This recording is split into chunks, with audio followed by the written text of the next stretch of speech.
were traveling the mountains just to find the loudest tease. We set down by the fire, knowing we could aim higher, but we didn't know that yet. So if you want something to hold on to, gotta find it first. But here I am, 'cause I've been laying under palm trees, waiting for the summer, knowing there's nowhere to go.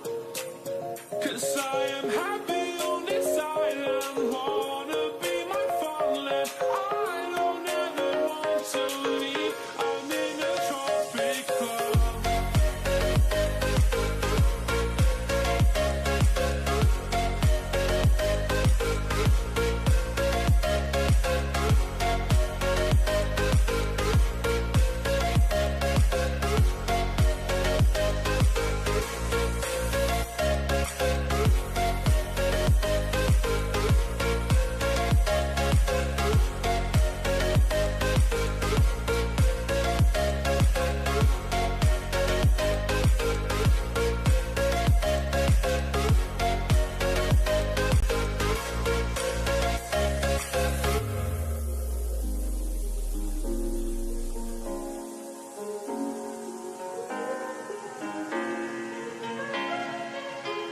I remember the ocean, memories die out too hard. But we were traveling the mountains just to find the loudest tease. We sat down by the fire, knowing we could aim higher, but we didn't know that yet. So if you want something to hold on to, gotta find it first.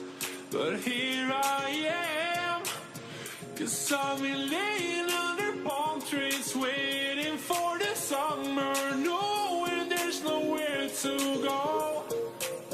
'Cause I am happy on this island, wanna be my farmland. I don't ever want to leave, I'm in a tropic club.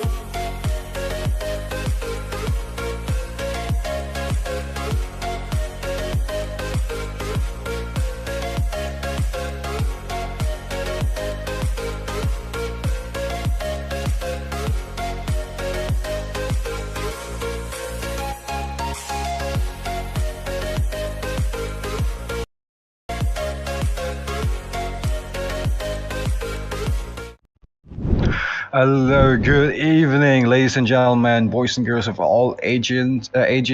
Welcome back to the Battleknights Project India Season 1. This is day 11. I'm your host, Linwool, and joining me today is none other than Zoe. Hello guys, how are you? How are you, Linwell? I hope you're Good. doing fine. And just like yesterday, just like all the other days from the beginning of this journey, tonight too, we are again with so much energy and two big teams fighting tonight in the land of Dawn, who are gonna be OnlyFans boys, and we tried. So Team Blue's gonna be OnlyFans boys, and Team Red's gonna be we tried. So talking about the Battleknights Project Season 1, it's managed by the Mayura Esports, organized by Battleknights Esports, and also sponsored by Mobile Sayan. So I think without wasting any time, we'll be heading towards the draft phase soon. So Limwell, have you watched any matches between these two teams, and do you have anything to say about them? Well, okay, so we've seen two games, one each from both sides, and they've faced off really good teams, and their drafting and playstyle has been really unique and managed to secure them the win. So it'll be interesting how both teams play against each other, as both of them are really team fight heavy comps. So I think we're gonna have a lot of team fights in this game. And there, speaking of team fights, there goes the Valentina here. Okay, first Valentina ban from side of OnlyFans boys. Is banning. Yep, and with the Valentina ban, we can see a Faramis ban following up. But I expected this to happen because without a Valentina, a Faramis would be a really great threat to a team. So I think banning away Valentina just opened up a spot for Faramis for team OnlyFans boys. Since they are gonna be the first pick, I think team we tried have banned away the Faramis, and also okay, we can see another mage ban coming in. Valir actually can be played as a roamer or a mage, so he's flexible. So another mage getting out of the scene by team OnlyFans boys, and the next ban is gonna be X-Borg from team We Tried. Yeah, indeed. You know that Valor has been dominant a lot in this tournament, and the usual Euro rank games, because his kit is just provides so much. The damage from the poke and the CCs is just a lot, especially in team fights. So it makes sense for that to be going off early. Xborg, you know, a great jungler, has been really good in the meta. A lot of true damage, a lot of AoE, crowd control abilities, and then we do see the Minstar also getting banned off here. King's Calling getting off early, you know, maybe going for that assassin jungler or perhaps a Joy even. That'd be pretty fun to watch how OFB pulls this off in the draft phase. And there is also a Ling ban here coming from team We Tried. And, you know, Ling, although receiving a bit of nerfs, is really dominant in the jungle and can provide a lot in team fights. The southern seas are my Yes, true domain. that. Not a long while ago, I faced a Ling, and I don't want to see another Ling torturing the enemy team. So even though Ling is being nerfed, the players who are skilled enough does not care about that nerf. Like they are just gonna go with their favorite hero, and they're just gonna slay the role, guys. So I think banning away the Ling would cut off another threat for team We Tried. And also coming up, a Terizla pick, a really good EXP laner being picked by team OnlyFans boys. And also a late game damage marksman is being locked by team We Tried. Zanak on Leslie. And also Deku on Kadita. Kadita is a really great pick. I don't know whether they're going Kadita as the the mid laner or the roamer. So either of that, I think, with the Petrify, I think it's gonna be Rome.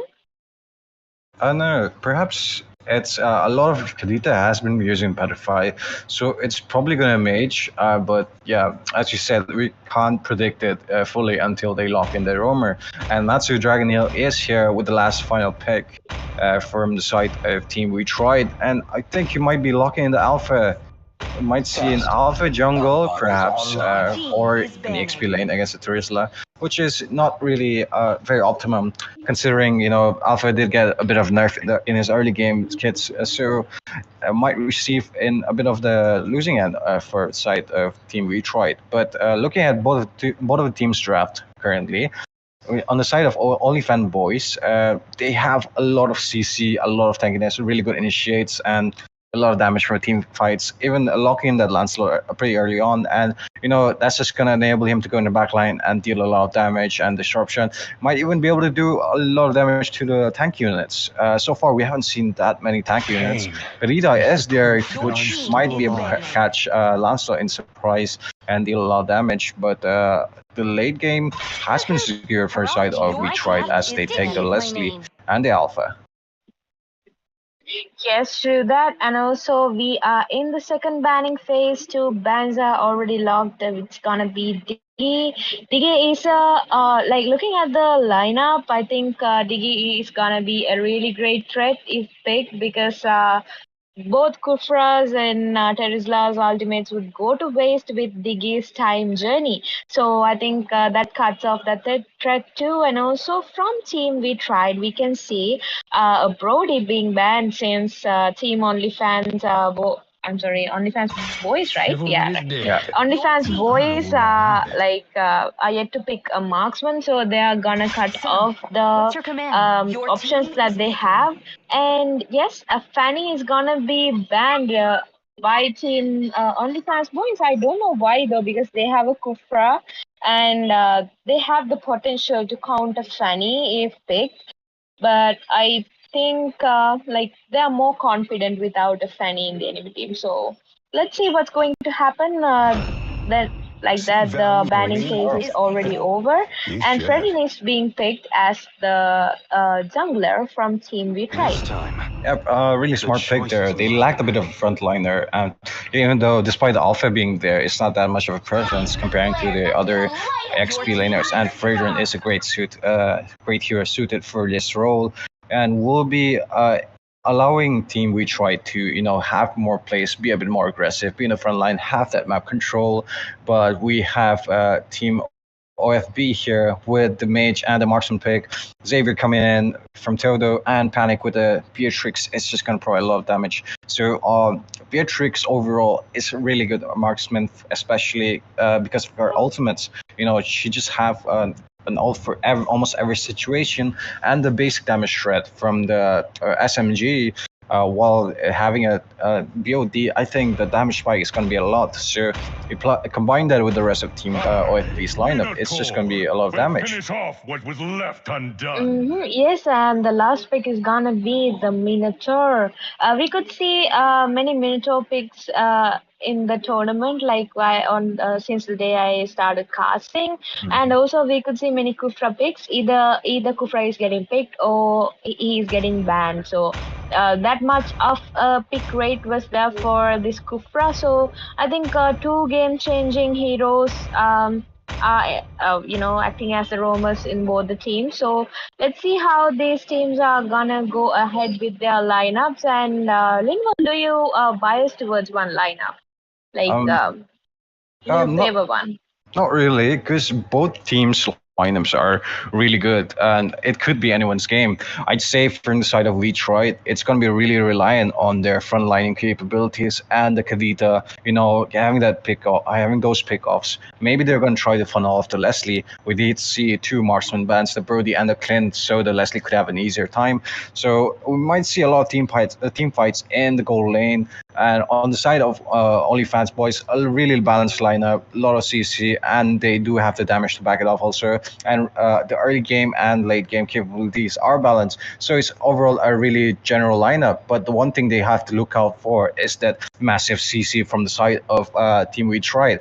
Because if one of them pops off crowd control effect, let's say the Kadita with the Petrify and S2, the rest of them are just going to follow up with that. And it's just going to be a snowball of the ultimates being used and damaged. So that's the one thing Team OFB has to look out for. If they make sure to take care of that, then I think they're just going to snowball this entire game. Yes, true that, and also not to mention about the Fredrin's continuous stones and CCs. Even though you escape from one CC skill from Fredrin, I think he has another and another and another, and it loads like pretty quickly. And also coming up, following up with the CCs that the other teammates have, I think just as you mentioned, that's gonna be a massacre. So I don't want that to happen if I was in team OnlyFans boys. And I think are we still loading, right, Limble, or is it a glitch in my system or No. something? No, yeah, Okay.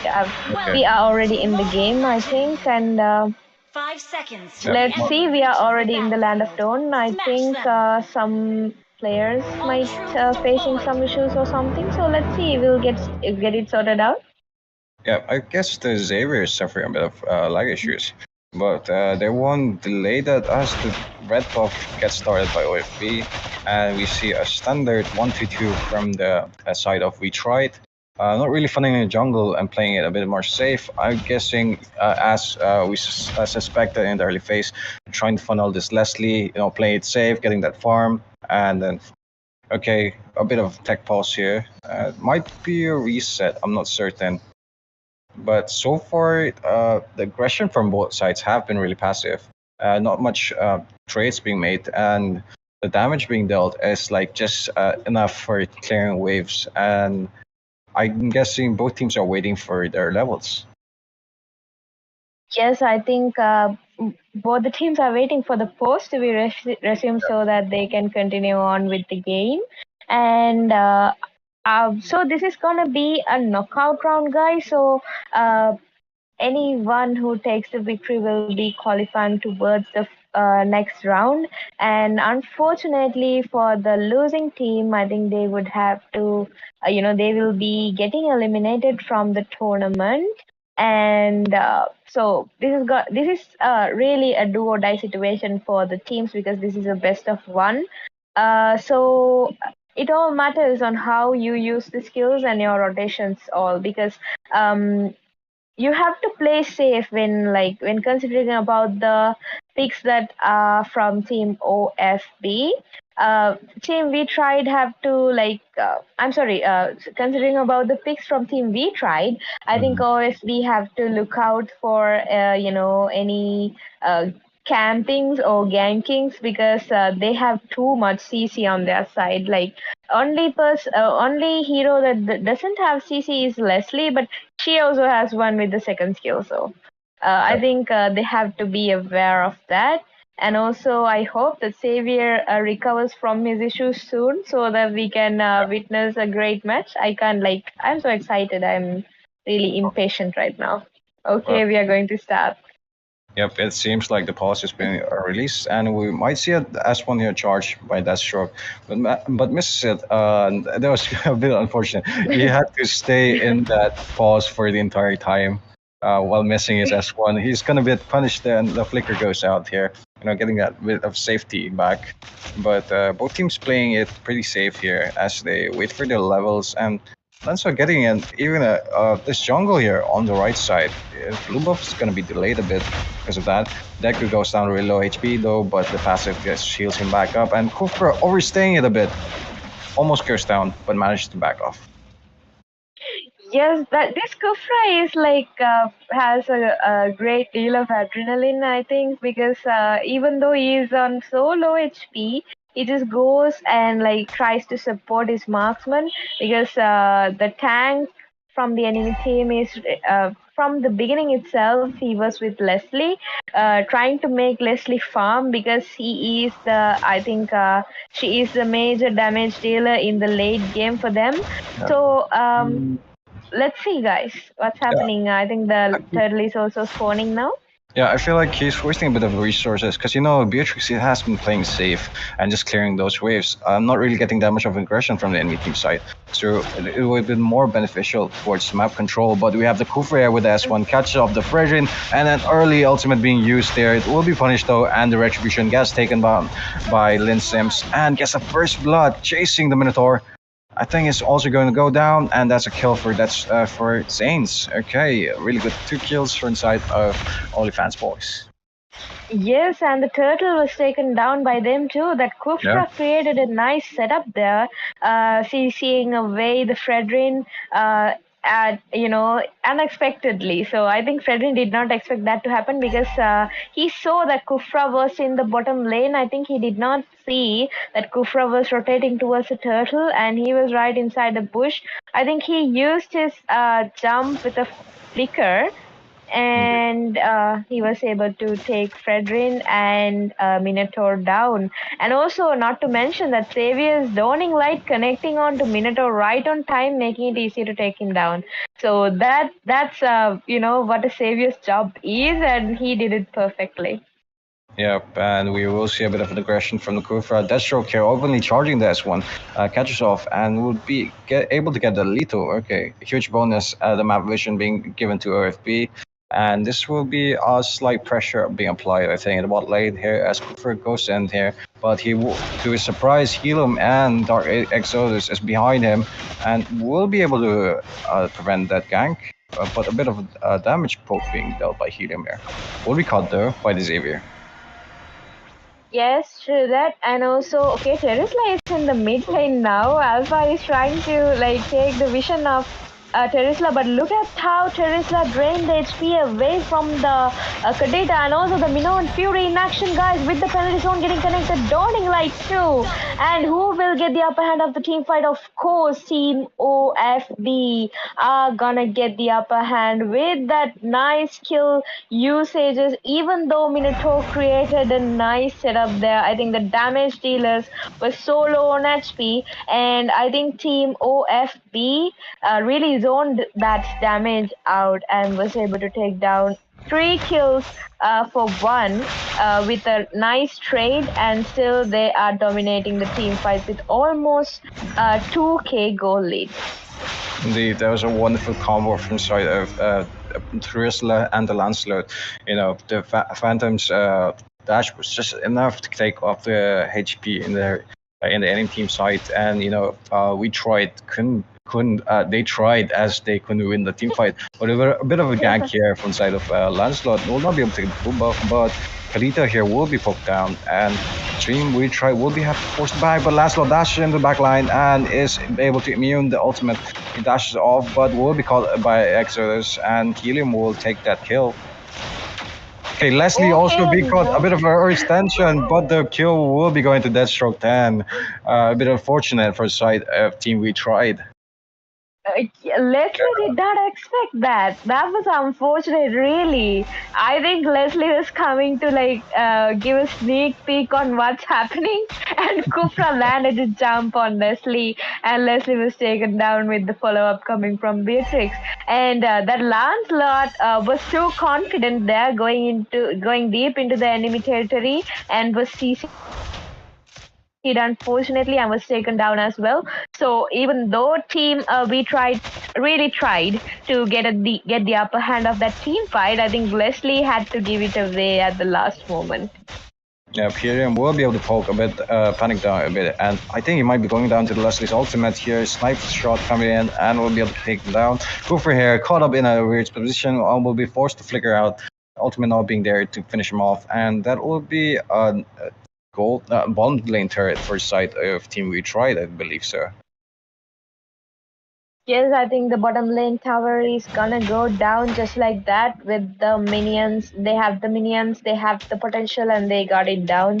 I think that's a really good thing to do, because at least they can get the upper hand with at least the push.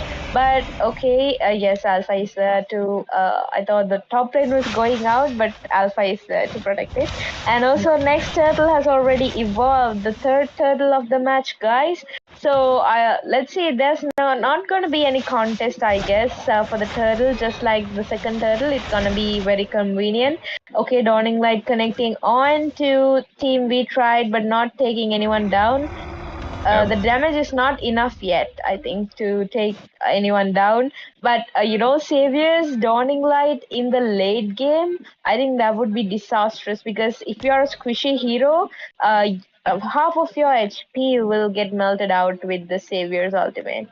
Yep, but still a lot of pressure being applied from side of OFP. Here, We Tried here noticing and going off for the gank onto Xanis. A kill will be given to the team OFP, though, with Leslie going down. But Xanis here dodging all the skill shots, staying alive still, and will be able to back off. That was he was pretty tanky. Yeah, he was tanky, and the damage was insane. He just dived in the turret and took down the Leslie. I think taking Leslie down is so unfortunate for Team We Tried, because Leslie, as I mentioned earlier, is the major damage dealer that they have in the late game. So letting her farm is the only way that they have a ray of hope to the victory, because that Leslie can really two-shot a squishy hero in the late game if farmed well. So I think Lancelot is doing his job perfectly, taking Leslie down and making sure that she doesn't farm for the level that they get killed by 2 shots. Yeah, a lot of aggression being applied here from side of OFP, though not letting Team We Tried breathe or have any map control. As you see, they dominate most of the left side turret. Might even go for the top turret here, where Alpha resides. There, as 4 of them rotates there, Beatrix still on standby in the mid lane, and Alpha will be forced to back due to lack of mana, I believe so, but that might cost him the loss of a turret. And a lot of Team OFB is positioned in the top and will be able to take this objective, I believe so. And meanwhile, we tried here, position the mid lane. Beatrix not really knowing what to do, could have gone for that wave clear, but doesn't go so. And Lancelot will be caught here, and the Petrified All Pit coming out, and the Crashing Waves will be able to take him down. And Team OFB will be forced to back off a bit. But Beatrix here goes on to Leslie, not enough damage, and ultimate going to the wrong position will cost him. And okay, we tried here going for the Lord here off of those kills. The jungler is down, and they might be able to take this. Yeah, they might be able to take it if Fredrin uses his retribution right on time. Okay, a nice penalty zone getting connected on, but following up with a Minoan Fury. But somehow Minoan Fury could not take the Teresa down. Minotaur ended up getting slain there. And a shutdown for Teresa coming in. Leslie taking him down. And also the Lord was taken down by the Alpha from Team We Tried. And look at that damage, guys! Literally melting away the Leslie with the, oh my god, that's so much damage coming in from the Lancelot. I think he is farmed very well, and he have the potential just to tower dive and take down any squishy hero and come out safe, guys. So I think Lancelot is doing his job at the very best, and also the mid lane tower goes down just like that, and he tried to take down Kadita, but Kadita's passive saved the day for her, and the passive like popped out in the situation. But Lord is marching in the bottom lane, but I don't think that Team We Tried would be able to do much of a thing with this non-illuminant Lord, because Beatrix and Terizla are both taking down the Lord at an early phase. And it's a bit unfortunate though. They got the Lord, but wasn't able to capitalize off of it. Kufa here charging the S1 and lands it on Leslie, ultimate being connected, and the penalty zone won't be enough as Leslie dashes out, and a lot of damage being dealt to the side of OFB. Two of their teammates will go down. That's a tank and the EXP down, and a bit of a downside, but from those kills, Team We Try won't be able to pop off as all the lanes are being cleared, and that was a bit of a distraction, I'm guessing, from side OFB, as they will be able to resume their normal rotations, and the map control is still on their favor. Yes, true that, and I think that Leslie acted as a bait. Kufra really charged on to the Leslie, and there was a quick follow-up from Team We Tried, and a killing spree coming on, taking Kadita down is going to be Lancelot, and Lancelot dealing too much damage to the Alpha being taken down as well. And still, the Lord is like 55 seconds away. I don't think that Lancelot will be able to take down the Lord before the Alpha comes, because Alpha is spawning soon. But yes, I'm sorry, this Alpha, okay, I really messed it up. I thought Alpha was the one with the retribution. Okay, the Trident Raid. I think that's not okay. That was not wise for Leslie to come out just like that without a frontliner. And that Kufra had a really great opening and a great setup for Lancelot to take down Leslie. Oh my god, look at that damage level! That Kadita did a great job there, taking a double kill on the trade of Leslie, guys. So that was a GG gameplay. We have to give it out for Kadita. Indeed, a really good ultimate, but the team fight still continuing here with the ultimate being used by Virgin, but it's not enough, and the penalty zone goes in and will be able to slow them a bit down, and Minotaur going in the first kill, and Lancelot still fighting, immuning the Alpha ultimate, but will be able to go back off, as the rest of the Team We Tried is back here for a backup, and will be forcing them to back off. Yep. But they are going to go off to Lord from this, perhaps, no, force off to back. Yeah, I think Team OFP were like totally behind in the early game, and I'm sorry, they were like dominating the early game, and Team We Tried really tried hard, and they have like reduced the gold gap and the kills gap they had, and also push wise, I think still Team OFP are leading. Yep, and this Lord might just be enough for them to, tilt the scales and have a bit of the rotations back together. As the enhanced Lord is up. Kufri here trying to check off bushes, but most of team Detroit is positioned in the mid section.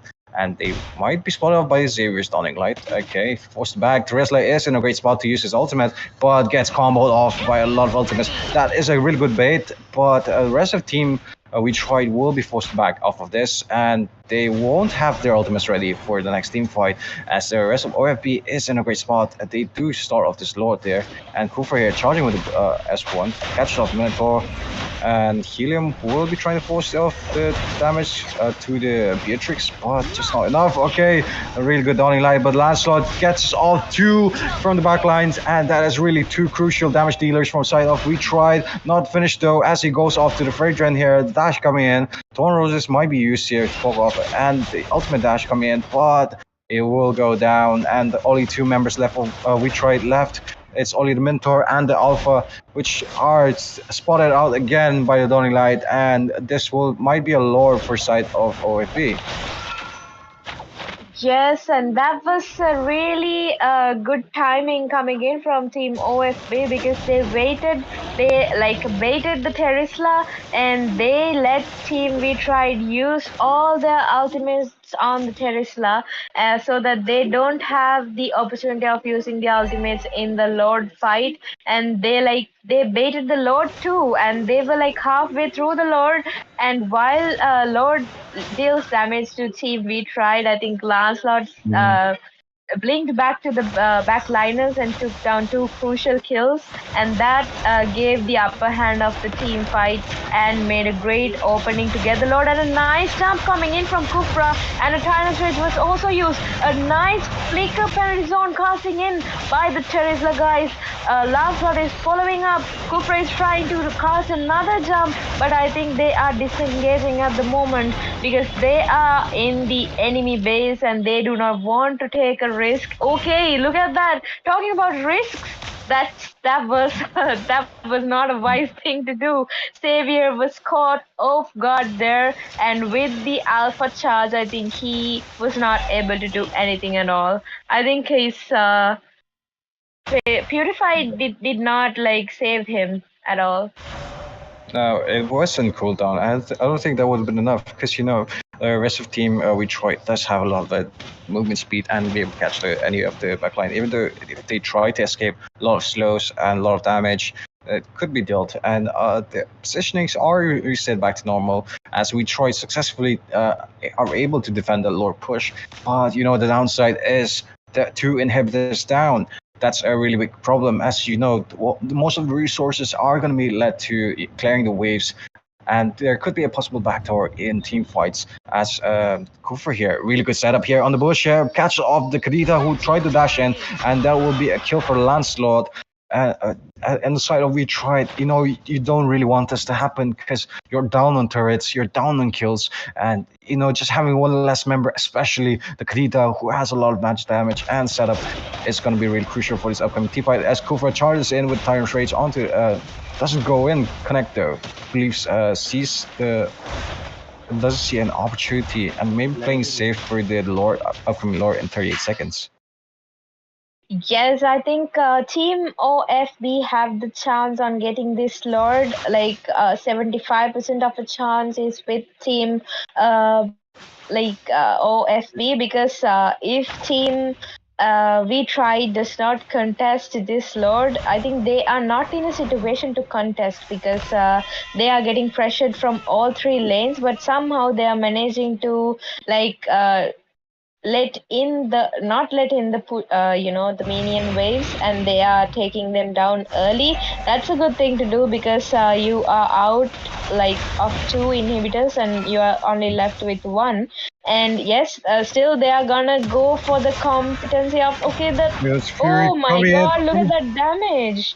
Yeah, a really Coming good in. pick off from side of Retried, as the Kadita's position was so good there, from the Minotaur ultimate connecting, and then Kadita coming in with a Petrified to finish them off if they sort of backed off. But this will be a sign for Team OFB to take this Lord, because most of the resources of Team Retried has been used already, and that will be 2 less ultimates, might even 3. So it's going to be really hard for them to go in this execution, as Kufra scouts in the backline for Bush, and Exodus will be forced back. going down to half HP. Trisla not really allowing any of them to come nearby, and that will be a free lord for the side of OFB, I believe so. Not really getting contested.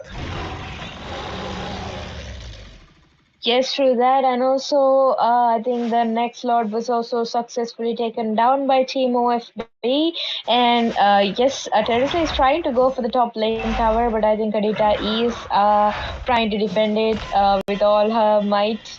And yes, this Teresa is fearless, guys. Like he goes 1 versus 5 when it comes to the main objectives. Like he leaves his teammates take down the objectives in peace while he stalls the enemies while baiting himself. And also a nice jump casted in by Kufra. And also the Minoan Fury is in action, but no, Minoan Fury was cancelled, guys.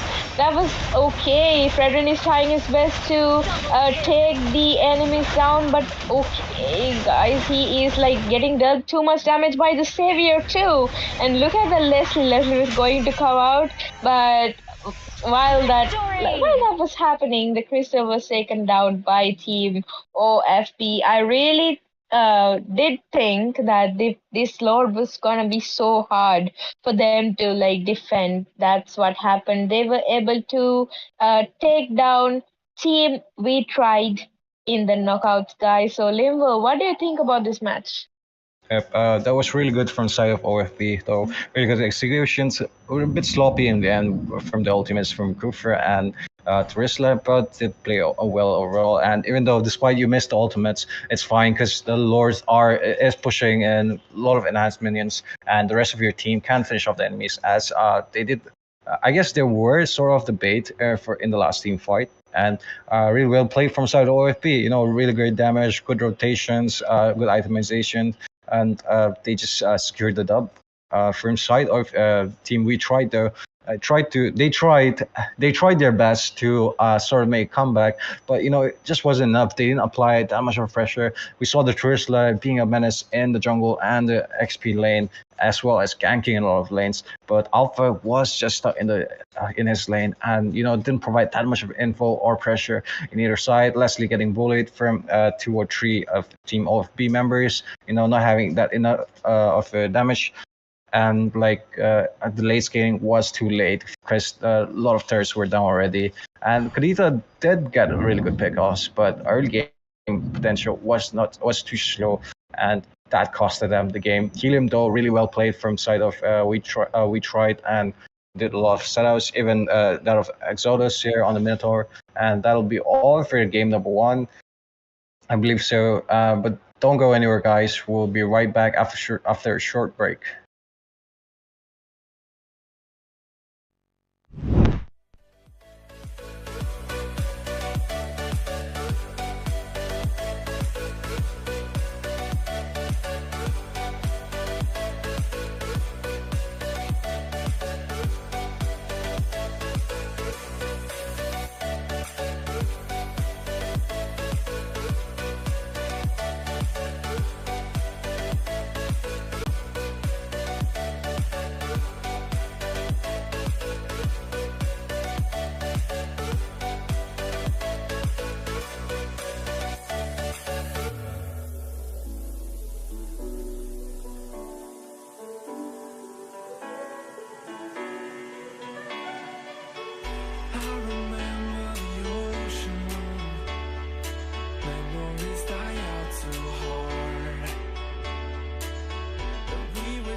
Something to hold on to, gotta find it first.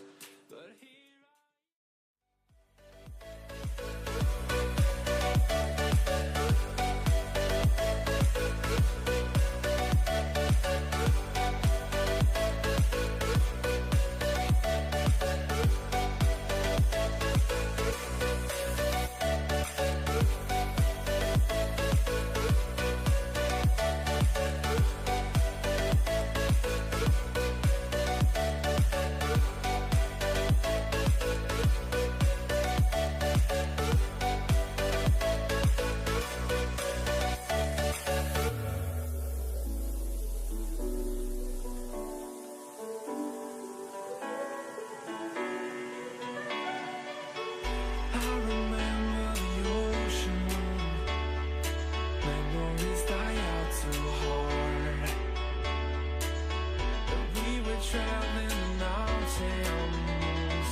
if you want something to hold on to, gotta find it first.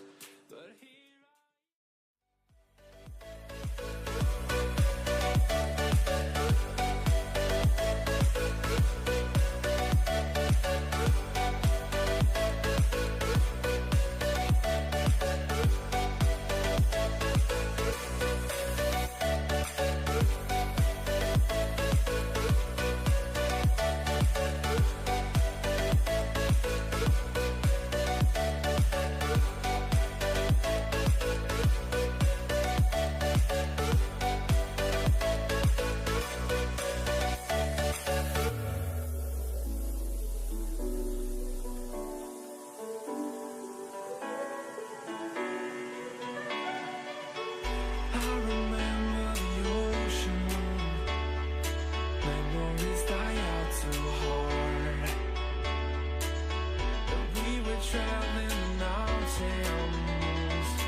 something to hold on to, gotta find it first.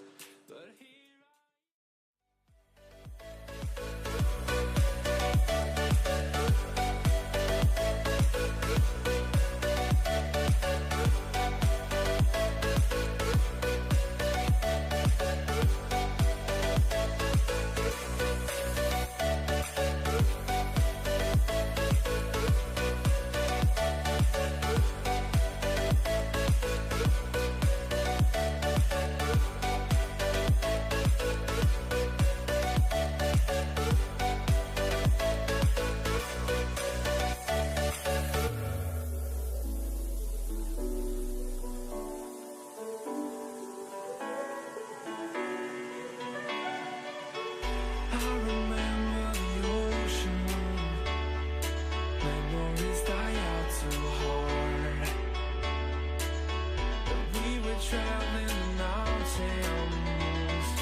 Ladies and gentlemen, hello viewers, hello gamers. We are back again with the game number 2 of Battleknights Project Season 1. And the first match was between Team OnlyFans Boys and We Tried, and Team OnlyFans Boys qualified to the next round, getting the victory, totally dominating over Team We Tried. And we are back again with another intense match between Team HYDRA and Team INCognito. So I'll be your caster tonight, and together with me I have my amazing co-caster who's gonna be Limwell. And Limwell, I think we are in for another intense game. Yeah, hello guys, hello Zeri. Thank you for that wonderful introduction. And here indeed we are, as we see two teams here, HYDRA on the blue side and INCognito on the red side. We've seen INCognito do a lot of good plays and really good drafts from the previous tournaments and even in the previous matches. HYDRA also is not to be one to mess with, and we are in for a huge treat. But without further ado, let's move on to the draft phase so we can see both teams, figure out the draft, as the meta isn't the same as it was before. Your team Yes, is and banned. we must talk about this Kufra, Limwell, because this Kufra has been a famous character throughout the tournament. Because either Kufra is getting picked or getting banned. So this Kufra is really very much talked topic in ML right now. Yep, a lot of Sniper players ready. have been able Your to utilize target is banning. Kufra's abilities, especially for team fights, even in gangs like solo gangs. Even though Tyrant's Revenge is a huge skill to use, especially since it's an ultimate. So even though he's expanding the utility, it's just enough for a lot of those lanes to be dominated by those laners, either by gold or EXP. Just allows the team to snowball and then provide so much Your team is of an banning. offensive The angle, southern especially seas are my since domain. he has that defense, he has that damage, he has that in initiation, but we are onto 2 bans already here, as the Leslie pick here come from side of team HYDRA, which is a huge menace in the late game phase, even in the mid game phase, if funneled correctly, and could be a huge threat to any team comp, especially a frontline tank comp. Yes, true that. And just I've like been waiting for yesterday, so I long. think these players are watching our stream. So, both Kadita and Leslie gameplays we could see in the previous match, and now they are getting banned. I think, yes, and it's gonna be a Minotaur ban coming up from Team INC. That's a really good ban, if you ask me, a really reasonable ban, because the Minotaurs, Minoan and Fury would give a really great setup for Sir, the team your fights, command. and also, he can really sustain and heal his teammates, sustain the damage that comes in from the enemies, and also it's gonna be a carry ban and a fanny ban coming in Nimble from Team HYDRA. Yeah, a bit unusual because they're banning out the damage dealers, leaving a lot of the initiators and frontliners open. So this is going to be an interesting draft coming from both sides, as INC focuses more on that crowd control and meta heroes, as we see the Warrior, the Minotaur, and the Kadita being banned, which are all really a huge force to be reckoned with. But HYDRA will be able to take the first pick, though. A lot of options are available, as your destiny is on the first pick. This could be his destiny for getting a really good hero. I'm interested to see what they go for. Chivalry is dead. This is a bit weird. Yes. Clint pick. Yeah, the first pick. Yeah, the Leslie being banned and Clint pick is coming up. What is this? I think these players might have something really weird but game changing in their minds. We never know the strategy, so we'll have to just witness the game and see what's going to happen, because this is gonna be the first pick, the Clint. There are many OP picks online, but still they're gonna go for the Clint. Okay, yeah, that might be punished a bit, as we see, INC going for those really good initiators, the Franco coming in from Aether, and Amitoj here locking in the Terizla, which is really going to be a strong force in the EXP lane, as well as jungle or even ganking. We saw a lot of good Terizla players in the past games, and they have provided a lot of dominance and vision, even for team fights and solo laning potential. Because if they have heroes ganking a Terizla's lane, the rest of your team can apply pressure wherever they want. Because it is so hard to burst down the Terizla, especially with this current comp, a Clint and a Minstar, and to boot even the Diggy, they don't have enough burst damage capabilities. So far the draft is more leaning towards INC. The Diggy could be really strong in negating a lot of CC effects, and might even go for a damage mage Diggy if they're certain. I'm not sure whether Diggy can cancel out the bloody hunt of Franco. No, right? No. This time. Yeah, I don't think so, because like Franco's ultimate, the bloody hunt can be cancelled if Franco is stunned or immobilized or something like that. Other than that, I don't think there's much of a counter for that ultimate, other than stunning the Franco himself. And also, the Minsitar getting picked by Team HYDRA. And I think, yes, Minsita was out actually, but the last match Minsita was banned, I guess, yes. And also, Savior being picked by Team will be. INC this time. So the first match also, we could see Savior in action in the Land of Dawn, and he used his dawning lights right on time. He was able to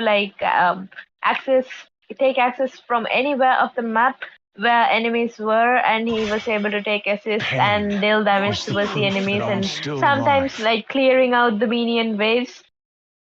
So I think Savior is a really great mage, since he was slightly buffed in this recent patch. Indeed, and he has a lot of damage. He has a lot of CC. So far, INC has that aggression and any sort of skills to prevent the enemy team from coming over to your side. But there is a double hook from both sides. And speaking of the second banning phase here, we have a Yin and a Brody ban, which Yin a bit surprising as jungler is missing from the side of Hydra.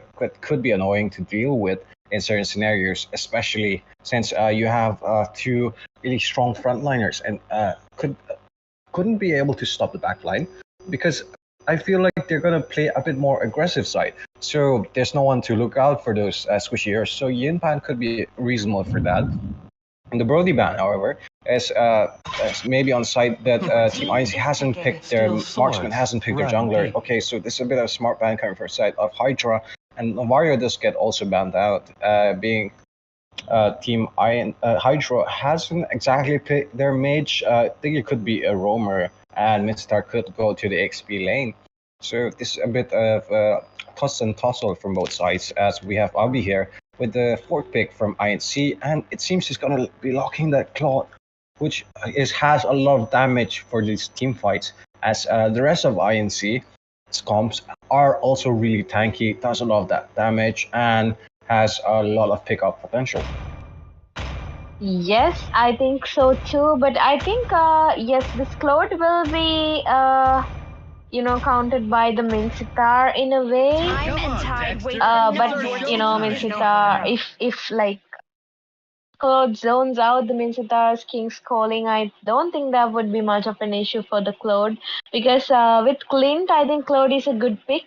But Clint was the first pick. That's what is unbelievable, guys. Because normally, like, we don't go for a pick like that as the first pick, but somehow these players are having a really different draft. So let's see, will that draft help them to get the victory, or will they be knocked out? So the last, the pick, the retro pick, I think the jungler pick will be Balman from Team HYDRA. So the Balman is also a really great jungler, because with his ultimate, the lethal counter, I think it would be easy for him to get the objectives, because he has like 2 retreats with that lethal counter in action, and also the Veil is gonna be the mage after all for Team HYDRA, and I think the jungler is yet to be picked by the team INC. So let's see what the pick's gonna be. Level.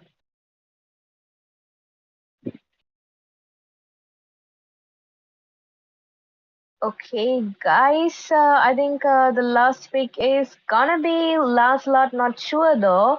So let's see if they are gonna go for Lancelot, or will they go for... Yes, Lancelot, I think would be a really great pick, but with Minsitar, I don't think that's a wise decision.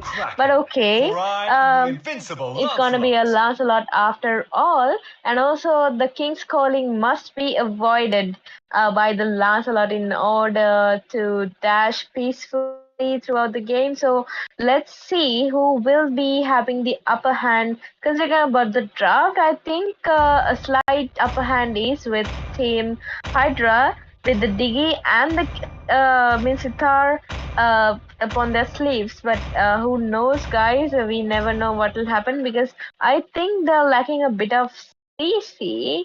But with Whale, with Whale and I think Diggy will be able to cancel out all the CC coming in from Team INC. So it all matters how you use the skills and when you use the skills. So Limble, are you with me? Yeah, okay. I had a bit of an internet issue back here. I apologize for that, guys. But okay, Zoe, how is the lineup so far? So this Team HYDRA went for the Balman pick as the jungler, and also as the mid laner they picked Whale. And also even though Minsitar was in the enemy team, Team INC went for the Lancelot as the jungler for the last pick. I'm guessing since the Midstar is going to the XP lane, this could be a Lance funnel towards the other lanes. But yeah, it is going to be hard for INC to deal with that King's Calling in certain scenarios. So we might see a bit of pressure from the Terisla and the Franco possibly in the XP lane, to deny the Midstar any vision or or any map control.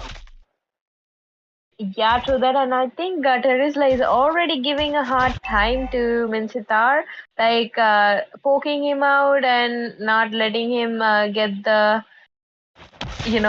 minion waves in peace. Look at that damage, guys! He almost died there, and he was forced to recall back to the base, leaving Terisla a free minion wave to be taken. And I think with this minion wave, he will be able to take some gold from the tower too. And meanwhile, we can see rotation towards the gold lane. Yeah, Aether here, scouting out the bush, is trying to land an arrow.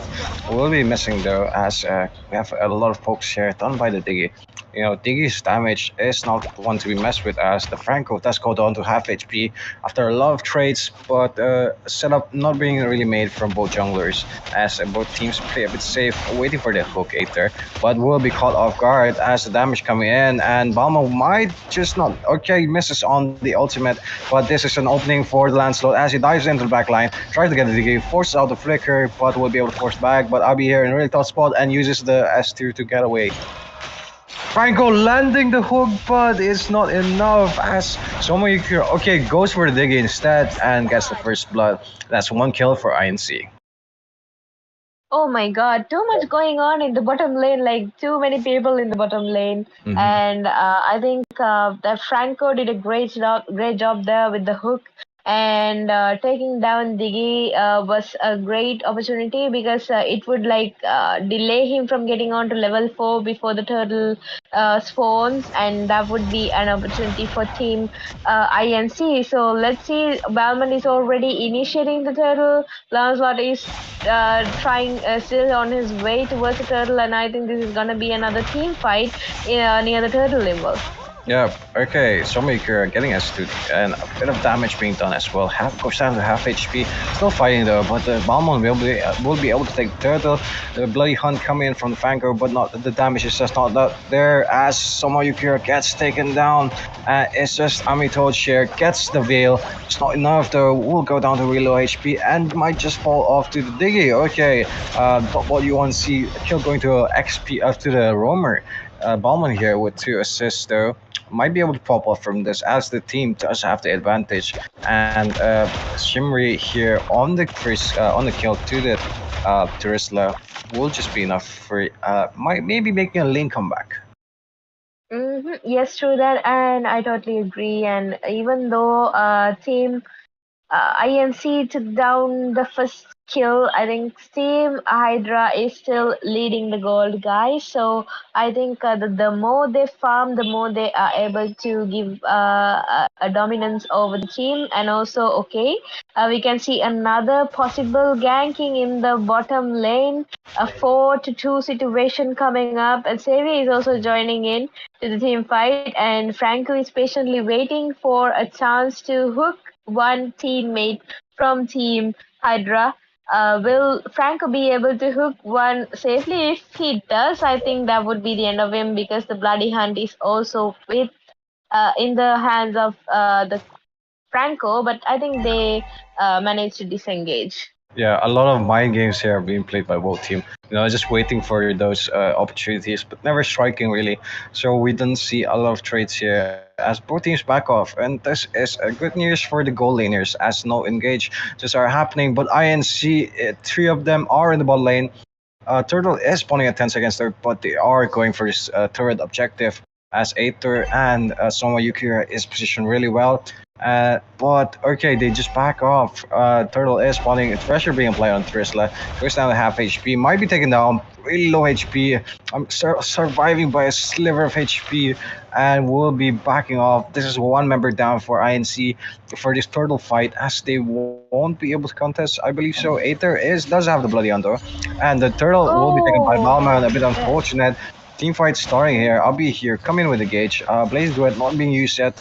The ultimate being popped off by Diggy early on. The Balmon not finding anyone as he gets bloody hunted by Aether. Godfather with the damage, not really sufficient enough. ShomoNation will force a flicker from Veil, and we have a penalty zone being completed by Terisla. That's a huge chunk of damage, and we'll be able to check down the Mensitar. Godfather at 1 HP, but it's not enough and dies to the Glove.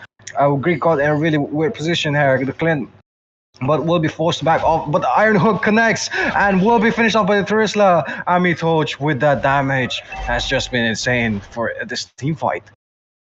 Oh God, look at how Team INC took the advantage for themselves with that turtle, even though the turtle was taken down by Team Hydra.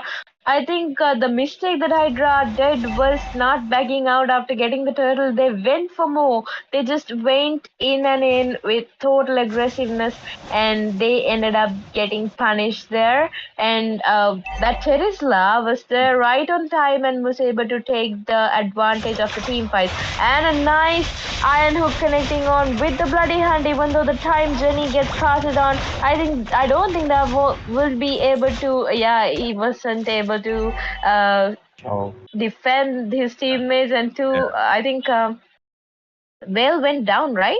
Yeah, yeah. He went down to the landslide, I believe, sir. But Godfather with that damage on Amitoch and a lot of damage being done. He's still surviving though at sliver HP, but will be able to get that kill for his team. And that's one kill for the side of Hydra and the XP laner, which is pretty dominant. And a lot of pressure might be applied here, but Greek God gets taken down in bot lane, and that will be a free turret for the side of INC. As a turtle does get spawned, but Claude won't be ready for his team fight. Two of Hydra's teammates are positioned for this turtle. Might be able to get a bit of pressure applied here. Yeah, we have to mention this. Balman's retribution is so good. Like, he managed the pressure that was getting dealt to him by the Franco and also the Lancelot. Even though the Lancelot uses retry, I think Balman was able to use the lethal counter plus retry and take the turtles down, and both the turtles were taken down by him. So we should really praise the retribution because that's too much pressure. Okay, the iron was getting connected with the bloody hand. Yeah, that was wonderfully played. But from that connection, they will be forced. INC will force to back a bit, and we have the King's Calling being used. A wonderful hook being land on the Reaper, and that will be another kill from side of Hydra. Only Aether left to defend this mid lane push, but no. Okay, minions aren't there, and Abi will be taking slight advantage of this and split pushing like a demon, as we see both mid, top, and bottom thirds are taken out already. Still being applied pressure on the top lane. Might even get this second turret. Okay, but forced back from the Mensitar, but the minion will be able to finish it off, and that is a lot of thirds down for side Hydra. INC taking this advantage and playing a bit more strategically. Yes, true that. And while that, Claude is farming and he is split pushing, and if this Claude gets farmed, I don't think that would be good news for Team Hydra at all, because the Clint really did not show his skills too much. Oh my God, look at that. Talking about the Claude was taken down by the well. And okay, I think the Terisla would go down just like that, even though the penalty zone was connected. I think the King's Calling was connected as a counter and was taken down was the Terisla with the Claude. And two crucial kills coming in for Team Hydra. They're not giving up, Limwell. 9-9. Like, the goal lead is like mere 100k, like 100 goal lead only. So this is not. Indeed. They're all both the same, like. Yep, both teams playing to their potential, and I believe Balman has been on point for his objectives, as you mentioned earlier, with getting turtle objective securing, and the Lord will be spawning at 20 seconds, and this is really crucial for any team fight. Aether though scouting a bit, gets the Iron Hook onto Balman, a bloody hunt being connected, and the penalty zone being used, but will be ignored by the time zone, and this will provide a safe escape from Hydra, but Claude is here with the blazing duets, bursting down the enemy comp and forcing the King's Calling, but will be backing off, and that's a kill for Amitoch here. Still stuck in the worst spot, but Godfather takes him down, and that's 1-for-1 in EXP laner for an EXP. But the map control is still saying to INC they go for an invade on the blue buff, and will be going to this Lord, as Obama's nowhere inside, is taking the red buff, and the Lord is being currently melted by the side of Claude, and Lancelot is here for the backup. Yes, they both have the retribution, but I don't think that Balman thought that Team INC would go for Lord because they took down the EXP laner. But that was an underestimate because Team INC did not waste a single second. Even while the Lancelot was invading the blue buff, the Claude was already on the Lord, attacking him and draining his HP down. And that's how a team fight works, guys. So that really made up a chance for Lancelot to get down the turtle easily. So they did not wait for the hyper to start the Lord, right? They Yep. just helped to drain down the HP a bit and waited for the jungler to come and end it up. So that's how a teamwork works, Oh, guys. So sorry, but let's look see. at this positioning from INC. Oh They're my getting the Bloody god. Hunt onto the Balmond. But is so tanky and will be able to escape with the time journey being used there. And Lancelot here trying to dash in the back line. Penalty zone being connected onto two people. Blazing Duo is melting down the enemy team as Lancelot goes into the puncture and be able to do a bit of damage. Only called for the left to defend the spot lane turret and gets taken down also. That's 3-4-0 trade here. Only the Mincetar and the Clint left to defend this lane. Wonderful hook being connected by Mincetar, lands in the reverse level, but the damage is not there. As most of Team INC will be backing off with a sliver of HP.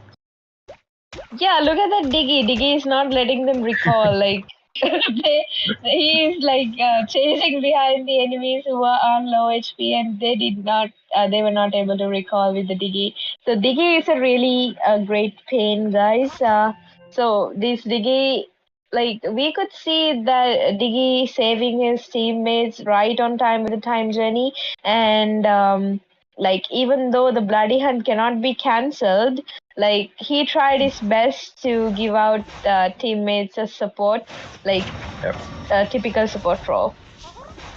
Iron Hook will be connected Oh, again, but there is no support as they play a bit safe. The King's Calling being used early on to zone out a bit of the Teresa, and he'll be taken down to a lot of damage. To penalty zone be connected. Only one person, not enough though, as the time journey is being used. Lancelot diving in the backline, puncture being used, but he's so low on HP, manages to back off with a sliver HP. This is a bit of a bad team fight from side INC. You know, Claude isn't there for this team fight. But Aether landing the hook onto the veil and the Bloody Hunt being committed to just enough for her to finish him down. That was wonderfully played by the Franco. yeah, this Franco. Oh my God, this Mirsita and Franco are hooking. Like they have a hooks competition here because on and on we could see Franco is hooking one teammate from Team Hydra, and okay, look at that Lancelot. Okay. Oh, did you see that? He Yeah. came all the way from the near the lake to the red buff of the enemy, take down double kill. That was so crucial. And the Balmond is Balmond is not in a situation to compete with the Lord because two of their teammates are already down. That Lancelot did a great job there. Yep, Lancelot not letting his teammates sacrifice being in vain. Wonderful puncture coming from side of Lancelot there, getting the kills, securing it for the team. And this will be really huge considering, you know, they got a free Lord off of that. And this is enhanced Lord to boot. So the turret is going down if Team Hydra doesn't deal with it.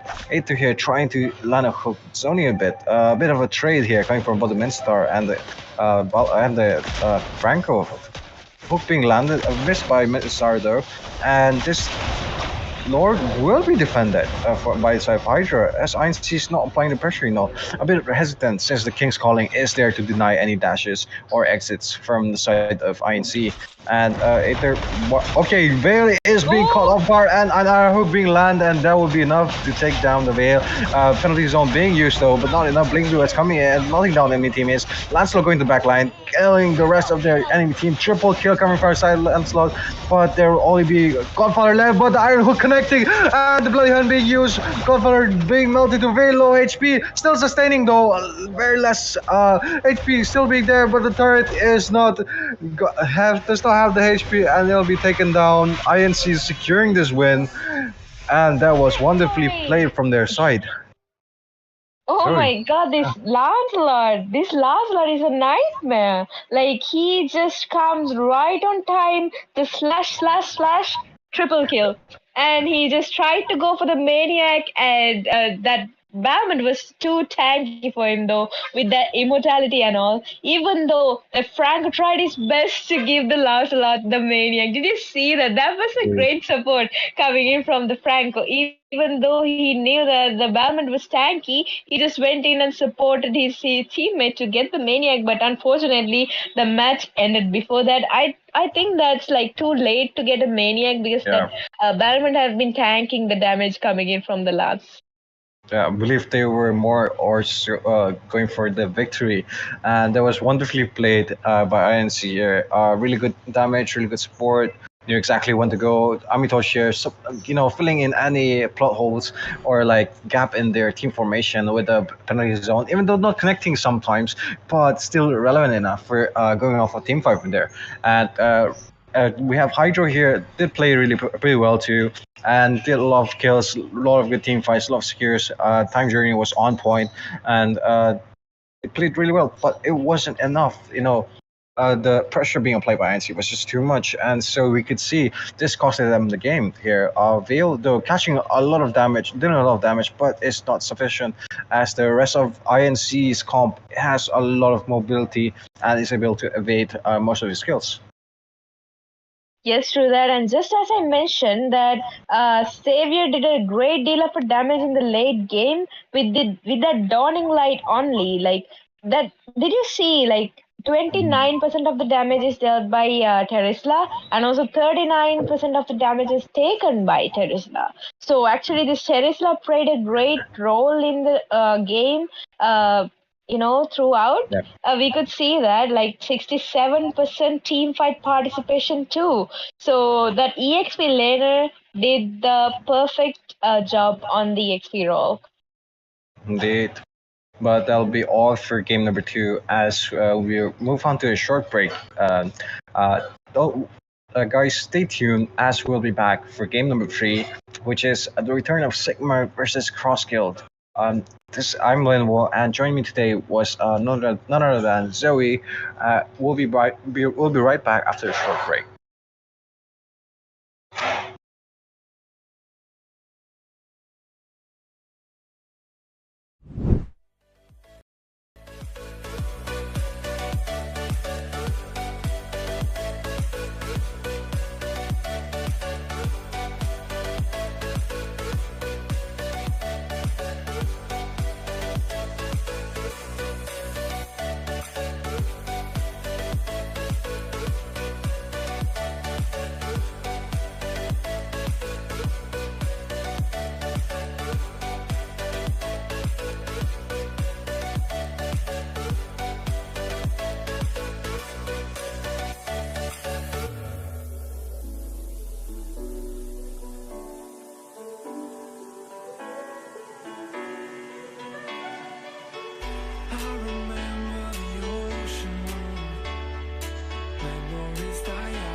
Something to hold on to, gotta find it first. But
something to hold on to, gotta find it first.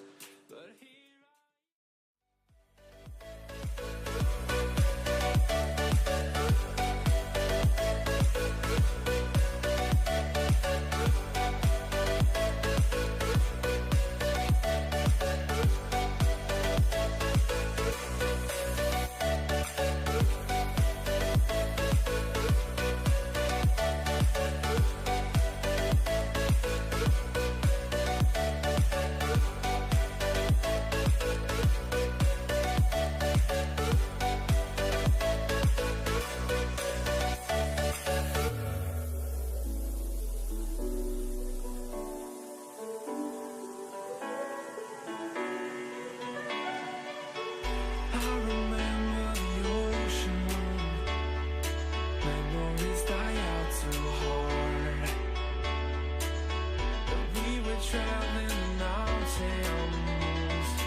something to hold on to, gotta find it first.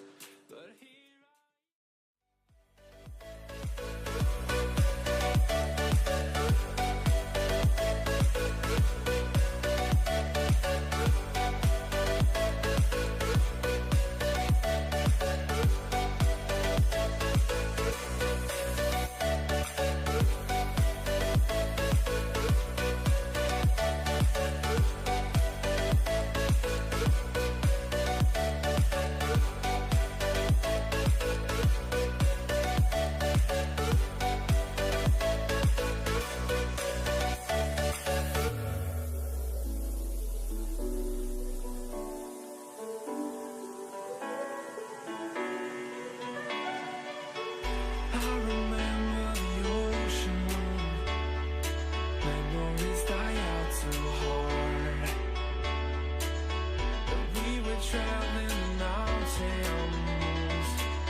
something to hold on to, gotta find it first.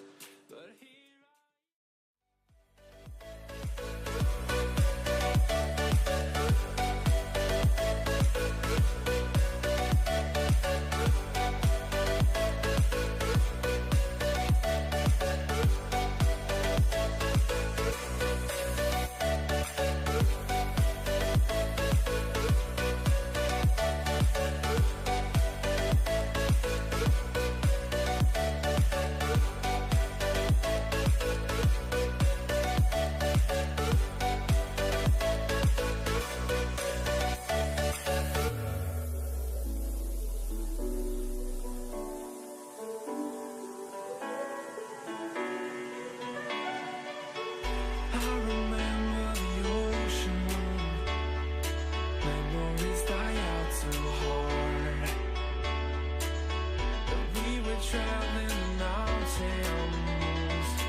something to hold on to, gotta find it first. But here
first. But here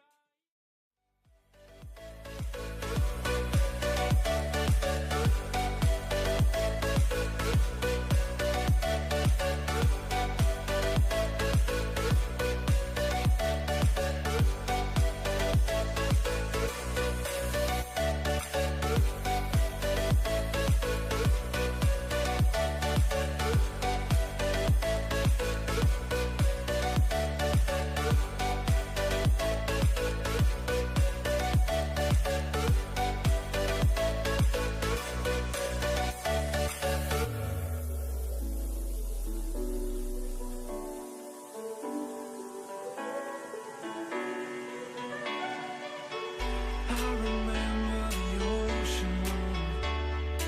Memories die out too hard.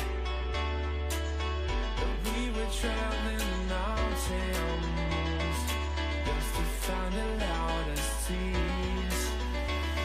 We set down by the fire, knowing we could aim higher, but we didn't know that yet. So if you want something to hold on to, gotta find it first. But here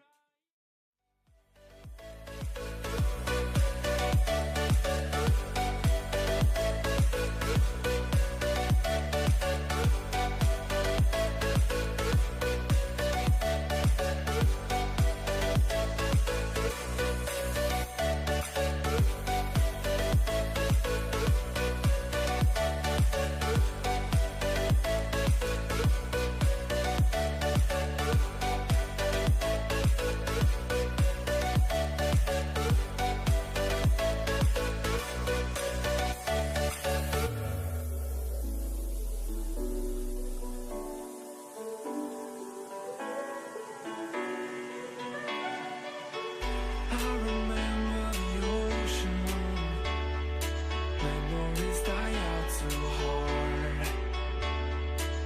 But we were traveling the mountains just to find the loudest seas.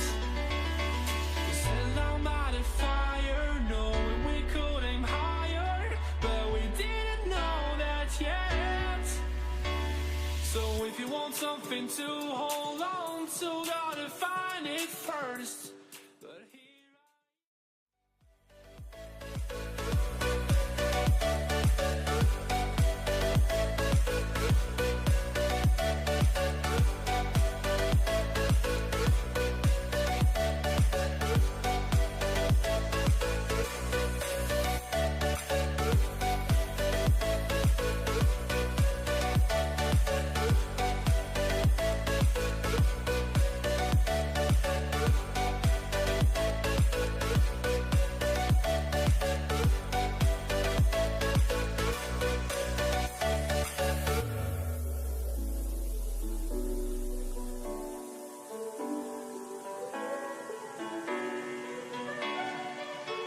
I remember the ocean moon.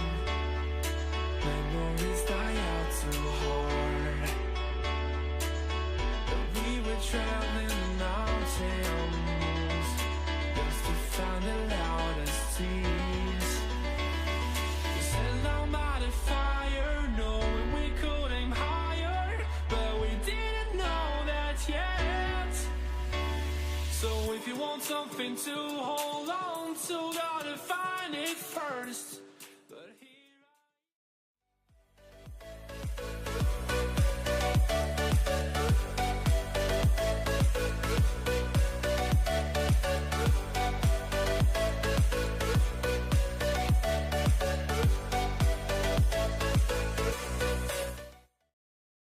All right, guys, welcome back after a very short break. And this is Battleknights Project India Season 1, Day 11, Top 64, Day 2.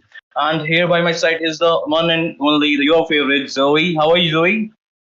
Hello, how are you? How are you guys? How are you? I'm fine. I feel fine because I have witnessed like two intense matches and I cannot wait for the next match to start because I've been so impatient throughout the short break that we were having and finally it's gonna start. So I think you are ready with your popcorn and ready with the energy all you have to witness the next match. So I think we are ready to go to the draft. Exactly. But before that, let me just introduce you to the team. Now, on the left side, we have the Return of Sigma. And on the right side, we have the Cross Guild. And we will move to the draft in a short time. Yes, we are in the draft. But before that, let me just introduce you to the sponsors of our stream.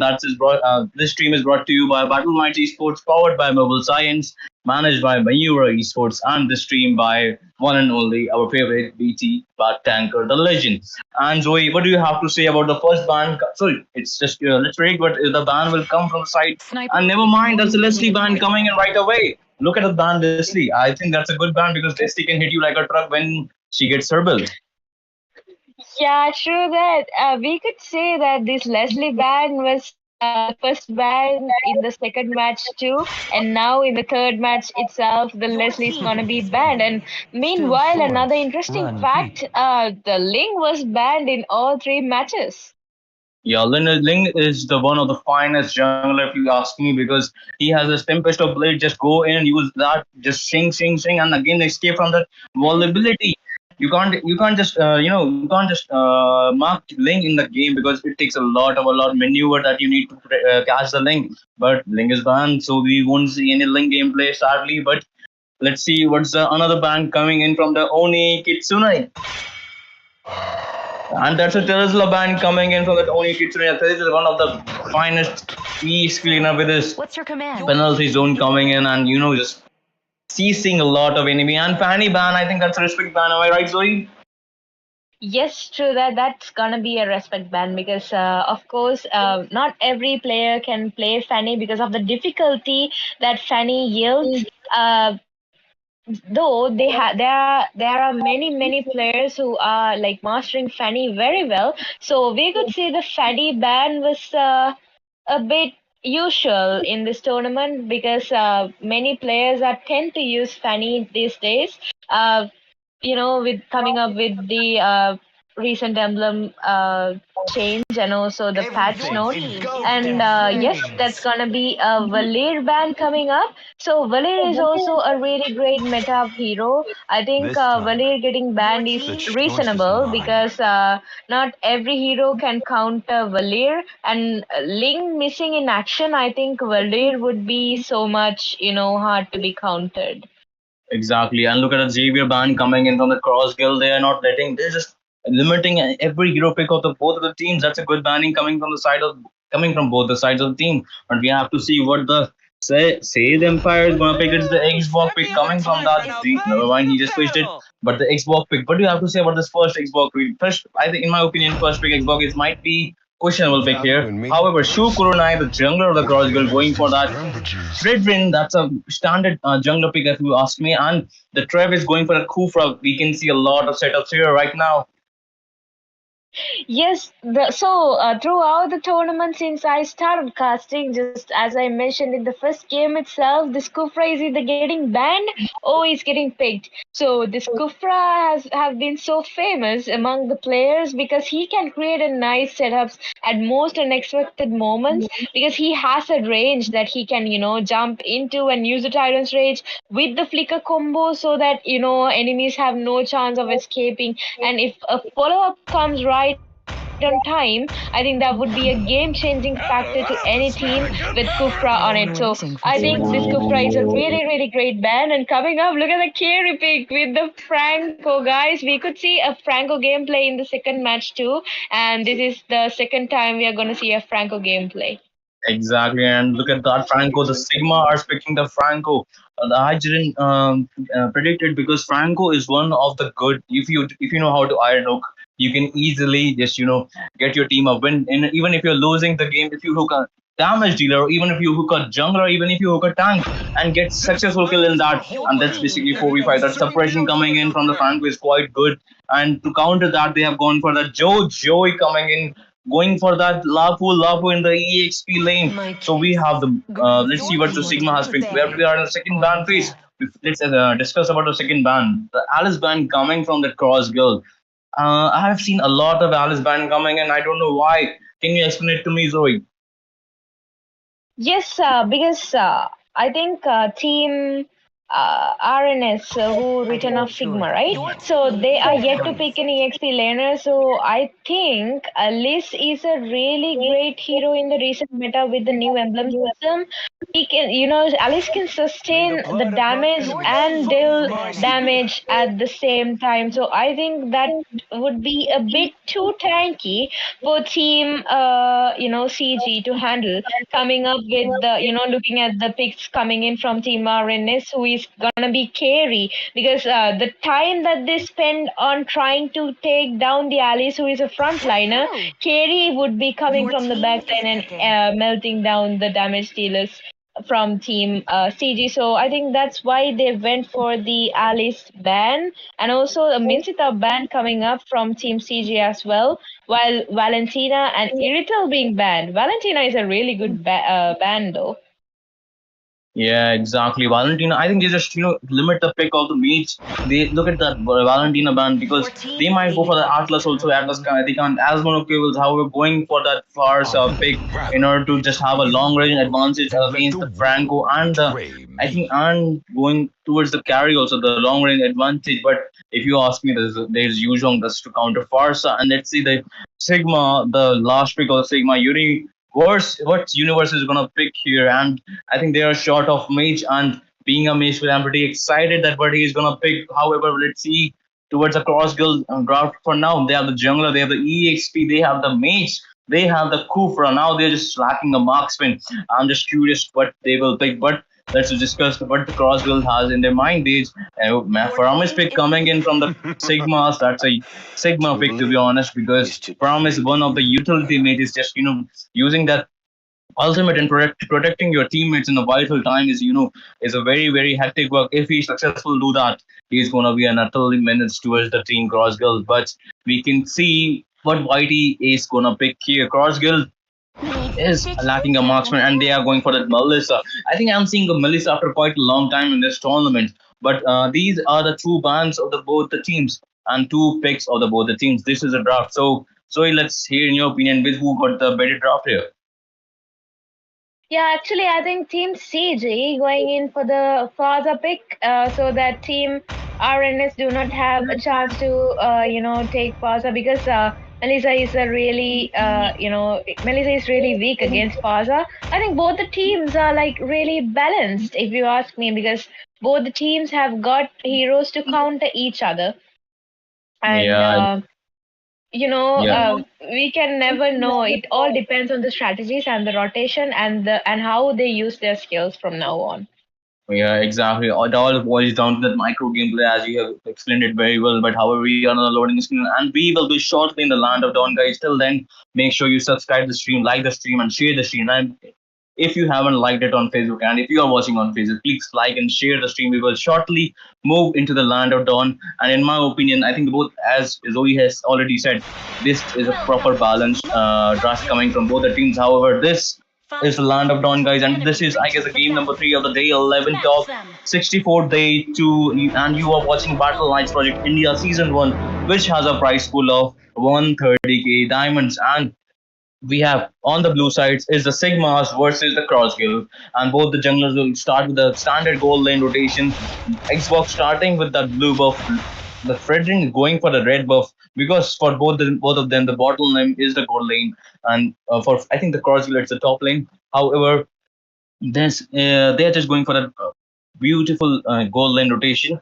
But let me just have some insight over what they are gonna cook in this early phase of the game.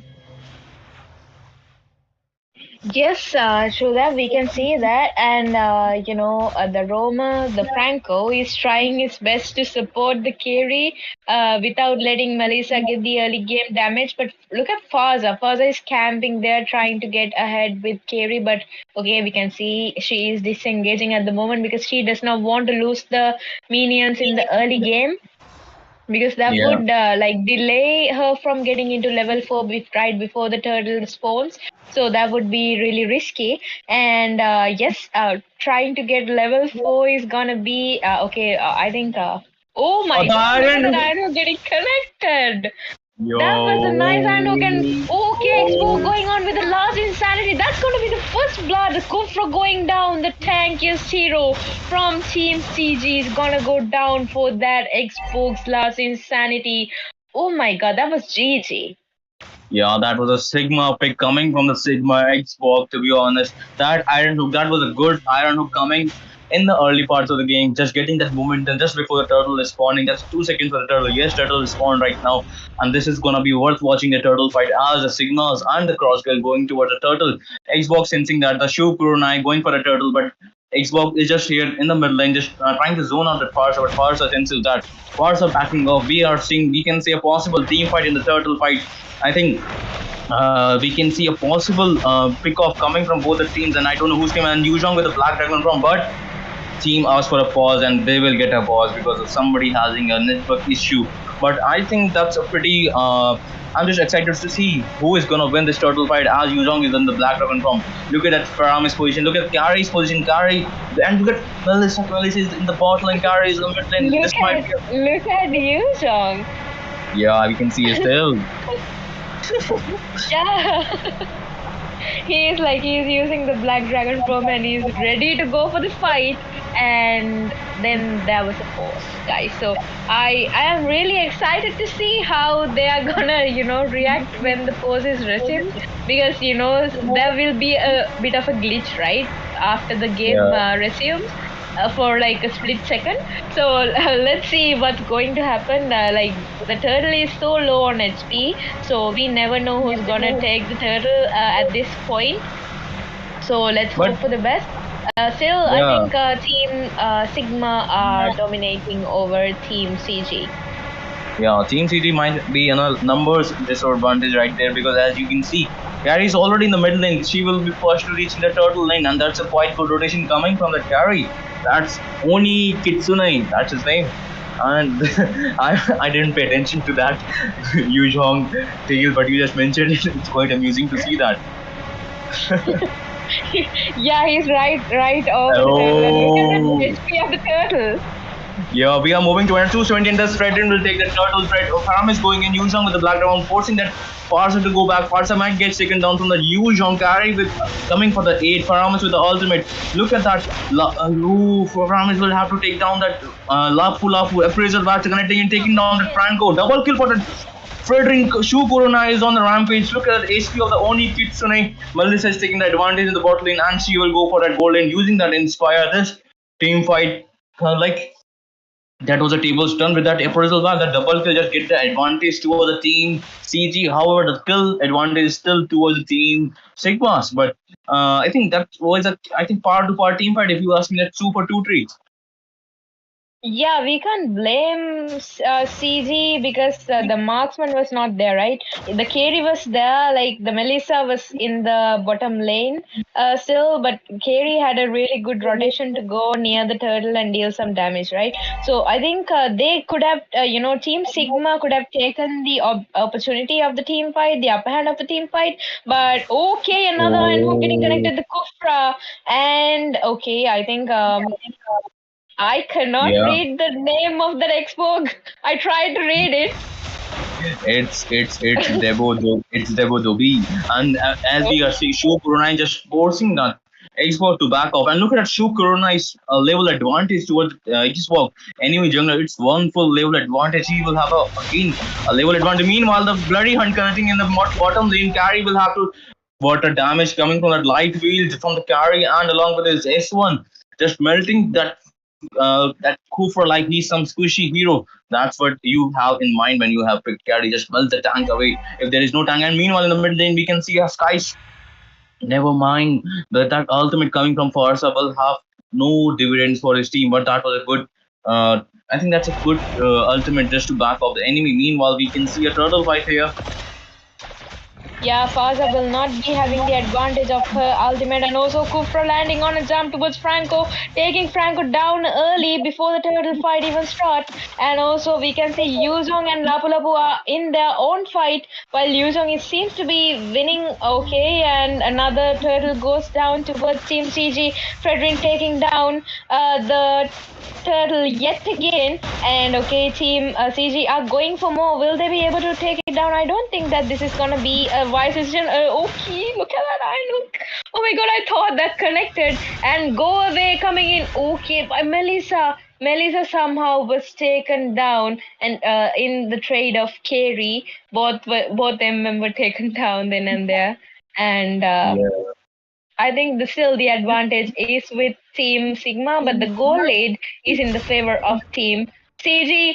And another Oh, two coming up 1v1 situation won by the Yu Zhong, the one and only Yu Zhong, who has been buffed recently. I don't think Yu yeah. Zhong is a really good pick to be given to an enemy team in this meta.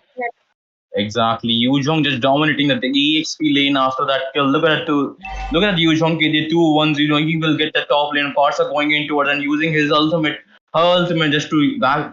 Just getting that minion and letting that turret survive somehow. How that is as Zoe said, the team fight that was in the bot lane was going towards the team and the return of the Sigma, and they're just this Franco has providing a lot of dividends towards his team because look, we are fan of the Franco because of his iron hook, right? And meanwhile, we can see in the bottom lane there might be a possible team fight. Look at that four. I think there's a two-man in the bot lane. Xbox is going towards the bot lane. In the top lane, we can see possible three-man gang going towards the Yuzhong and Farsa with the stun going for that. Wow, that's a flicker coming from that Lapu Lapu taking down. Now, meanwhile, in the bot lane, we can see a possible pick off coming from the Franco using his bloody hunt and getting that Kufra, and this might be a tower for tower trade, and Melissa might have to back off because Isbog is zoning out at Melissa so hard. Yes, Melissa will back off where we, and this is the turret for turret trade, and this turtle has the map advantage toward the turtle lane is toward the team, the return of the Sigma, so I think they might get this turtle here. Yeah, I think this is gonna be the first turtle for Team Sigma because the first two turtles were taken down by the Fredrin. But yes, meanwhile, I'm sorry, Yuzong was getting ganked in the top lane. Team Sigma made sure that they at least trade one kill in the bottom lane in order to, equalize it. And also, we can see a team fight coming up. The Feather Strike connecting on towards the Team Sigma, but caught Order saving the day for the team, guys. That was a nice timing, and the Bloody Hunt connecting on towards the Kufra, but Kufra somehow taking down the Franco.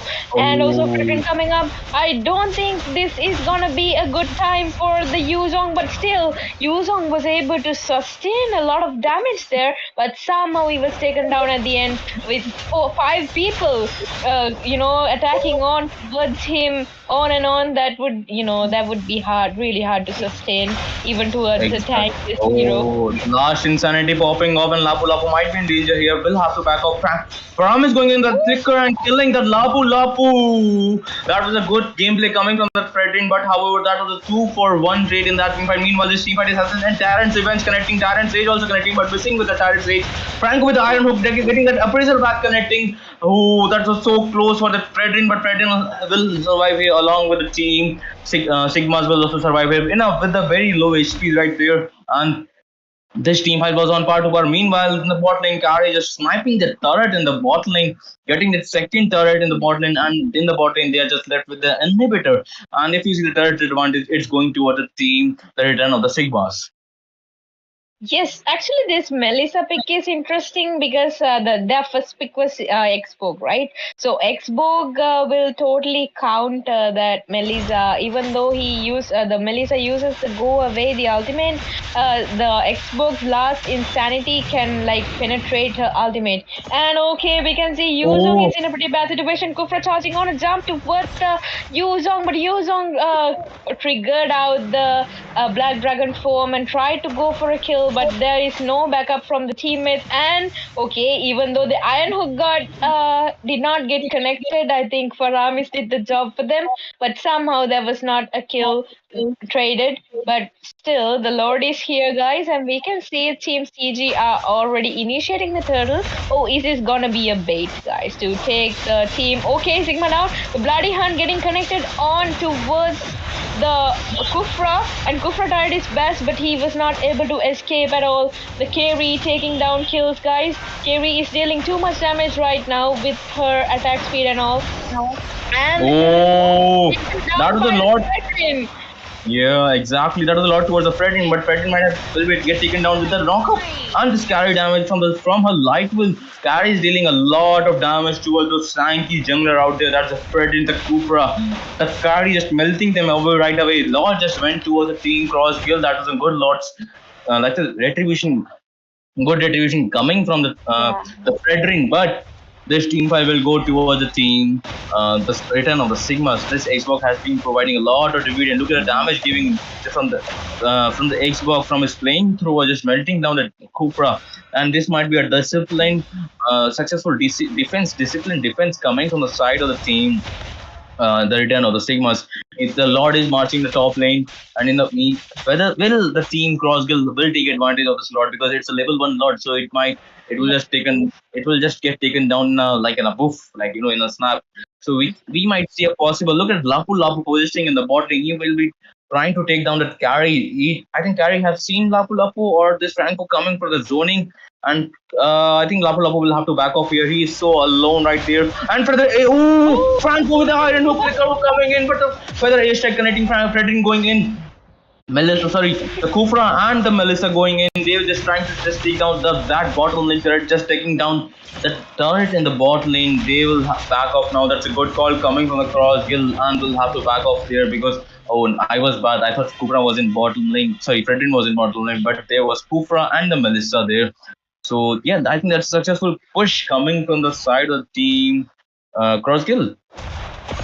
Yeah, they could at least take down one tower from Team Sigma, and this Iron Hook, guys, it connects like on to any squishy hero that is needed. Like he just not even hook the tankiest heroes. He goes for the squishy heroes. Look at that Faza was like inside the tower. She was like able to escape with the stun coming up for Franco. Otherwise, Paza might have gone down there. But okay, we can see Franco is providing vision very well to the team to avoid unnecessary gankings that are gonna come for his teams. But look at Xbox with the true damage that he has. He is dealing so much annoyance for Team CG, if you ask me, because that true damage is really hard to counter, and also Carry being named as the tank killer is in the enemy team, so I think Kufra and Fredrin might have to look out. So let's see, guys. There's gonna be like a 5-man rotation throughout the map from Team Sigma. Yeah, as well as the team cross guild. Look at that 5-man rotation top lane going towards the Lord push. They just senses that the Yuzhong is coming in the top lane, and all the 5-man are in the top lane, and they might be here rushing that Lord. Carries the bottom lane. They just I don't know whether they know it or not. They're just going for the bait. I think they're just beating that Lord. Just trying to. And Faram is going in with his second ability, just immuning through the walls. And there might be possible Iron Hook, but look at the trap going down. There's just a possibility of trap going down. He doesn't have a flicker going in for that Franco with a bloody hunt connecting and last insanity for popping off. Double kill for that Xbox and going towards that Melissa, just using that go away. But here 3-4-0. Oh, that was a close Iron Hook, but Fredrin just just dodges that with a very few inches there.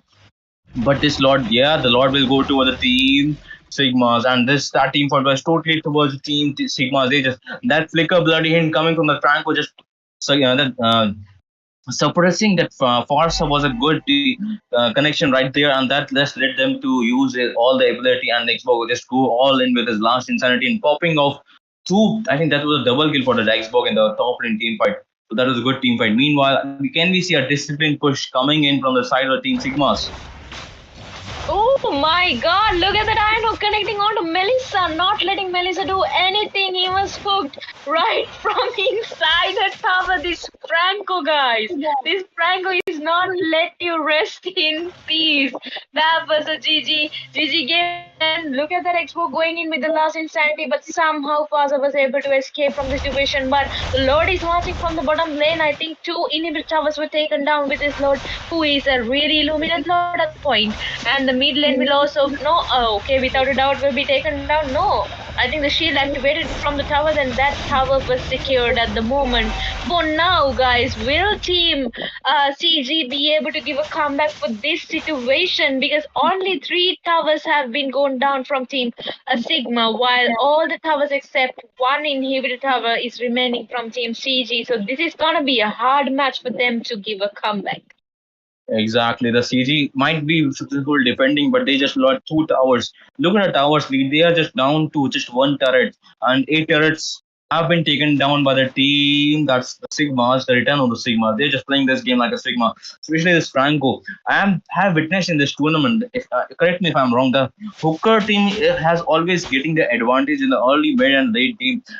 Just keeping aside the winning factor, but the Hooker team always, I guess, have an advantage because of that hook coming in from the Franco, especially this legend skin. Just I just feel like that this gives a hook buff towards the user and just let him hook the opponents. But we can see cross kill 3 people in the bot in that bush of the red buff near them. And I don't know, connecting again with that Kufra using that bloody hunt. It's going in and unstoppable coming in from the carry, just melting the Kufra like a freaking squishy hero. That light wheel ultimate coming in from the carry and along with the iron hook. Along with that, bloody hunt just melting down at Kubra just made the team Crossguild 4v5ing this team fight. Can we see a possible end there? Last insanity popping off. Black Dragon Farm coming in, zoning out that Melissa. Melissa is so low there. Farsec also getting low. Unstoppable monster kill coming from the carry. This might be the end for the team Crossguild. Yes, this will be the end for the team Crossguild right there. What a game, what a team fight, communication from the side of the team, the return of the Sigmas. Cross Guild couldn't retaliate to that. Fredrin just played very well, but this team couldn't back him up with the lack of communication, I guess. Zoe, will you have to say anything about this beautiful game, I guess? Yes, like the stats show that the MVP is Debo Topi, who is on export, who is on a perfect KDA, which is 509. But look at that Franco. If you were witnessing the game from the beginning itself, even though he is on a silver performance, he was the MVP. He was the initiator of the team fights. He was the one who gave the farm towards his teammates, like to the initial farm always matters to the mid and the late parts of the game, and this Franco was a great support towards his teammates, hooking the enemies right on time, most unexpected moments, and the team had a great follow-up. And the objectives, the first 2 turtles were taken down by Fredrin. We should give it out to Fredrin, because he's being the MVP of the losing team. He did the perfect job on being the jungler who was, managing pressure, taking down even a lord to his side, managing all that pressure coming in from the, dominance coming in from team RNS. But somehow this Franco and this Faramis, this Expo all did a great job. And also Yuzong, we should mention it, going for the backliners, dealing in a great deal of a support. That was a GG gameplay coming up by team RNS. Exactly, Zoe. Exactly. You just break it down so well and well insight given by you, because that MVP can be agree that you and me will give this man of the match towards the Franco with his iron hook, because his hooking ability is a lot good. So I think, but the MVP that's coming in from the side of the team, that's the Sigma, return of the Sigma, is the Xbox with that 11.0k MVP rating, and I love that Shukru going for that 7.8 MVP rating. I would say that Fredrin just played very well in this game, but his that's a lack of a lack of communication has caused this game.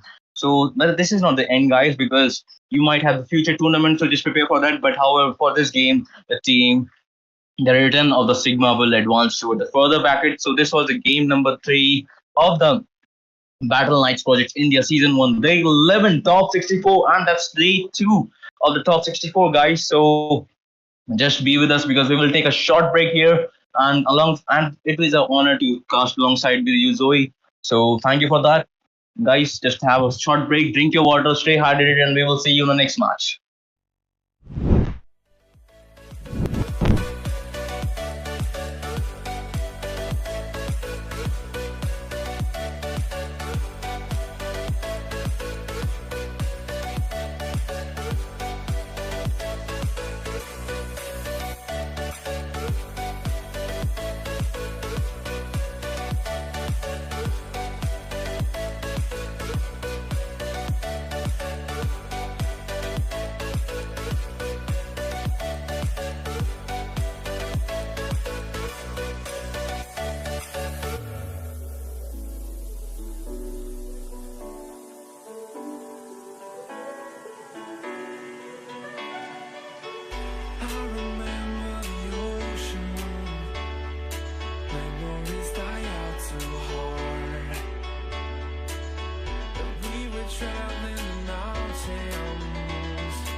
Something to hold on to, gotta find it first. But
something to hold on to, gotta find it first.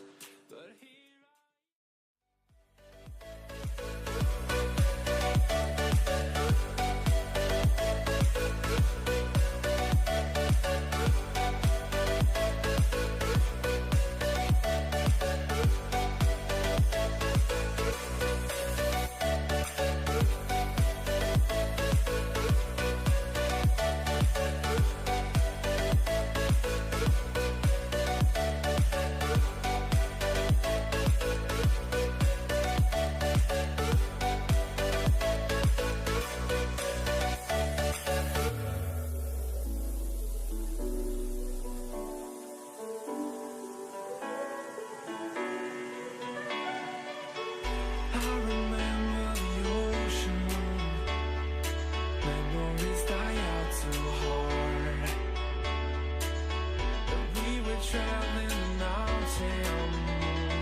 something to hold on to, gotta find it first.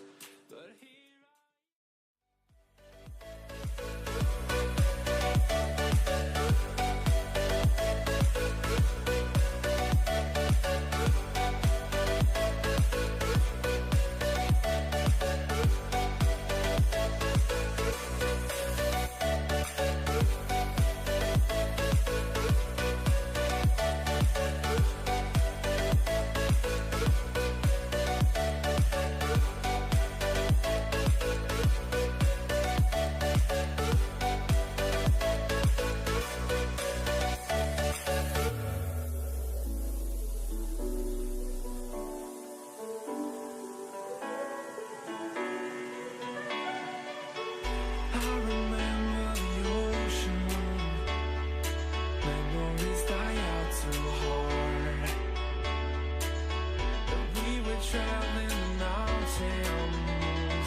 first.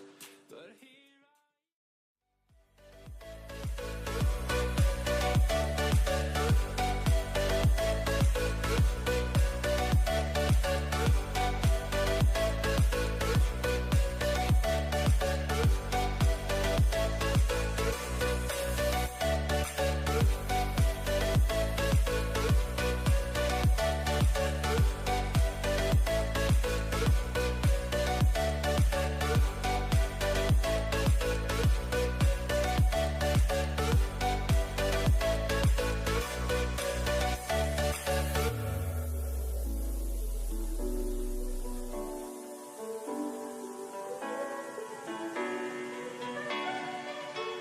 I remember the ocean moon.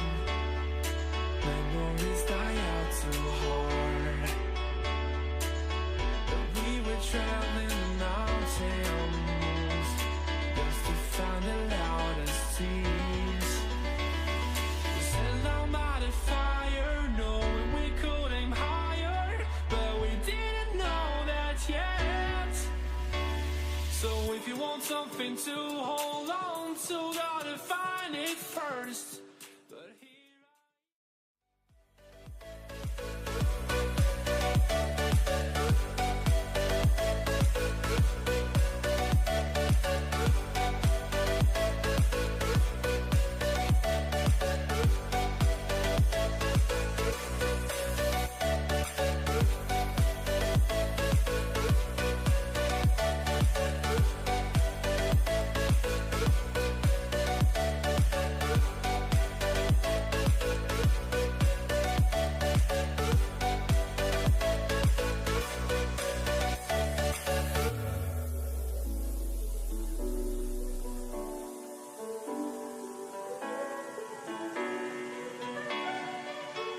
I remember the ocean moon.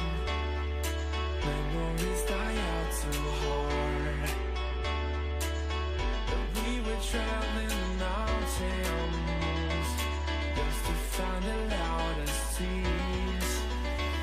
We set our mighty fire, knowing we could aim higher, but we didn't know that yet.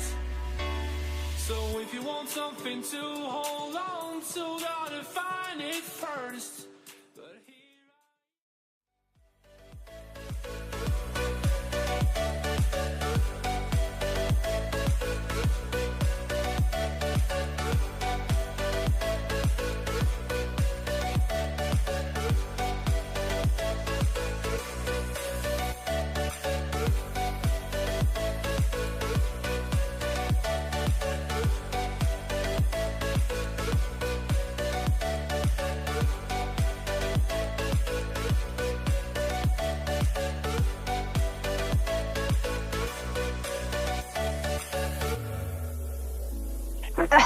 Do you want to do that la la la thing?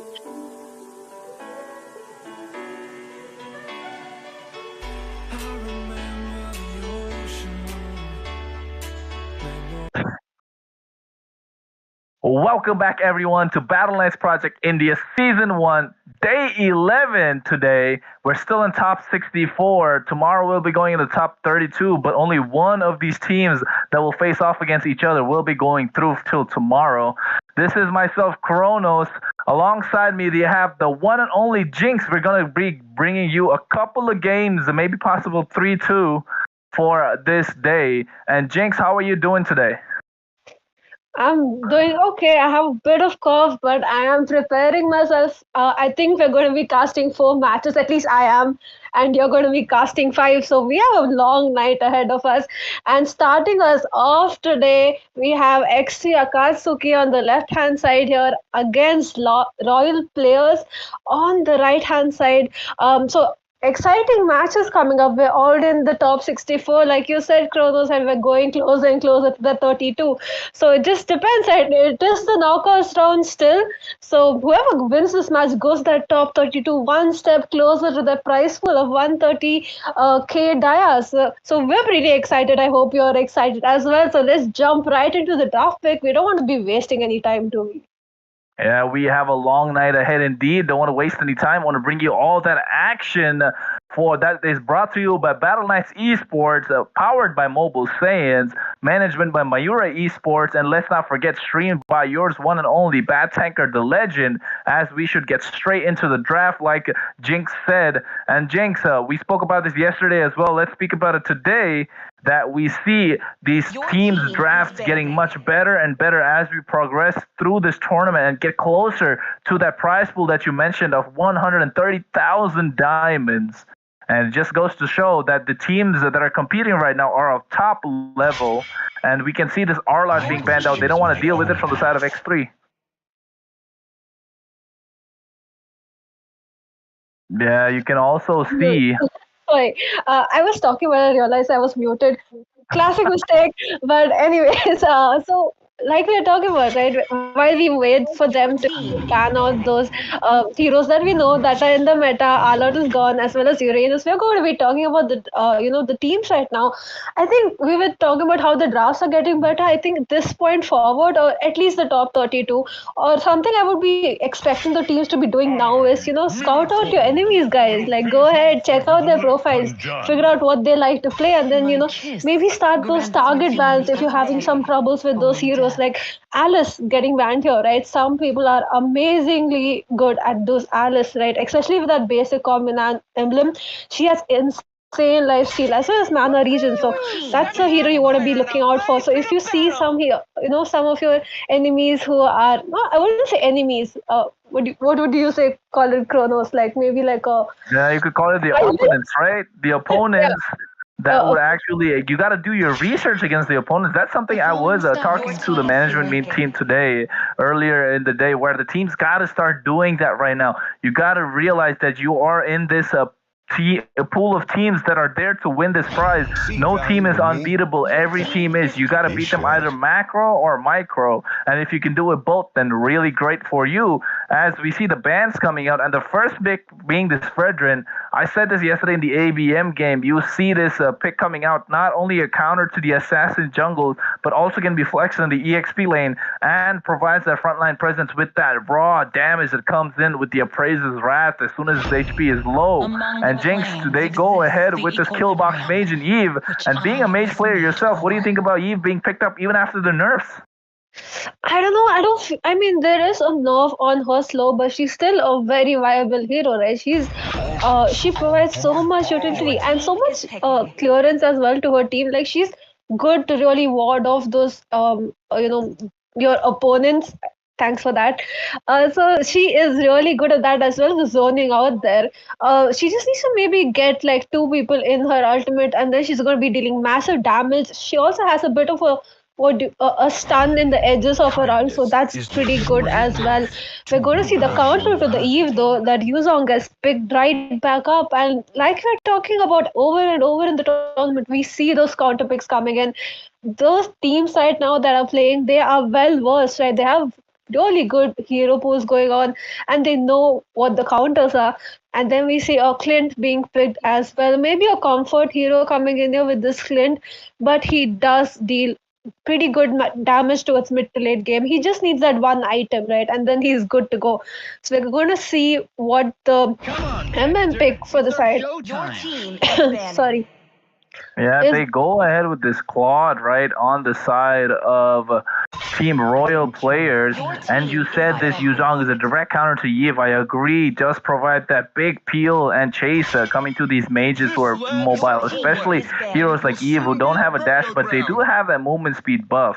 And speaking of the goal lane matchup, this Clint versus a quad, usually Clint wins out. He does scale really well into the mid and late game, but also has that early game power damage with that quick draw. If you eat a face full of those bullets, you're definitely going to feel that damage coming in. And Claude, once again, I've mentioned this so many times before. I'll say once again, he is absolutely the best goal laner in this current meta. My favorite marksman in this meta has the ability to dive into the back line, go with the Blazing Duet, provide all that damage, and can melt down tanks as well in the late game.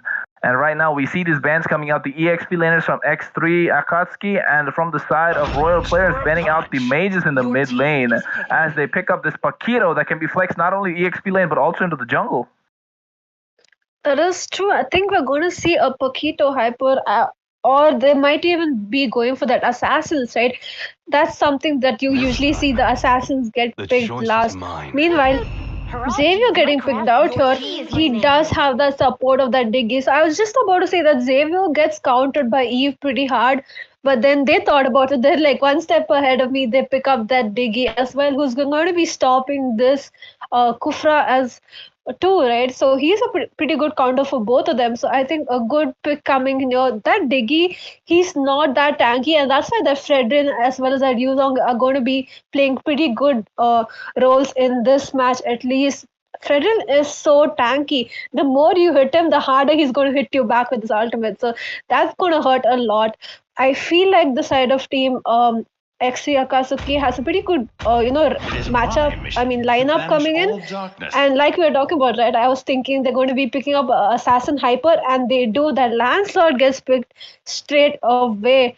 He once again. So Assassins hurt this, Xavier quite a bit. So I think the side of Royal have a good matchup as well. So like we were talking about, you can't really go with both of the teams because they both have good picks here.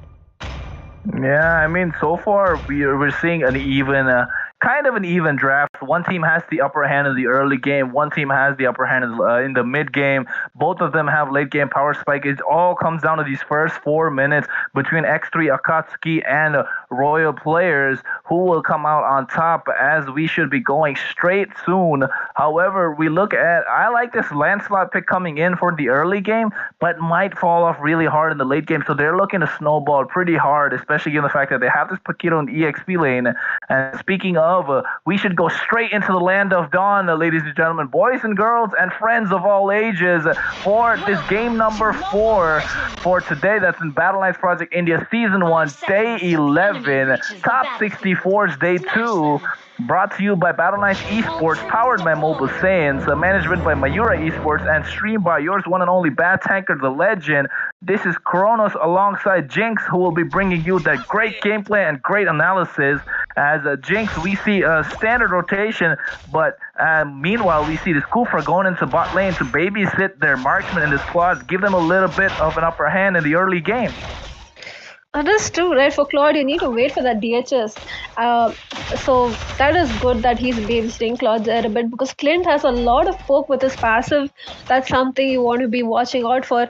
Meanwhile, Diggy, he realizes, Kufra is in bot, so he's going to be probably rotating down there. But Diggy, though, something that I don't usually see Diggy players doing is using those bombs, right? Like, you need to be, if you're in the bottom lane with the marksman, you need to be annoying the enemy marksman. That's something you need to do. Meanwhile, Kufra, though, he goes into that engage against this Xavier, gets him pretty low, but he's going to be retreating right back. So he was like sort of taking revenge for that Eve right there, right? They both got reduced to the same amount of HP. Well, let's not speak about revenge so early in the game. We just need some time. As you said, right, this Diggy needs to provide all that vision, and Shadow charging up the Tyrant's Revenge gets caught out by the ticking time bombs from this Diggy. As you can see, this Clint is trying to zone out, but getting zoned out instead by Achi here on this Claude. And Clint misses out on some of the minions. As you can see, Jeremy going for a high cut here in the first 1 minute 50 seconds of the game. Player spots it out, can possibly go for a taunt, and he gets knocked up by Jeremy. Meanwhile, Yuzhong doing the same to Mello, and Mello might go down. I think he will. He he does. First blood going on as the turtle spawns, and Jeremy along with Butternoose right now going. Jeremy, flickers out, escapes from the Appraiser's Wrath, uses jab to dash out as well. Furious Staff connecting, but the Tyrant's Revenge along with the knockup strike coming in from Jeremy, able to save him at that point, forces a flicker out from Shadow, who was caught between those walls as the turtle is being pulled over. But Butternoose once again goes for the Thorn Rose, but misses out on the turtle as he was not on point with the retribution. A little bit of a late retribution, you think, Jinx? Yeah, I think so. But this would be a good time to maybe, go and bother him in the blue buff as well. But looks like they're not planning to do that. Paquito though went in a bit too deep here. That he trying to cut out the lanes, but it is pretty dangerous. He does not have that flicker all the time, so he needs to be playing it a bit safe. Meanwhile, though in bottom lane, it's going pretty evened out both sides. Claude is doing a good lane management here in the bot, but that turtle though it's gonna hurt, right? You don't want that Fredlin to be farming up because then he's going to be tanking your whole team here. Even the Claude might not be able to melt him just in time, and then he's going to like whack you with that ultimate. It's going to hurt. So you need to really manage it. But Kufra doing a pretty good. He is not really afraid to be diving in, and that's something you want to see from Kufra players. Yeah, speaking of diving in, Archie diving in with the blazing duet towards that Diggy and Clint here. Meanwhile, the Shadow gets low and will get recalled. And in the top lane, Jeremy, once again, really deep into the enemy territory, gets taken down by, I'm not really sure who got the kill. I think it was the Yuzong, as they are comfortably sitting at 2-0 kill score, but they don't have the goal advantage, Jinx. Yeah, so like whatever I was saying happened, right? Getting too deep without understanding the resources you have is gonna hurt you. Meanwhile, though, Claude, I was just watching, like, he does not have the damage, so I think it's good that he uses ultimate to maybe clear out the lanes, make that DHS, get those first 2 items of yours, and then go into the team fights. He did go in there to zone out the enemies, though. Turtle is going to be up in the next, it's already up, and this turtle I feel like is going to affect the teams a lot. Degree though uses ultimate to maybe save his team there. He does manage to do that, but this is going to be a free turtle to the side of Royal Esports here. Yeah, they do get that turtle should be getting the turtle for free, as player 101 goes for the blue buff, and Diggy was taken down quite early, and his time's journey being baited out as well. He is squishy. That is one of the benefits of having Lancelot in the jungle, right? He can provide that damage as the knockout strike comes from Jeremy onto player 101. Thorn Rose comes out, and Shazi here with that Black Dragon form does have the Petrify, but doesn't connect. Wants to disengage. The Tyrant's Revenge and Tyrant's Rage comes out, but the time's journey a little too late. Maybe the flicker being forced out from Jeremy. Gets a kill on towards Rito, but goes down by himself. As we can see, another kill going on to Shazi here. Not really the one you want to stack up your kills on, not the one you want to provide the farm and gold to, but he's getting it anyway, so he has to play a crucial part from here on in these team fights as we move on into the mid-game.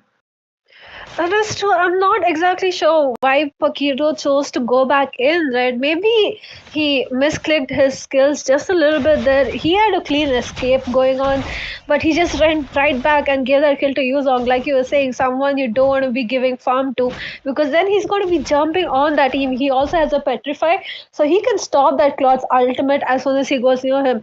So that's something you want to be watching out for. You need to figure out, the heroes that you don't want to be feeding. As for now, though, that Diggy, like you were saying, he is easy pickings for this Lancelot. I hope Fredden is able to maybe taunt this Lancelot out and provide that front lane that they desperately need.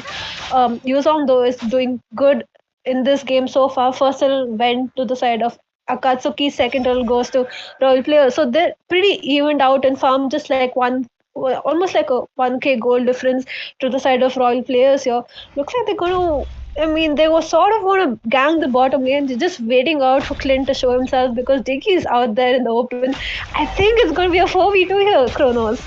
Yeah, you can see the reverse time on point just to make sure Shadow gets zoned out, but there's zoning out the entire team from the side of X3. Just the 2 players, not really the entire team, because they get that siege on the bot lane tier 1 turret. And right now the Petrify comes out on the top lane. Jeremy gets taken down. The Black Dragon comes out quite early to zone away the entire team from the side of Royal Players. Will he go ahead? Yes, the Fury Staff connects on the Mellow, forces the flickers. Archie is there. The real world manipulation being used along with the Phantom Execution. Thorn Rose gets the shutdown on this Yuzong, who went in too deep too early, and Shadow might get taken down instead too, as yes he does. The kill goes on finally onto Akàtsùki. the marksman, this Clint, gets a kill at least at like 7 minutes 30 seconds of the game. That's something you want as a marksman. As you can see, the puncture going in from Butter Noobs, who forces the flicker from Rito with the Phantom Execution, doesn't really get him. And right now they're going in for this turtle, Jinx, but player 101 proved to us that he has the retribution skills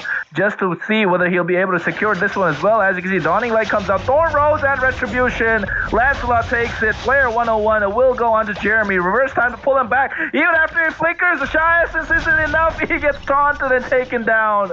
Jeremy is there all the time, but he's getting taken down too early, Jinx. What do you think he can do better? I think the aiming of his skills, right? That's something you need to be doing with the Paquito. You can't just go, wombo combo there. I mean, Ooga Boonga, right? He needs to be really aiming them. Maybe I would expect the Paquito maybe come in after the Kufra, because he is just going in the front. He's sort of acting like the tank right now. Kufra's playing it a bit safe. Meanwhile, though, this Fredin as well as Yuzong, they want to be getting that top lane inhibitor, which I think they probably could have done, instead of going for total and Yuzong losing his life there. I feel Black Dragon, the Furious Dive, and Shadow gets taken down as player 101 with the Appraiser's Wrath, but not enough damage. Dawning Light, though, gets the kill on towards Achi, and I think you said they could have taken the turret. Seems like they want the kills a little more, but no matter how many kills they get, they're not able to catch up to this goal lead on the side of Team Royal players, who have taken a siege at this bottom tier 2 turret. Jeremy finally realizing he's not doing much in the team fight, so he's trying to take these turrets as he's trying to jab his way and give knockups, but he's missing those skills. Like you said, Jinx, you can't really do the Oonga Boongas going full primal there. You gotta aim your skills and show those micro skills that we like to see, as he might get taunted right now. The knockup coming in, Appraiser's Wrath, but he's able to jab out. Furious Dive doesn't connect. That one little basic attack might be able to take him down, but does not, as he's able to jab his way out. Dawning Light, just a little insult to injury, but no one home there. As you can see, the gank coming in on the top lane, the Shadow, but the dash is there. Blazing Duet, and will he take him down? No, he doesn't. BMI, but the pulls him back as the Void is there. Void Crystal to take him down from Mellow. And Diggy here getting the kill on towards this thief in Claude. Did you see the interaction, Jinx? He used the BMI to go back, but the reverse time pulled him all the way back instead. I did see that. I mean, Claude is probably as shocked as we were. That was good going for Diggy. He could not save that clean, but they did manage to get that Claude down as well. So that's good thinking. Lord is up. Fredon is rotating around the Lord. You need Yuzong for the Lord, though. I would not suggest them going in right now. Another thing, right? That's where I feel like Akàtsùki is really losing out. It is the rotation. You might have a really good team setup, but the rotation is where the skills, the hero skills come into play. Meanwhile, Paquito, though, goes in deep again. I hope he does not lose his life here, because Lord is up. He does manage to get away, though. Just like, he's always getting away with like some 50 HP right now. Xavier as well misses his arms there. Just an inch. Otherwise, he would have gotten it. Yeah, I mean, an inch or a mile, it doesn't matter, right? If you survive, you survive. That Yuzong, I thought he was going to go all the way for him. He was quite thirsty for that Jeremy kill. Seems like he got a taste for it now, sitting on the 413 KDA as an EXP laner. But no matter what you see, they're getting these kills. They have a 9-4 kill score, but they don't have the goal lead. They are still behind 1K, and they're losing out on map control as well, because they don't have the bottom tier 2 turret. So you can tell that the side of Akàtsùki are doing well around in the entire game, but they are seemingly losing out on these objectives in the form of turrets from the side of Royal players who are working their way around the map. And if you ask me, I would rather be on the side of Team Royal players, given the fact that you can work your way around the map and kills don't win you the game. Taking down the base Crystal does. That's exactly what I was going to say. No matter how many kills you have, the team, if you don't have those turrets standing, if you're giving turrets away back to back, it's going to hurt you. You're probably not going to win the game. The enhanced Lord is up. It's a Luminous Lord right now. So whoever gets this Lord is going to be knocking down a lot of turrets. Maybe not the base. They might not be be able to end the game, but it's going to hurt them. Claude, though, already setting up for the Lord here. He is trying to get it down. Kufra goes into that Diggy. And right now, at least at this point in the match, Diggy is the priority, right? He's the first kill you want to be getting. And I think Lance is going to be focusing down that Diggy because then Kufra can come in, Paquito can come in, and Eve can come in, and they can finish off the whole team. That's something they're going to be looking out for. Kufra, though, going in back to back, and he's landing those hits, except this time he landed on Yuzong instead. Yeah, speaking of Yuzong, who used the Black Dragon, and the Thorn Rose gets the Lord from the side of Team Royal players as he goes in. Shadow forced to flicker out, and the BMI with the Blazing Duet goes in. Player 101 quite low, but gets taken down indeed. Once again, we see the interaction with that BMI and the reverse time.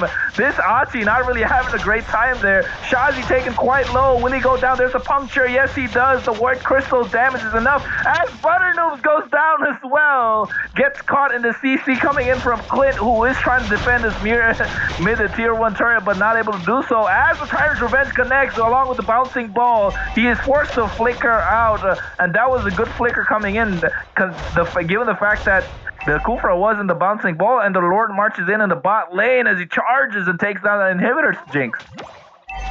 Yeah, that's what I was talking about, right? This Lord is going to hurt, and now they already lost that last year inhibitor in the bottom lane. That's where the rotation comes in. They lost those two turrets to Paquito there, and now they're going to be losing out one more to that Lord. Top lane is getting pushed down as well, and it looks like Team Royal players are going to be focusing down the mid lane. At least for now, that Kufra, though, being very annoying. He is just jumping onto them back to back, and it's hurting them quite a bit. Diggy, though, not able to really protect this team as much as he wants to, as well as the Feramis, right? I mean, not the Feramis, sorry, the Fredrin. I would expect him to maybe hang around the Clint, hang around the Xavier, so that he can maybe stop the Lancelot from attacking them. That's something. And also the Yuzong, save your Petrify for that Claude, right? Save it so that you can stop his ultimate. Those are the two things I'm expecting to see here. Or maybe they can capitalize on this Paquito as well, because Paquito is being a bit too daredevil-y, and he just, he taunted them quite a bit. But I'm not sure if he's able to get out just in time, because I've seen his gameplay so far. He is a bit, Ugo Bunga types. You're going full primal with that, Jinx, but you can see Jeremy still really in their face, sitting at a 240 KDA. Been dying the whole time, but able to do what this team needs him to. And right now, if I was that Claude, I would think twice about using the Blazing Duet into the back line, given the fact that he got caught twice with that reverse time. Even after he used the BMI to get out of there, he was able to be reeled back in like the fish in a pond while you're fishing with that reel. And like you said, Lancelot has to think about picking this chicken off the table. You want to go ahead, order that broiler chicken, 1 kilogram, get him out of there immediately, turn him into an egg, so he's not able to have that impact on game that you would like him to. From the side of Team X3 Akàtsùki, as right now the Lord is going to spawn in 10 seconds, and we're just going to see a stalemate for a bit as both the teams have reached an impasse. And you can see that the top lane pressure is there from Jeremy all the time. He's been diving in so deep, but he's providing that macro pressure that his team needs. And Jinx, look at the kill score, 10-7, but they're down by 6.5k in goal lead. True, and looks like they're going to be down a lot more. Lord is our Fredrin going in alone here. Like I was saying, right, I want him to be protecting the Clint as well as the Xavier. He can also stop the Claude as well with his skills. And Paquito doing good work going into the back lane here. Is Fredrin going to be able to steal the Lord? I'm not sure, and he does do it. He gets that Lord right in the middle of 5 people. That is good going by Fredrin. Like red tree gap, anyone. It feels like a red tree gap here. I don't know about all that, but seems like it's definitely the fact that they're not able to communicate coming in from the rest of the team for these team fights, as the Lancelot tries to puncture his way through, but he's a face full of those bullets coming in with that quick draw from this Clint and gets taken down. So wasn't really necessary. He would just want to style and clear out those waves. As we can see, the damage coming in from the squad on the player 101 as he goes down. The bouncing ball was there. The Blazing Duet, though, missing out on all the targets as he's taken quite low. The flicker coming on from Akuyokai, who gets the CC on to Jeremy. who again tries to go for the back line, but not able to do so as the Lord marches in on the top lane. And you can see Claude here, Achi, gonna burst it down and take it down as soon as possible. And Jeremy here trying to take this blue buff, but will get caught, and he chooses not to do so because he has to clear those minions out in the bot lane. And like you said, the retribution not being on point for Butter Noobs right now. That is true. I mean, Frederick managed to get that in the middle of 5 people and they escaped that Lord fight without losing any lives, though. He did lose out in that mid lane just because he did not have that support from his team there, right? He was all alone against 3 people. I would expect them to start, maybe playing just a little bit smarter because they have the advantage right now. They just need to, pick off those heroes one by one because Lance is diving in pretty deep. Clint is farmed up though, so he's able to get that Lancelot as well as like you were talking about. The Claude is getting caught out by the Diggy here back to back. Both Fredrin as well as Yuzong can stop him. That's something they need to plan out. Who's going to be stopping the Claude, right? Who's going to be jumping on the Eve? That's something you want to be talking to your teammates about. I hope they're doing that. I hope they are providing this Xavier as well as the Clint enough protection and also deciding who's going to be doing what right now because this last lot is going to be coming up in 50 seconds. I feel that's going to end the match unless they go for that amazing defense that we like to see. Meanwhile though, Xavier I feel is doing really well this match, right? 104, he's playing it safe, and he's 124, but it's pretty good for him. Provided that he's against the Lancelot as well as the Eve, as well as the Claude, right? A lot of backlane divers there. Yeah, you want Jinx to get a new pair of glasses, and you want to see that conceal coming out, which it is from Shadow, who's trying to go onto Yuri as he misses the Tyrant's Revenge, but the knockup coming in, and Jeremy gets caught once again by the reverse time as the Black Dragon comes out along with the real world manipulation. He gets the Jeremy, he does. The Immortality was popped earlier, but you can see the Fury Staff connecting. Shazi's owning him out the rest of the team as the Lord spawns level 3, and Akàtsùki finally having a really great team fight where they have no losses and are able to capitalize on these neutral objectives, which I think they should be doing. But this player 101 on this Fredrin chose to recall. And I think if you look at the itemization, he doesn't have the Guardian's helmet, which we really like to see on the Fredrin to give him the extra bit of HP to sustain in a team fight. And that's what costed him this early Lord that they could have gone for, which seems like Butter Noobs just using the puncture to get through as Jeremy here on the bot lane gets a little damage on Shazi. Thorn Rose is there, Immortality pop, reverse time, and the real world manipulation connects. The back line, Achi with the blazing joy, but the knockup is there as he gets taken down, and Jeremy going in with the jab and the trying to go in deep, but gets taken down as the Time's Journey was there to provide all the anti-CC along with that a little bit of sustain. As you can see, they have a 1-for-2 trade, and if I was on the side of X3 Akàtsùki with the numbers advantage, realizing that there's no Jeremy to zone the back line, there's no Achi to dive into the back line with that damage, I would be going for the Lord, which they are right now. That is true. I would be going for the Lord a lot sooner though, because right before this, that Eve had used up her ultimate. There were a lot of resources wasted just to save that Kufra that time, and they did not go for the Lord. Instead, they went to clear the lane, and that's what happened. Yuzong lost his life. It is going to be a 4v3 right now. Lancelot is there. Another retrieve battle coming up right for us, but that top lane is getting pushed down. Yuzong though, he's going to be ignoring that. He's going to be coming in to help his team. Lord is pretty low. Any bets on who's going to get it? Anyways, Fredrin gets it though. You can see the dive coming in. The Time's Journey is there, and Shadow will get taken down. Yes, he does, as there was no follow-up thanks to Shazi with that Black Dragon. As you said, ignored the top lane, which is being taken down right now. And yes, it will indeed. But he was able to help his team secure that Luminous Enhanced Lord, which is level 3 right now. And knowing that this level 3 is really hard to take down, you gotta be with that Lord so that you can utilize him to the maximum. And Jeremy trying to once again provide that map control for his team by taking him down the bot lane minions along with Shazi over there 1v1 as the Lord marches in on the top lane, Jinx. That is true. I feel like role players something that I keep saying, right? The communication, because I don't see Kufra diving. They're diving in one by one, right? You see a Claude against five, you see a Paquito against five, and then you see the Kufra jump in. You need to be timing your skills right on time. The tank needs to be giving those call outs. Like, come on, guys, I'm going to jump in, so follow, back me up. That's something you want to be seeing, though. Lord, though, getting chunked down in the top lane. Looks like they're not going to be supporting their own Lord here. Oh, did you see that two-man knockup coming in from Shadow with the Tyrant's Revenge, but Digi with the perfect times journey after the use of the Tyrant's Rage right now. And you can see that they were able to successfully defend their base because they didn't lose a single inhibitor from the side of Royal players.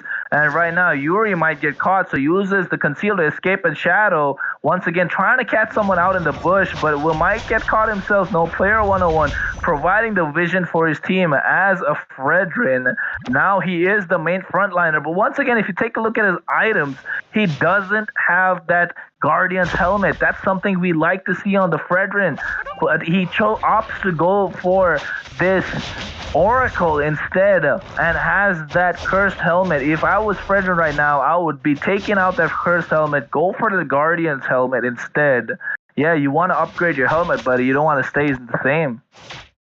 That is true. We don't really see the Oracle on Fredrin's day usually, but I hope he has a plan up his sleeve. Meanwhile, I feel, the other thing about diving into deep is that you're not going to be able to get back out. Kufra, the amazing ultimate coming here.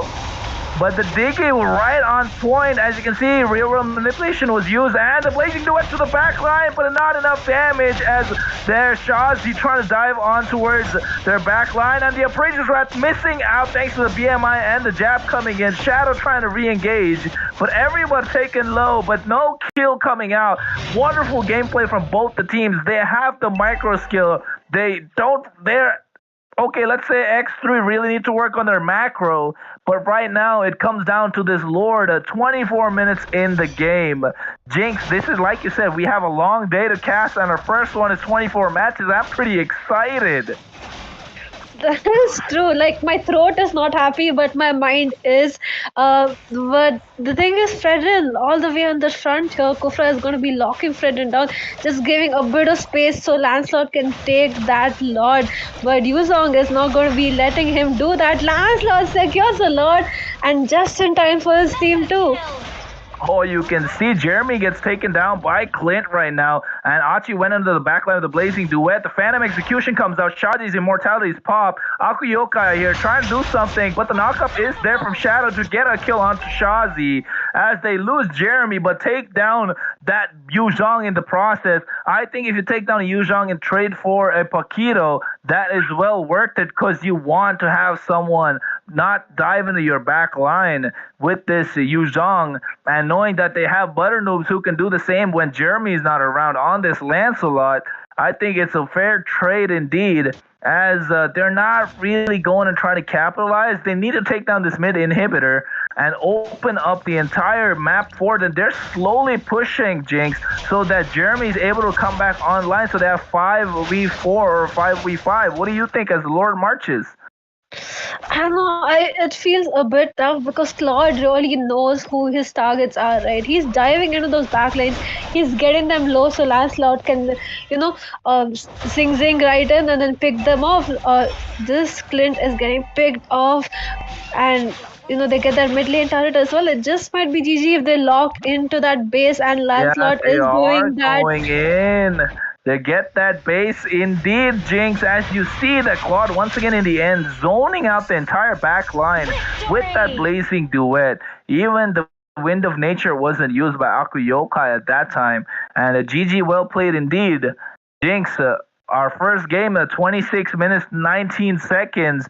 Really can't wait to see what we got in store for the rest of the day as Team Royal players go through towards the round of to the top 32 for Battleknights Project India Season 1. Unfortunately, there has to be a loser, and X3 Akàtsùki, even though they had a wonderful game, were leading on the kill score, have to bow down out of this tournament.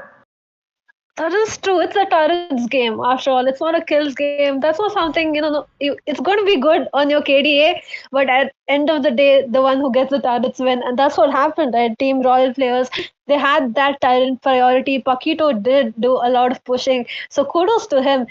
But one thing that I was just noticing, Kronos, in that last Lord fight, the side of Team Royal players were pretty low, right? All of them were low. I feel like if just Akatsuki had been a bit more aggressive, not let them recall, I feel like they might have just won that game if they just planned their cards right. But sadly, they chose to retreat there, and then Lord was in the base. It's tough when it's, I think that was the fourth Lord of the match. At that point, it's unless you have an amazing front line to stop that Lord from entering the base, it's tough to defend. But they did do pretty well in the game overall. Clint was dealing amazing damage, as well as Diggy, right? He was providing so much utility to his team, and he was just saving everyone from Kufra back to back, and that's good countering coming in from both sides. But at the end of the day, Claude had good targeting as well as Lancelot. He was diving in the back lane, and Paquito was, being pretty annoying. He was always in your face, right? So overall, well played by the role players. They do go in the top 32. So we're going to see amazing matches coming up from them in the future. Yeah, we will be seeing that soon, but don't worry. We will be bringing you the next game soon enough. So stay tuned, folks. We'll be back after a short break for the next game, Arachnophobia versus Team Bodos. And this is Jinx and Kronos. That will be back soon after this real short break. Don't go anywhere. Stay tuned.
Something to hold on to, gotta find it first.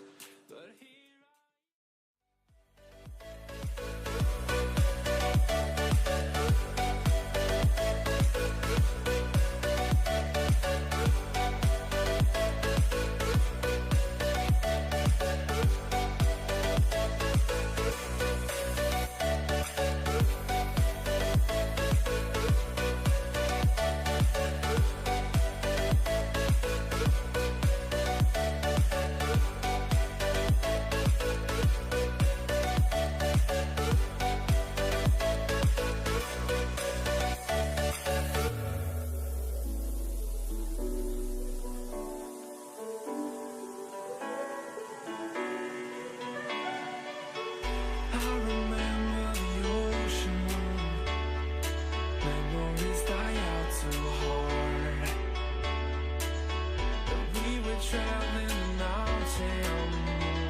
something to hold on to, gotta find it first.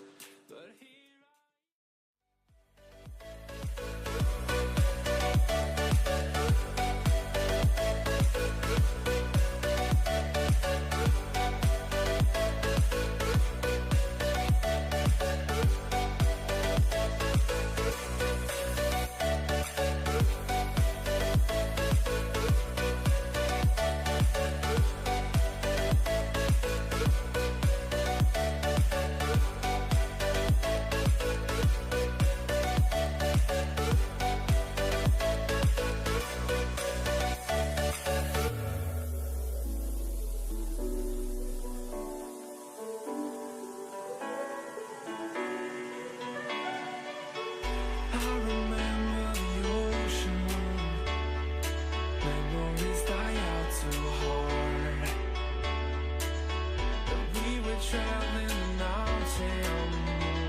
trying to hold on to Mhm. how to find it first.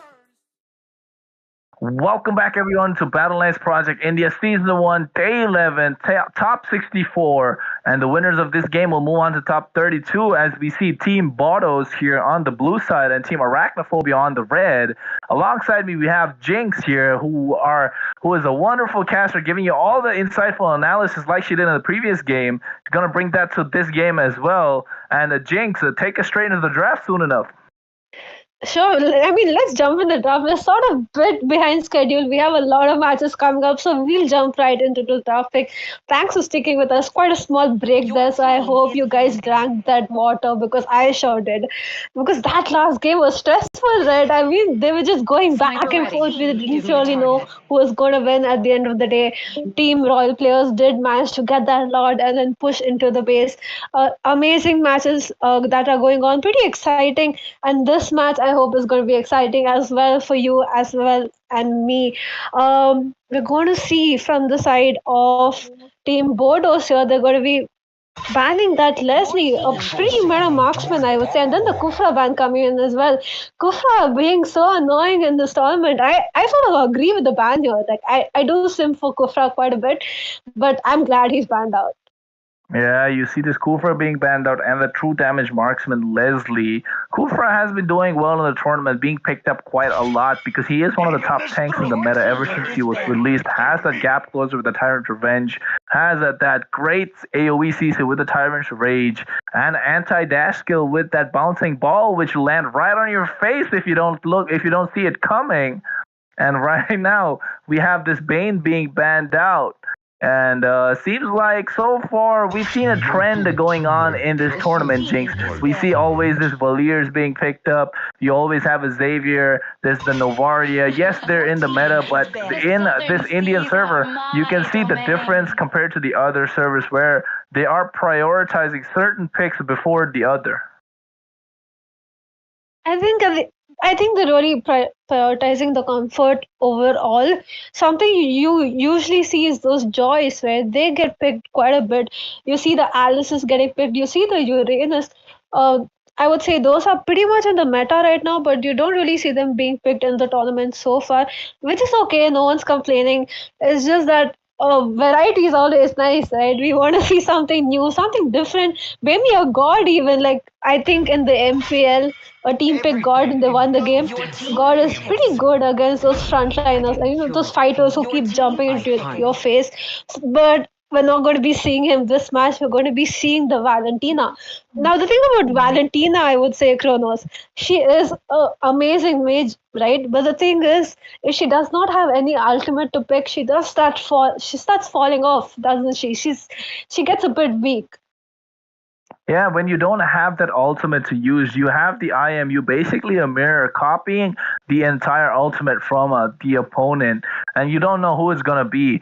So if you pick up heroes that don't really utilize those ultimates a lot, maybe something like the Hylos or possibly, but never mind, they don't even want to think about Arachnophobia going the other route, providing her all the ultimates that she can use, and she has to pick from one of them because they're all so good, and that's a confusion that could be caused to the player. Just overload him with too much information and the system might crash.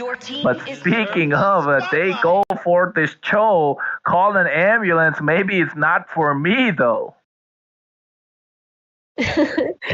That is true. Cho, I hope Cho is a tank because Cho's not performing that well in the EXP lane.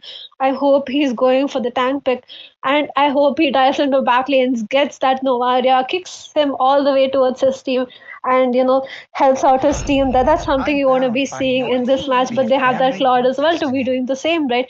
We saw last game Claude diving into the back lane, getting those squishies, and that's what you expect from a Claude gameplay. And I hope we're going to be seeing that this time around as well. Meanwhile, the Terizla, though, he's going to be providing amazing ult to this Valentina if she uses it correctly. That's something you don't want to be expecting. Novaria's ult is just going to be providing some vision, but that Terizla's ult, though, it's going to hurt your team. It's going to be hurting your Gushin, especially because he's not going to be able to escape from it. Yeah, you want this Gushin to come in CC free, use those Shadow Blades just to get everybody, mark them off, and get those daggers out and destroy them and delete them out of the game. But realizing that this Claude might be a little slippery for him to do so, and having this Valentina take out that big fat ultimate with that penalty zone from this Terizla might prove a lot of a problem for him. Not really sure why he went for it, but once again, you said it before, Jinx, going for that comfort pick coming in from the side of Arachnophobia. And if you look at the draft so far, I definitely like the draft coming out from the side of Team Bodos. I don't know. I feel like they both are pretty good. Terizla, even though he's going to be, helping out the enemy just a little bit, he is good overall, right? He does do a lot of damage. And if Claude does not have that Purify, he's able to even stop that Claude's ultimate as well with that knockup with his ultimate. So we just have to wait and see how well they play. Now, we were talking about the predictable picks coming in here. This is something that we don't usually see. A natal marksman coming in from the side of Team Arachnophobia here. That makes 3 magic damage heroes.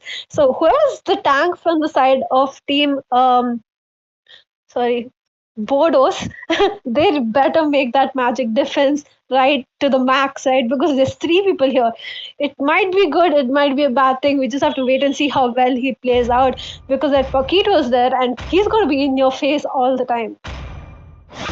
Yeah, gotta see they have too much magic damage overload just in the radiant armor, and they won't be doing a lot of damage as we see this Paquito and this Hayabusa being picked up, and you can tell that the side of Team Bodos here want to dive in a lot. If they dive in and they catch somebody off guard, they're gonna delete them. Indeed, they have the tools to do so. But from the side of Arachnophobia right now, they really need that physical damage coming in.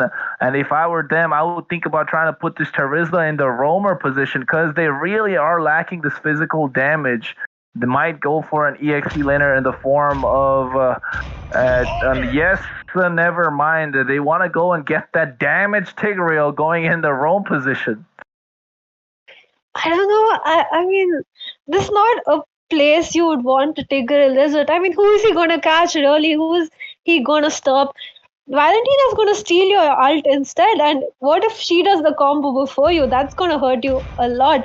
He's not going to be able to catch this Claude. He's not going to be able to stop the Hayabusa. I would maybe expect something different, maybe even a Hilo coming in. That might help his team a lot, especially with that Hayabusa here. Maybe a Florin or a Angela to help out whoever Haya is targeting. But it looks like they're not going to be going for that. We're going to be jumping in the draft. I do feel like Arachnophobia is a bit weak in the draft here, but at the end of the day, no matter what you pick, we just have to see how well you play that hero, right? They might just surprise us, though Team Bodos does have the overall team comp. I mean, they have a good setup going on. They just might lose out. Depends on the skills at the end of the day. Yeah, it's a game of skills indeed. We want to see the micro skill and macro skill coming out from both the teams, as I maybe I would have preferred a Belleric going into the roam position, but it's not about why I think. It's about what these players think who are here in the land of Dawn for this game we are bringing to you, which is on the blue side we have Team Bodos or Team Bodos, whatever you like to call them, and on the right side, on the red side, we have Team Arachnophobia. Jinx and myself, Kronos, will be bringing you this game, which is brought to you by Battleknights Esports, powered by Mobile Saiyans, management by Mayura Esports, and let's not forget, streamed by one and only Bad Tanker, the legend, as Tigreal here is trying to help his team and not lose the blue buff, and forces out the retribution coming in from this Gushin, and forcing the flicker coming from Drag. I'm not really sure what he was thinking there. They get the Astral Recall damage on Call and Ambulance, and to be honest, I really want to use that line. Oh, did you see the retribution steal coming in from Newton there? That is a very good use of his time. The first minute of the match, and he's already wasted out a flicker, wasted out a retribution. It would be a good time to maybe go into the enemy jungle, maybe try to take the red buff as well. But looks like they're not going to be doing it. Cho is going in alone here. I hope he's able to escape. This time he did not use his flicker up during that last skirmish, so he still has it. Though Haya is there right in time. Looks like they're reading my mind, Kronos. Yeah, you get the first blood, goes on to XXX here with that Terrify coming in. The Shadow Kill coming on the bike right now. And he doesn't even get the red buff as Newton secures that and Cho with the kill thanks to the Jeet Kune Do. And call an ambulance indeed, but not for me as he got that kill. And Reinhardt can only stand and watch as he doesn't have the mana. So does Jafung here, who doesn't have the damage as Drag is being a bit of a drag here. Not really doing the best that his team needs him to do. But what can he do, to be honest? He is just an immobile tank. He needs that great setup to be given, but with such a team with high mobility, he won't be able to do so as we see Wave here camping out bike and BTR's XXX taking that penalty zone as we see him hit level 4. That is true. That's what we were talking about the daft pick, right? You don't want to be giving free ultimates to Valentina. This Cho, though, he is being so annoying. He uses his ult on that Gushin as well. Amazing ultimate by Valentina. They managed to get a 2-man ult here. Tigreal jumping back into that team fight. That is not good thinking. I would recall if I was him. This is going to be a free turtle to the side of Team Bodos. Amazing. I mean, they really have this game in the bag. I feel that early game went so well for them, and they have they have the full map, they have the awareness, they are pretty much leading the game where it goes, and the side of Team Arachnophobia is just following them blindly. That's how it seems. That Tigreal pick is not working out for them. And this Novaria as well, she needs a bit of farm to start doing damage, but looks like Valentina is not going to be letting her get that farm. As well as Haya, he's just going to be jumping right onto her face. But this Cho, though, he is so annoying. I mean, it's good for his own team, but if I was in Team Arachnophobia, I would have a phobia of that Cho, like a Cho-phobia. Yeah, speaking of, he gets away with the dragon onto Drag here. Shadow kill as well. The kill goes onto the Valentina as Newton just flexing with that quad shadow as Bike here trying to catch somebody off, but Colin Ambulance does not have the way of the dragon, realizes that, but doesn't want to engage. Because XXX here, he has the ultimate, but didn't pick up one yet. So if I was the Gushin, I would start looking for these kills. Reinhardt here gets the quad shadow on him, but Newton doesn't want to force, as you saw Drag over there, who was dragging those big, heavy shoes that he's got to fill in as the roamer for this game.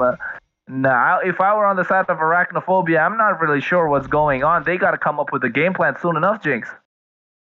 That is true. They seem a bit lost. They seem a bit out of their depth here. Cho goes in again, not losing even a sliver of his HP there. Terizla is coming in for that support. That damage though from the Terizla after swinging the hammer. He finally gets a kill on this Valentina, but it's a 2-for-1 trade. It's all right. They gave away a kill, but I think it was a shutdown indeed. But that kill went on to Novaria, who, I mean, if I was on the side of Team Arachnophobia right now, I would already be planning out the late game. That is true. They better have a plan ready. The thing is, the side of Team Bodos, they haven't pushed down the lanes yet. Looks like they're focusing on those skills. They're focusing on disrupting the enemy team for now. Maybe they were just waiting for that goal sheet to be coming out, and then they're going to be start pushing down those lanes, right? The second turtle is up. It's going to be a second free turtle to the side of Team Bodos. Rotation is lacking for the side of Team Arachnophobia, right? Communication is lacking as well, because Gushin is always on the opposite side of the objectives. That's not something you want to be seeing from your hyper. Meanwhile, this Hayabusa goes in. That Terizla a bit too tanky for him. Looks like Haya is not farmed up enough. Top lane, Tigreal trying to set up maybe for ambush, but Cho is always there, right? He's always wherever Gushin is. He's like almost like a stalker of this Gus. Yeah, he is a stalker indeed as he gets the Shadow Blade marks on him. Implosion coming out as well. A bit of an overkill as the Nathan uses his ultimate as well just to take him down. And they finally get rid of that Cho, but Wave here onto Reinhardt with that jab. And the Blazing Duet was the back line. And trying to drag Aaron here. Addy down under the turret, but wasn't able to do so because he used his sprint just to be able to get out of there. And XXX with the Terrify to add on to that. Right now, we can see clearly the side of Team Arachnophobia not really where they want to be. Maybe it's their plan. They're not that behind in the goal. It's just 3K. They can catch up, but they need that big team fight. That is true. The side of Team Bodos do lose that top lane inhibitor though, and they're not going to be able to get another one. Instead, this Hayabusa he has his targets locked down. Right? He's always on this Novaria. Now, the worst thing of playing Novaria is those assassins. They always, because you don't have any dash, you are pretty back in those team fights. But if that assassin locks you, it's going to be tough for you. And look at that Hayabusa back-to-back kills. That Claude does get it, but Haya provided that damage. Oh, did you see that implosion coming from Tigreal? But XXX with the implosion of his own with the IMU as they get a kill on towards this Gushin. And Drag here using the Flicker Dish to get out of there. Oh, not really the Flicker, but he gets taken down instead. That's a double kill onto New 10. And 3-for-0 trade. That is really successful ganks coming in from the side of Team Bodos. And right now, I think it's just a matter of time that they can end the game. That is true. I mean, it does seem a bit one-sided. And the thing about the side of Team Arachnophobia is Gushin does not have that farm to snowball. He is not going to be doing any damage whatsoever. They have 3 mages in their team. That's not going to be very helpful against this Cho, right? Who is extremely in your face at this point. He's doing such amazing setups for his team. He's always around. He's always providing this vision. He's always there to stop Gushin from farming up. So overall, amazing communication, right? And he has that follow-ups as well. That's what you want to be seeing with your tank. You want to be seeing your team help you out. Meanwhile, they get that Nathan in the top lane. Oh, finally, Tigreal with a nice implosion, but there's no follow-up with the damage because they don't have the gold. As a shadow kill gets a triple for this Hayabusa. New 10 on a roll here, 804 KDA. If I was a Hayabusa, I'd be rejoicing as he goes in with a quad shadow, but misses out on the Novaria. Reinhardt quite lucky there, you can say, as New 10 will be donning a new era for his entire team. And seems like top 32 is just that much closer for them, Jinx. That is true. It seems a bit tough, right? Novaria is having a tough time even clearing the lanes. It's not going good for them at all. Good ultimate by Tigreal, but that's the whole point. If your team is not farmed, what exactly are you going to be doing? I jinxed it again, didn't I? I'm not sure why he used that ultimate there. No one was there. Only the Cho was. Another kill that on this damage Novaria. coming in from the shadow kill. Novaria, I don't know what she was thinking, trying to go out without any vision of that Hayabusa, who is an assassin indeed, as we see Cho here with that concealed play, has the Jikundo, but nobody home for him to catch anyone there, as once again the quad shadow connects onto Argang, but that's a Charizda, not somebody you want to try and use your shadow kill on to take him down as the Lord spawn in 5 seconds. Yeah, it might just be a GG. I mean, they are already like 7k goal lead, almost 8k goal lead as well, and that's already 10 minutes into the game. That's not very good for the side of Team Arachnophobia here. Cho though going 1v4. He's just, zoning them out. He's just trying to get a feel of where the enemy team is. And the Tigreal does pull that Hayabusa towards his team, but Haya can just use his squad shadows, jump right out. That Nathan though, he is trying to beat he's trying to push down that bottom lane. He might get that one turret, but are they going to be able to defend any of this? Because the Lord is up. The side of Team Bodos is completely farmed up, and this Hayabusa, like you were saying, 904, then just might be able to end it. I mean, this is one of the times I would say you can probably end with that first Lord. Yeah, they have the goal lead about 8k right now. And you can see the Conceal coming out with a G Kundo, but misses out. BMI was there. Flicker way of the Dragon on towards Drag. He uses the implosion, but Flicker's out first and said, call an ambulance, but not for me. As the Blazing Duet goes onto the back line, but the Wind of Nature is there from Jafung. However, Hayabusa here, Newton gets a kill and gets two. That was another one going in towards this Paquito. As the Lord still is alive, they have all 5 members who are there with the Lord marching in on the top lane. And this is when Jinx, you said that they can end with the level 1 Lord. As you can see, Reinhardt forced the Flicker out thanks to the Quad Shadow coming in from the Hayabusa as Addy Dawn chunks down this mid lane inhibitor and gets that one. And should be going for the top inhibitor, as they should be getting that soon enough. And at this point, it's just a matter of time. Arachnophobia are 2 behind on goal. They don't have the damage. And the other team, Team Bodos, has snowballed as the Way of the Dragon comes out from calling ambulance onto Drag once again. Just insult to injury, styling him on their entire team in their base. A 1v5, but not able to be taken down. That's true. I mean, they don't have the damage, they don't have the coordination, and they certainly do not have those turrets. Only that bottom lane inhibitor remaining for them. He ended standing alone. It's the only one protecting their base. Lord is going to be up in the next 50 seconds, and that just might be GG unless they do that 5-man ultimate by Tigreal. Even if he does that, I'm not sure if his team is going to be able to, get those kills because they are so underfarmed, especially the Gushin. He's the hyper of the team. He is supposed to be snowballing, but it's not working out for them. I think what really hurt them is that Valentina, right? You don't want to be giving her those ultimates, and they just gave it for free. That Terizla as well as the Tigreal ultimate, both of them very good CC skills, and they're in the hands of Valentina, who's farmed up way more than you are.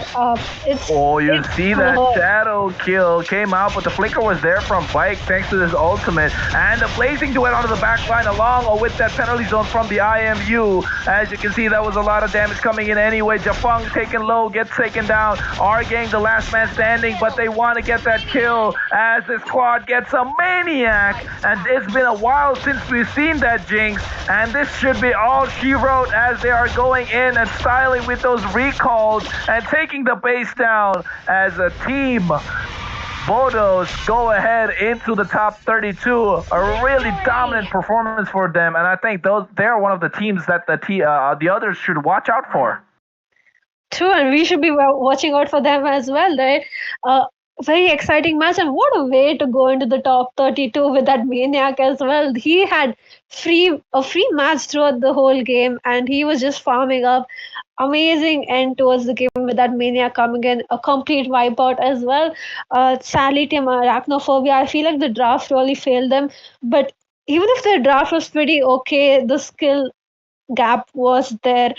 They did let that Cho annoy them just a little bit. I would prefer a different sort of tank, but they probably had a game plan. It did not work out for them, but that's too bad. It's fine. There's always next time. But this time, though, Team Bodos does go into that top 32. So I'm excited to see them play in that, the next year of this tournament. They are playing pretty well. I mean, it was complete domination, right? The Hayabusa 10-0-5, he just had an easy match, didn't he? Yeah, he had a really easy match indeed, because he didn't die even a single time. There was no suppression for them to actually lock him down, because the Franco was banned out, the Kaja was taken out as well. So as an assassin, that is quite the free game. There was no lock on CC. Maybe they could have gone in for a Kadita roam, maybe a Belleric roam at that point, or like you said, a healer in the form of maybe a Florin. That could have been doing well for them as well at this point. But they didn't think of that, and and half the game is in the draft stage. The draft constitutes of 50% of the game, and that was their downfall as the draft led to their demise. And I could also say it's possibly because of that first pick Valentina, right? Because that plays a little bit of a mind game. But looking at the damage distribution from the side of Team Bodos, they had an even distribution, 23% damage on this Valentina, 22% on this Quad, 29% on this Hayabusa, and the rest of them just providing the utility with that Paquito and Cho. And the other side, not really much to say. It was a one-sided story. but it is what it is. As Team Bodos will move on, Jinx. That is true. Joe, though, a silver, I feel like he deserves way more. He did so much for his team. Anyway, guys, exciting matches, right? Last two were pretty fun. We're going to see three more matches, so stay right with us. We're going to be right back.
Something to hold on to, gotta find it first. But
something to hold on to, gotta find it first. But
something to hold on to, gotta find it first.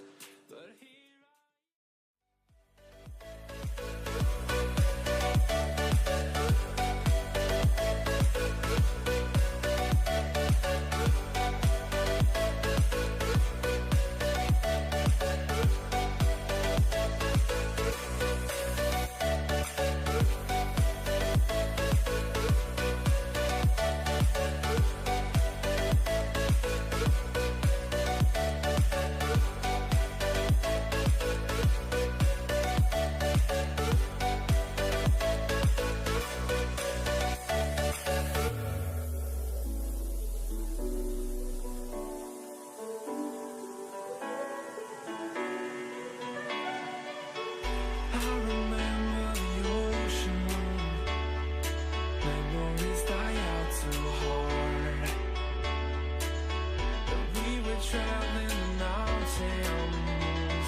first. But here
something to hold on to, gotta find it first.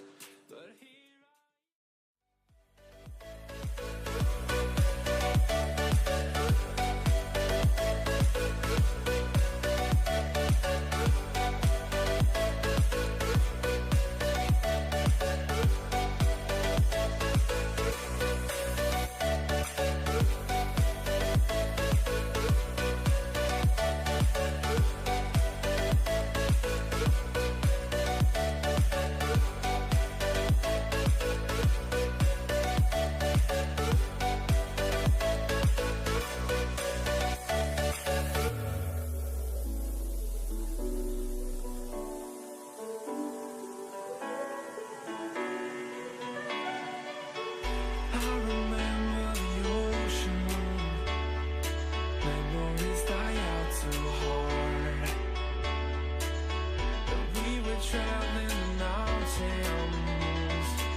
something to hold on to, gotta find it first. But here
something to hold on to, gotta find it first. But here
So if you want something to hold on to, gotta find it first. But here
something to hold on to, gotta find it first. But here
something to hold on to, gotta find it first.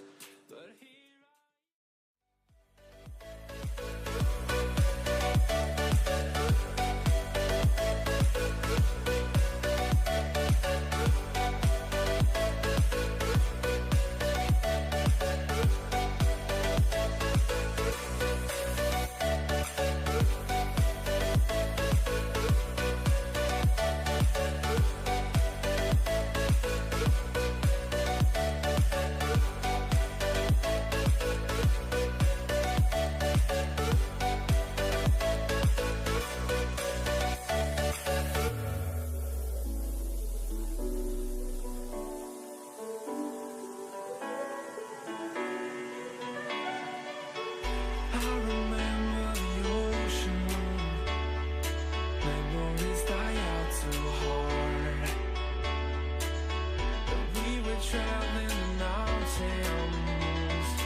something to hold on to, gotta find it first. But here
something to hold on to, gotta find it first.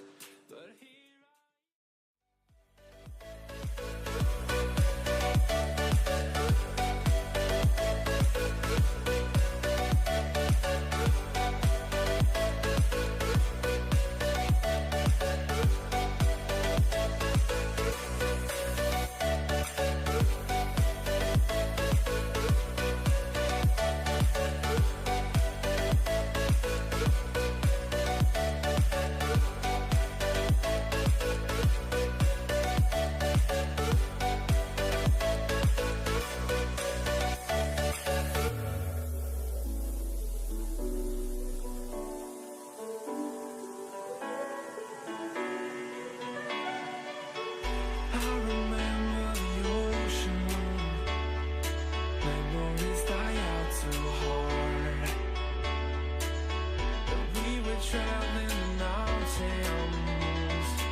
something to hold on to, gotta find it first. But here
something to hold on to, gotta find it first. But here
something to hold on to, gotta find it first. But here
first.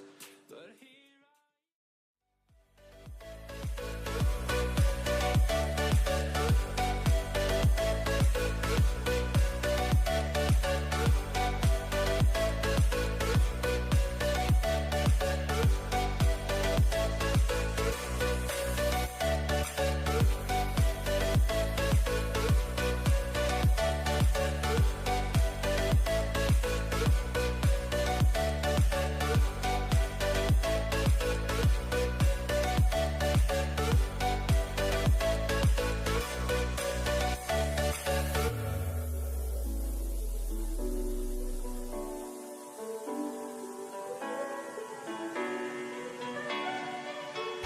I remember the ocean, memories die out too hard.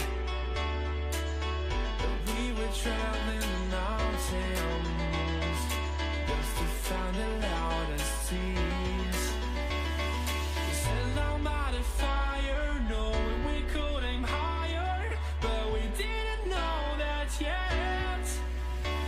So if you want something to hold on to, gotta find it first. But here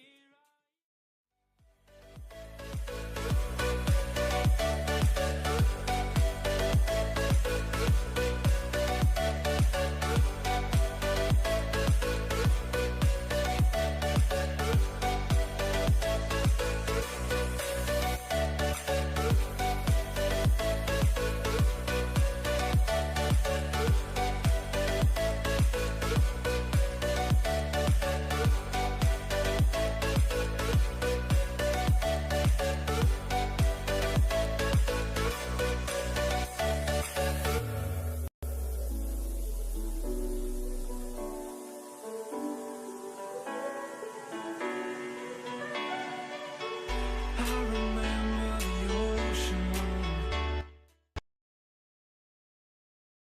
Okay, guys, welcome back to Battleknights Esports. This is managed by Mayura Esports and streamed by our very own Bat Tanker. So we're just glad to have you back here. A bit of a long break, but we're right back. It's me, Jinx, along with Kronos, my co-caster. He's going to be giving you that play-by-play like he was doing in the previous few matches, and we are so excited. This is going to be the sixth match of today. It's with Castlevania against ShomoNation. I hope I pronounced that correctly. Come on, guys, give us easier names to pronounce, don't you think, Kronos? Yes, to give us easier names to pronounce, indeed. Also, at the same time, give us a little more sponsors so Jinx can work on that. So, Jinx, let's get straight into the draft because we don't want to be wasting anybody else's time right now, as we are in Game 6 for the day in this Battleknights Project India Season 1. I guess it's day 11, top 64. And Jinx, we know only one team can make it out of here. Both the teams are really good, ShomoNation and Castlevania as well. And it just goes to show that the quality of the tournament is getting better and better. And right now, I wish we can go straight into the draft phase. Sure, I wish someone hears us and takes us into the draft pick because we are ready for them. Okay, someone did hear us. Now, we're going to see the first ban by Team Castlevania here. We have seen, it's pretty standard. The last three matches we casted, at least today, some new, some did not work out for them, like that, the Tigreal and the Nathan. Those sort of things really didn't work out. But the things that did work out, though, which I haven't casted, that many matches for, are those Cho tanks, right? They really worked out in that last match, and hopefully we see something new this time around as well. I want to see some. I feel like seeing some joy. Like we all have that low in our lives right now, so let's just see that joy pick. I'm sort of hoping for it. Yeah, we do want that joy in our lives. So far, these games have not been so overwhelmingly great. It's been great, but it's not been fantastic like we always are looking for to bring this wonderful gameplay to you. But we see this ban of this link coming out from Castlevania. It gives me a little hope in the heart as we see the Uranus being banned out by ShomoNation. Keep up these great bans going in. Give us a great draft and a great game to cast so that we will know that Moontown will be looking at us to host more and multiple tournaments. Then soon we might have our own MPL, just like NACT happened in North America and MPL happened in Saudi Arabia. They even have one in Brazil. It's only time they get it in India. I mean, they'll have to like sort of unban the game first. So someone needs to talk to the government. I'm not sure who is going to be. Maybe you can like go ahead, Kronos, like put in a good word for us because we're excited, right? We love the game so much and we've been playing it for such a long time. It's pretty addictive, right? It's really addictive. Meanwhile, we're going to be seeing the Fanny ban coming in, as well as the Faramis and Minsita. So really good bans overall from both sides. You're removing that Minsita, something that we spoke about before as well, Chronos, like probably a few days ago. Is this when you ban out that Minsita, what do you pick? You gotta pick that Mardis. You gotta pick that Mardis. You can pick that Lancelot. You can pick this Hayabusas going in just so that they can dash around. And right now, I think they want to pick this Lancelot, maybe even the Arlot that goes into the EXP lane. And you spoke about Joy, Jinx, and that we're not going to have that Joy for this game because it's banned out from the side of ShomoNation, who seems like they heard us. And, just like they heard us and banned out the Joy, I want Moonson and the government to hear us and unban this game. I don't know, that's what we're hoping for, but it's been quite a while since it's been banned, right? We're going to see that Louis get picked, first pick coming in here.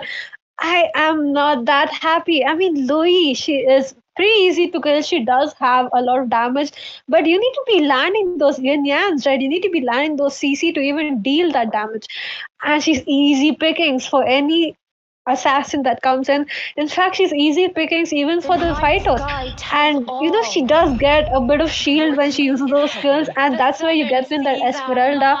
So good pick here from ShomoNation. Esmeralda going to be jumping right onto that Louis' face. It's going to hurt quite a bit. I hope she changes her spell to maybe like a flicker or a purify because that Kadita is there as well. And both of them, they are backline hunters, aren't they? Yeah, they are hunters for the backline indeed. As like you said, as Louis picked up quite too early, but from the side of ShomoNation going for the double mage setup so far, and it seems like team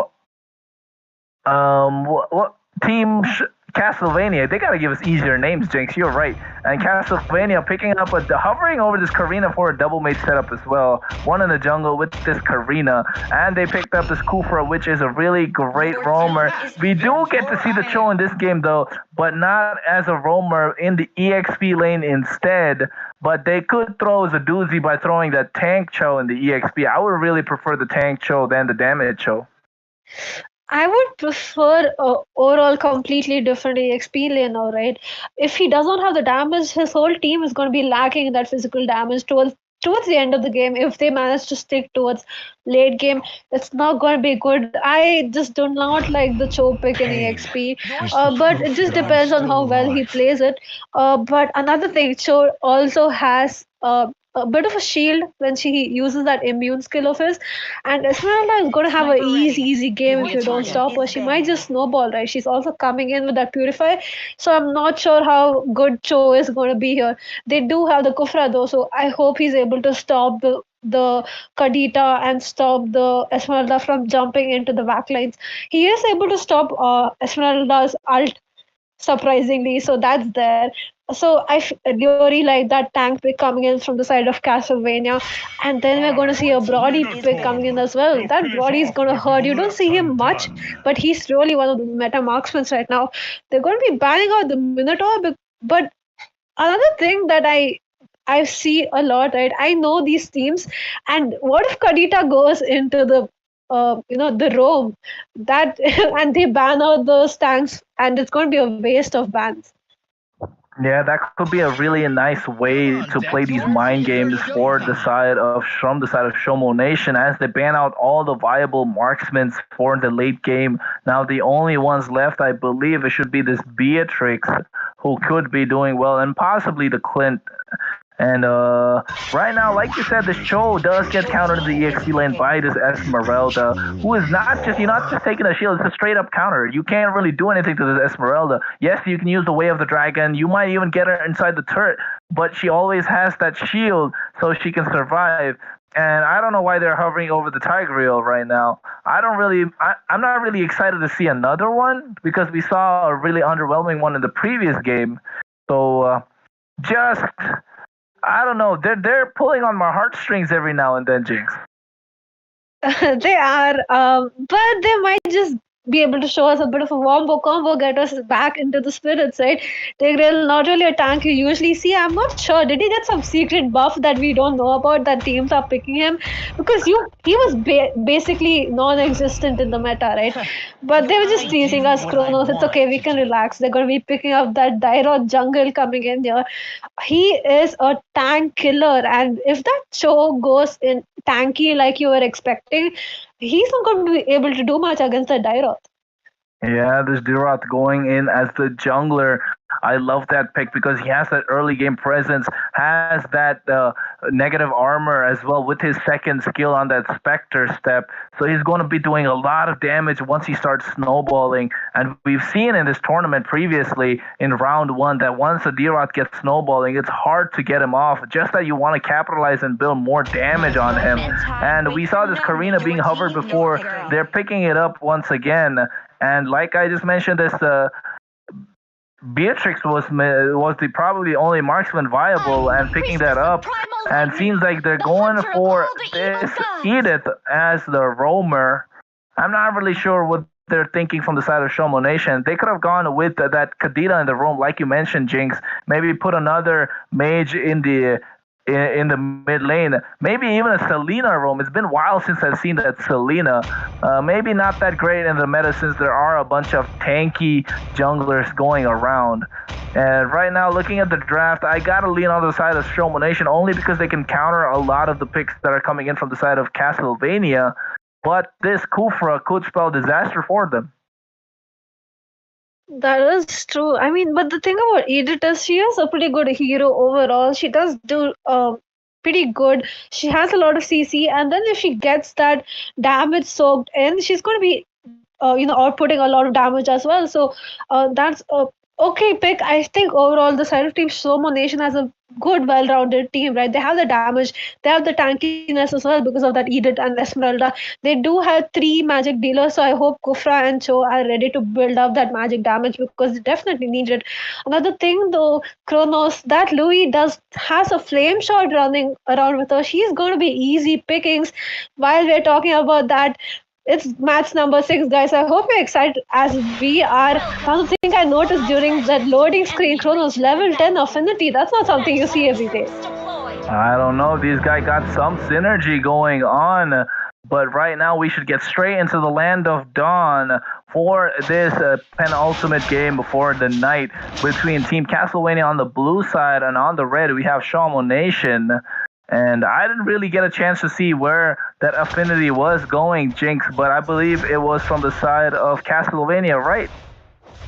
No, it was ShomoNation. I think Esmeralda, and I didn't really, I couldn't figure out. I think it was the Kadita, but whoever it is, someone has good affinity with that Esmeralda, and they might be giving us some really good setup.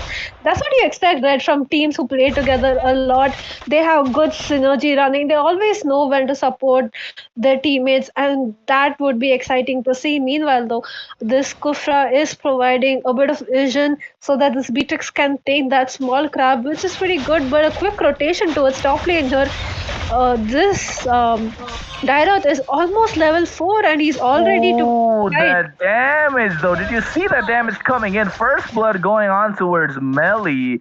As you can see, Nezumi here with that Spectre Step providing the negative armor as spoken about earlier. And right now going into the jungle of this Karina in that $sign, trying to get a little bit more. Ace, I believe his name is. I mean, it shows different in different setups. So at this point, you can just see how they're doing in this game as they're positioning. This $sign and Ace might get caught up. Yes, he does. Spectre Step with the knockup coming in. Earth Shatter as well. And goes down to Nezumi, who is 101. And you don't want this Dior to start snowballing, because once he starts snowballing, that snowball is going to be huge. That's true. He almost takes out like half of your HP with that ultimate of his. It is HP based damage as well, so that's gonna hurt quite a bit. The first turtle of the game is up. Looks like they're gonna be, maybe ignoring it just a little bit to try and kill that Cho. He does recall just in time, though. It just might be a free turtle to the side of ShomoNation because that Karina is busy taking her blue buff here. She did give away that kill in top lane there. He did though, giving a bit of vision, and she, sort of disrupted Kufra just a bit. And like I was saying, that Louis without any purify, without any flicker, she is going to be easy pickings, and that's what happened. Yeah, easy pickings indeed, as so was this Kufra, who was basically in the aisle of the supermarket, and 4 of them just had to go and put their hand in and pick him up and get that free kill. 4-0 kill score right now as they go into the jungle of Ace here, who is not able to do anything because they're rotating 3 men at the same time as the Falling Star Moon with the knockup coming in from this Edict and the Spectre Step. And you can see Kufra going to the Tyrant's Revenge and Tyrant's Rage. Dispersion and rotation there, finally gets a kill, and another going down. But this time it is Ace here from the side of Team Castlevania. The Way of the Dragon comes out, but Kevin Nader, yes, he will go down as the Breath of the Ocean is there, but Troll AB is getting those kills right now. And he is going onto this Kufra, who's supposedly supposed to be his lover in the game, and forcing him to flicker out. As the Falling Star Moon connects, he gets another kill, 401 KDA. And right now, this Esmeralda is doing wonders, as she is definitely online. She is, and it's pretty quick to be online as well. She is like poking out that Louis back to back. Another kill on Louis here, which is to be expected without any dash skill. With that low mobility heroes, you really have to be picking that either the flicker or the sprint or the purify. That's something you expect from teams, but sadly Louis did not pick that up. Meanwhile, like you were talking about, Kufra is Kadita's, half, but at least in this game, not Kadita, sorry, Esmeralda's are the half, but she has someone else this match. Yeah, you spoke about Kadita, and she got the rough waves, but gets a double knockup again. Nezumi here, the Abyssum Strike not connecting as he's interrupted not once but twice. As you can see, the Nibiru's Passion comes out, but the Torn Apart members gets the kill, and you can see the Corrosive Strike, but the Dispersion rotation not enough as he goes down. The Brenner shot comes out from Udini, but right now, Udineni? I don't know how to pronounce that, but let's see. Denini, yeah, I'll just call him UX Denini. He gets that, he misses that out, but the team gets a kill. It's a 11-3 kill score as the turtle spawns, Jinx. I think that is UX Dinini. I hope it is.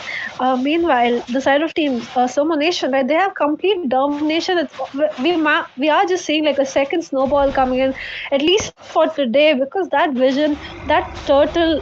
They secured the second turtle as well, and they're always in the enemy's jungle, aren't they? They're always there. They're always disrupting this Karina's farm. Looks like that they're at it again, and they get that kill or that marksman. Yeah, you can see they're sieging at this mid lane turret right now as that marksman does go down. UX Denini giving us these complicated names, but it only is practice. As you can see, they're chunking down the flank. The Tyrant's Rage comes out along with the Tyrant's Revenge for the knockup, but there's no follow-up. This Kufra is doing so well for his team, but there is no follow-up. It's just so sad to see at this time, as that was a really good ultimate coming in, Jinx. That is true. Complete domination, right? They're getting snowballed and they're getting snowballed hard. They got that mid lane, they got the top lane, and now they're going to be looking to get that bottom lane inhibitor as well. I would not be there if I was Louis, and looks like Kadita read my mind as well. She gets that instant kill on Louis. Louis is not having a good match this game. They do manage to clear out that bottom lane inhibitor. Meanwhile, though, Tyrot and Karina going 1v1 in the enemy's red buff, and he wins that fight as well. He is just completely snowballed. He has two items already with that Hunter Strike as well as the Blade of Heptases. It's going to be an easy match, I think. It's like just too one-sided at this point. Yeah, they're getting picked off one by one, right? Like dominoes falling down steadily but surely as another kill goes on to the Kufra, and they're sieging at this bot lane tier 2 turret as the top lane tier 2 falls. And right now it seems like they're not able to earth shatter, not connecting as they should be sieging at this mid lane tier 2. Renner Shard comes out onto melee, taken quite low but able to recall, and we can see that the knockups, there were like 2 or 3 knockups. I'm not really sure what I was seeing there. I think that was a double knockup for that minion. At this point, the minion might be having a better game than the side of Castlevania. That is true. I mean, they're standing like with a 15 kill lead as well as like almost 10k goal lead as well, and almost no turret. Kadita though with a 4-man knockup right in the mid lane, she clears that out. Louis not able to do much in that fight. It's looking bad. It's looking way too bad. And Lord is not even up. I mean, we're just 8 minutes into the game and they're already down all the inhibitors except the last 3. Looks like Kufra is not able to give them those setups that they need. Overall, they just seem a lot. I mean, very disrupted, right? They don't have that coordination going. They're not sure where to be. And this Tyrod, though, they want that mid lane turret before that Lord pops up. Yeah, they want it and they get it. And I think, Jinx, it's not been so much about the Kufra. The Kufra is able to find those pickoffs. It's just that they're lacking this jungle assassin that they want to have, or maybe even a frontline tank in the jungle. As they're seizing his bot lane inhibitor and Melee doing the work as he goes for Tyrant's Revenge. But the Falling Star Moon is there, and the knockup with the Earth Shatter. As you can see, Abyssum Strike on a 3 takes him quite low as he gets taken down. D-Rot, yes, he gets shut down by this Cho, and they get 3 for trade instead. As they don't want to go for the Lord, they're trying to end it as soon as possible. Melee gets these marks on the knockup going on to the Cho right now. He gets taken quite low. That is a 5-man wipeout as Team ShomoNation will take this game and move on to top 32 for this Battleknights Project India Season 1. That was just plain domination, right? You really see the difference in the skill level eventually, especially when you have a level 10 affinity level running. I would expect this sort of coordination from you, and that's what you get to see here. Just the side of Team Castlevania, they were just a bit out of their league here. They didn't really know what to do. They were extremely lost in the jungle. They lost those turrets back to back, and that's where you start losing that momentum, right? Because when you go to clear the top, someone's taken the bot, and that's exactly what happened. Amazingly well played by ShomoNation here. I think it's almost like one of the quickest matches in this tournament so far. They didn't even need the lot to end. And Kadita, though, he played amazingly well with those, I think he was getting those backliners back to back, and we even saw like a 4-man ult at one point. Yeah, we did see that 4-man ultimate, but that was beautiful to watch indeed. It's nice to see a Mermaid knocking these men up with that Riz that she got this whole time.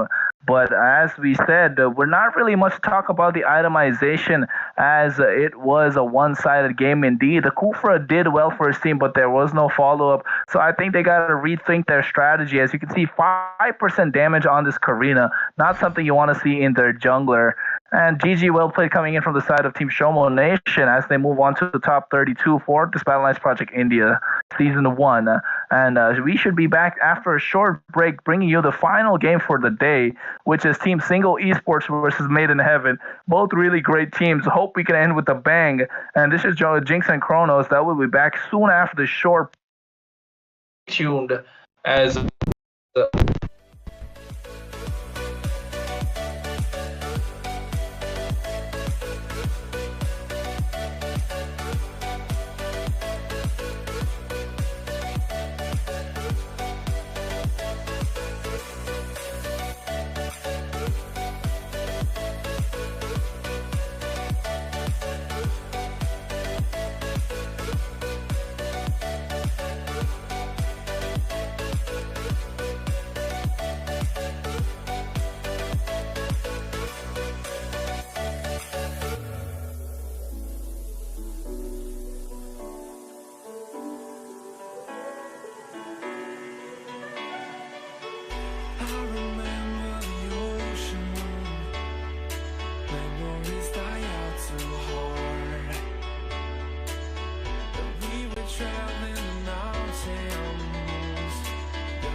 to hold on to, gotta find it first.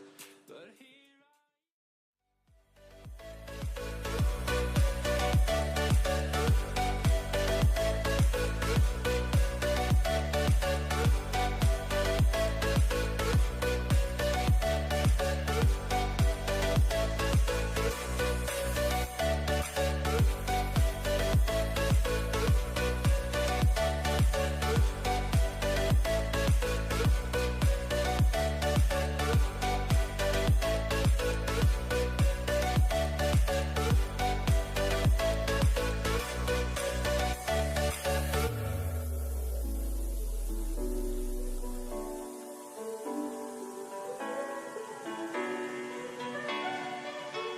I remember the ocean, memories die out too hard. But we were traveling the mountains just to find the loudest tears. We set our mighty fire, knowing we could aim higher, but we didn't know that yet. So if you want something to hold on to, gotta find it first. But here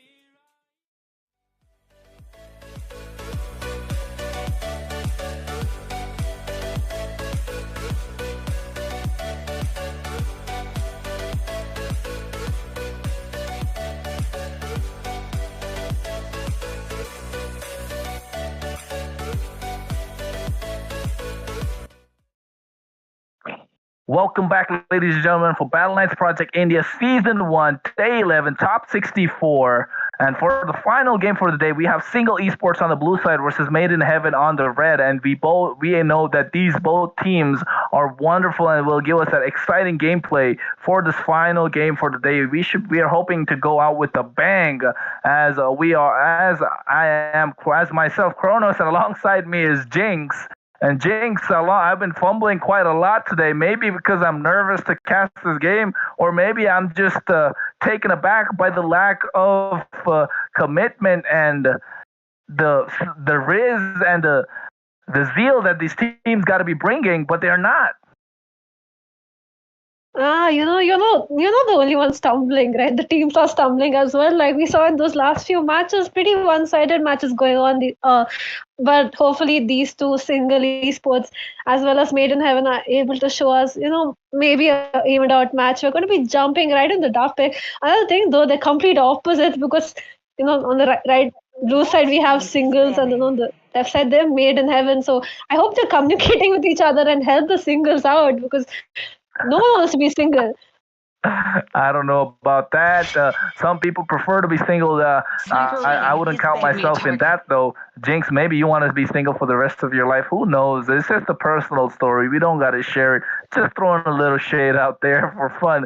But we see these bans coming out, the Leslie and the Eve being banned out. Both the women here that don't want to be picked up right now. The equilibrium, which I'm not sure why I got that diss, but it's fine. I'll take it. But they're going to be banning out the Leslie as well as the Eve. Leslie is not single though. She has Gushin. She does. I mean, unless Uni steals him away. I mean, I'm not sure about the lore that well. I think like Gushin and Uni are like engaged or something. Are they? Like arranged marriage types? Maybe, who knows? I know they're not from India, so I don't know if the arranged marriage is possible. But for sure, Gushin and Guinevere come from the same magic academy. That I know. But I am not sure about how the lore goes. Maybe that we could do a little bit of research for the viewers and bring it to them next stream. But for this one, we see this Teresa being banned out and the Claude as well from the side of Mādē In and the single esports. And I have a feeling this game is going to be a long one, Jinx.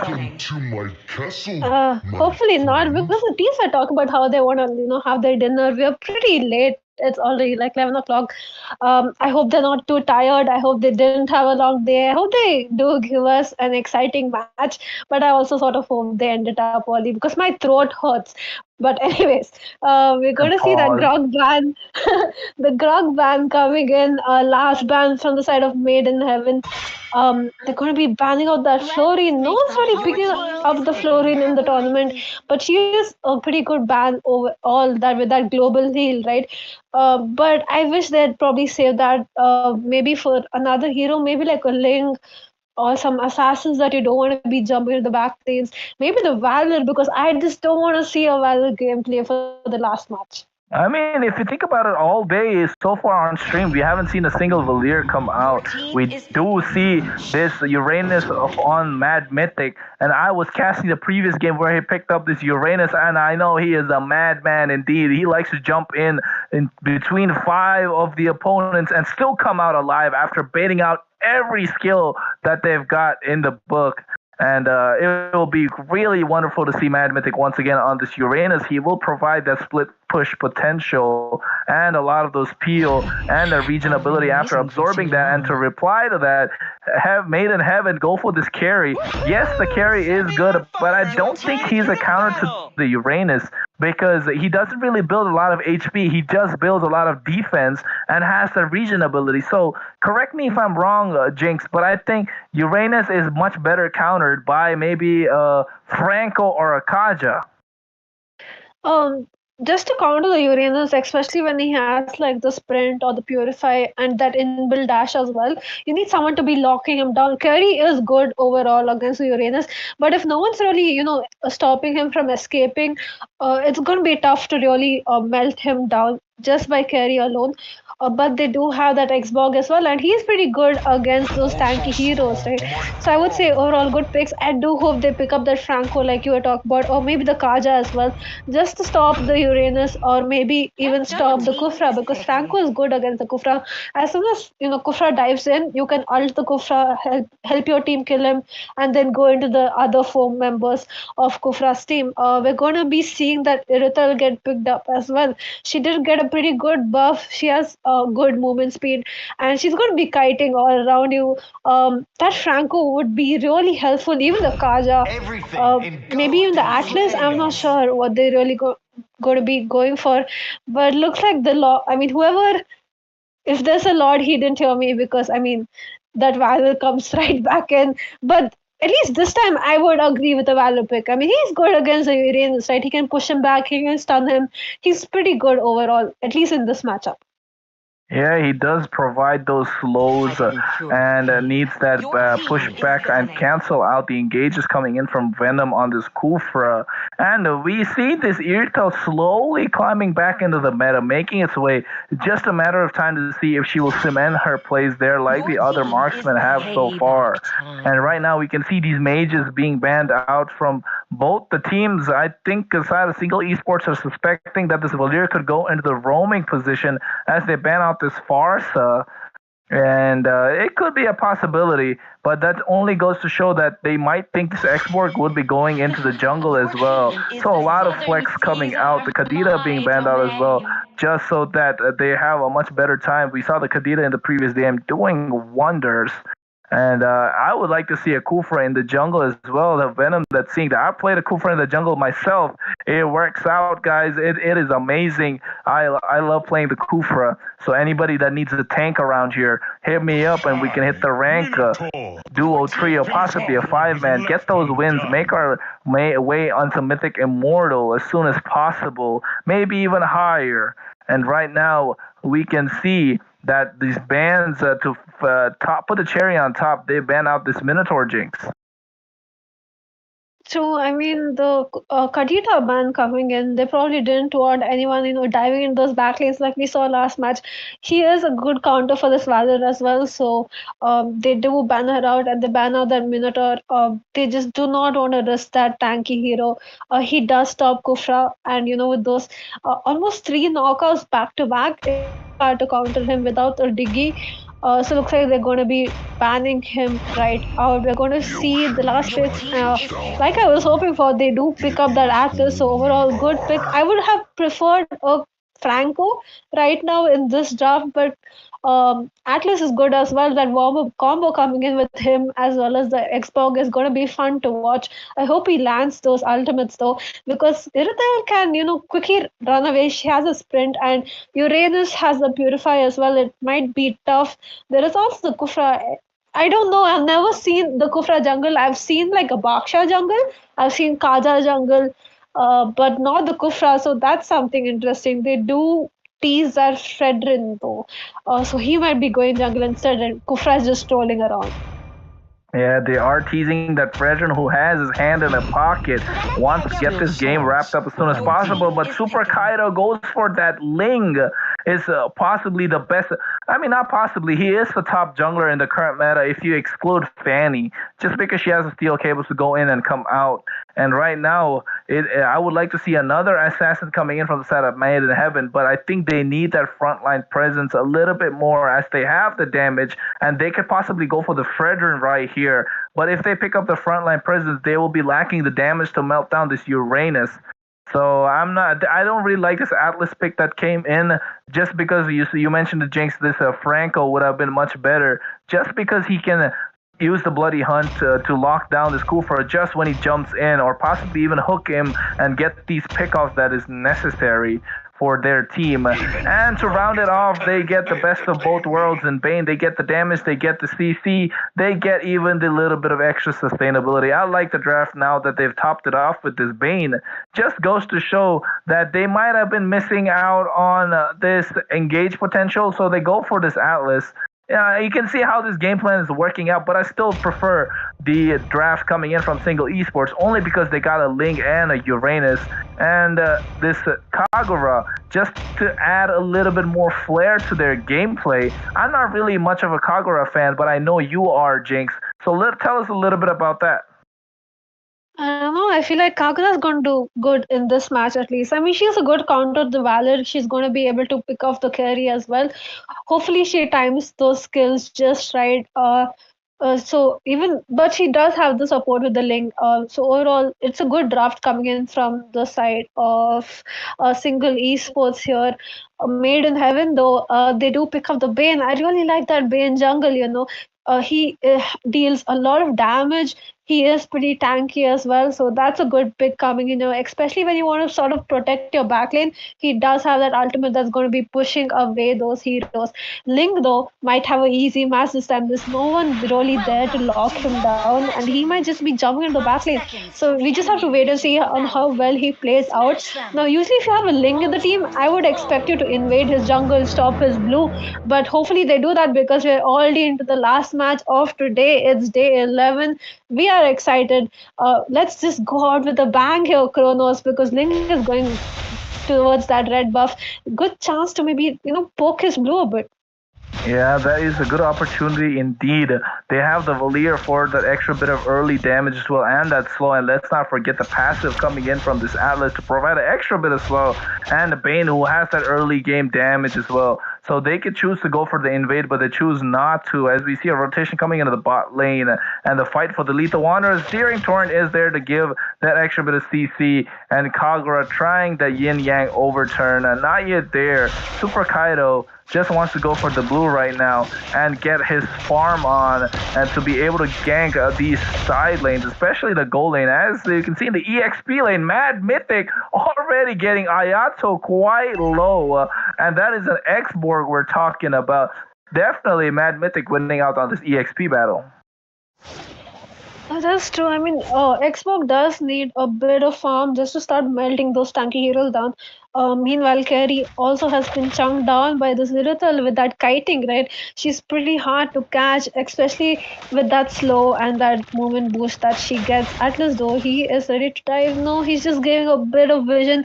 Bane has his level 4 trying to catch out this Irithel. She does use up that sprint, though. Good escape overall. It's a pretty standard match. Meanwhile, the top lane, this Ling wants some blood. He's trying to get that Xbox. I would retreat if I was him. I'm not sure why he's still hanging around there.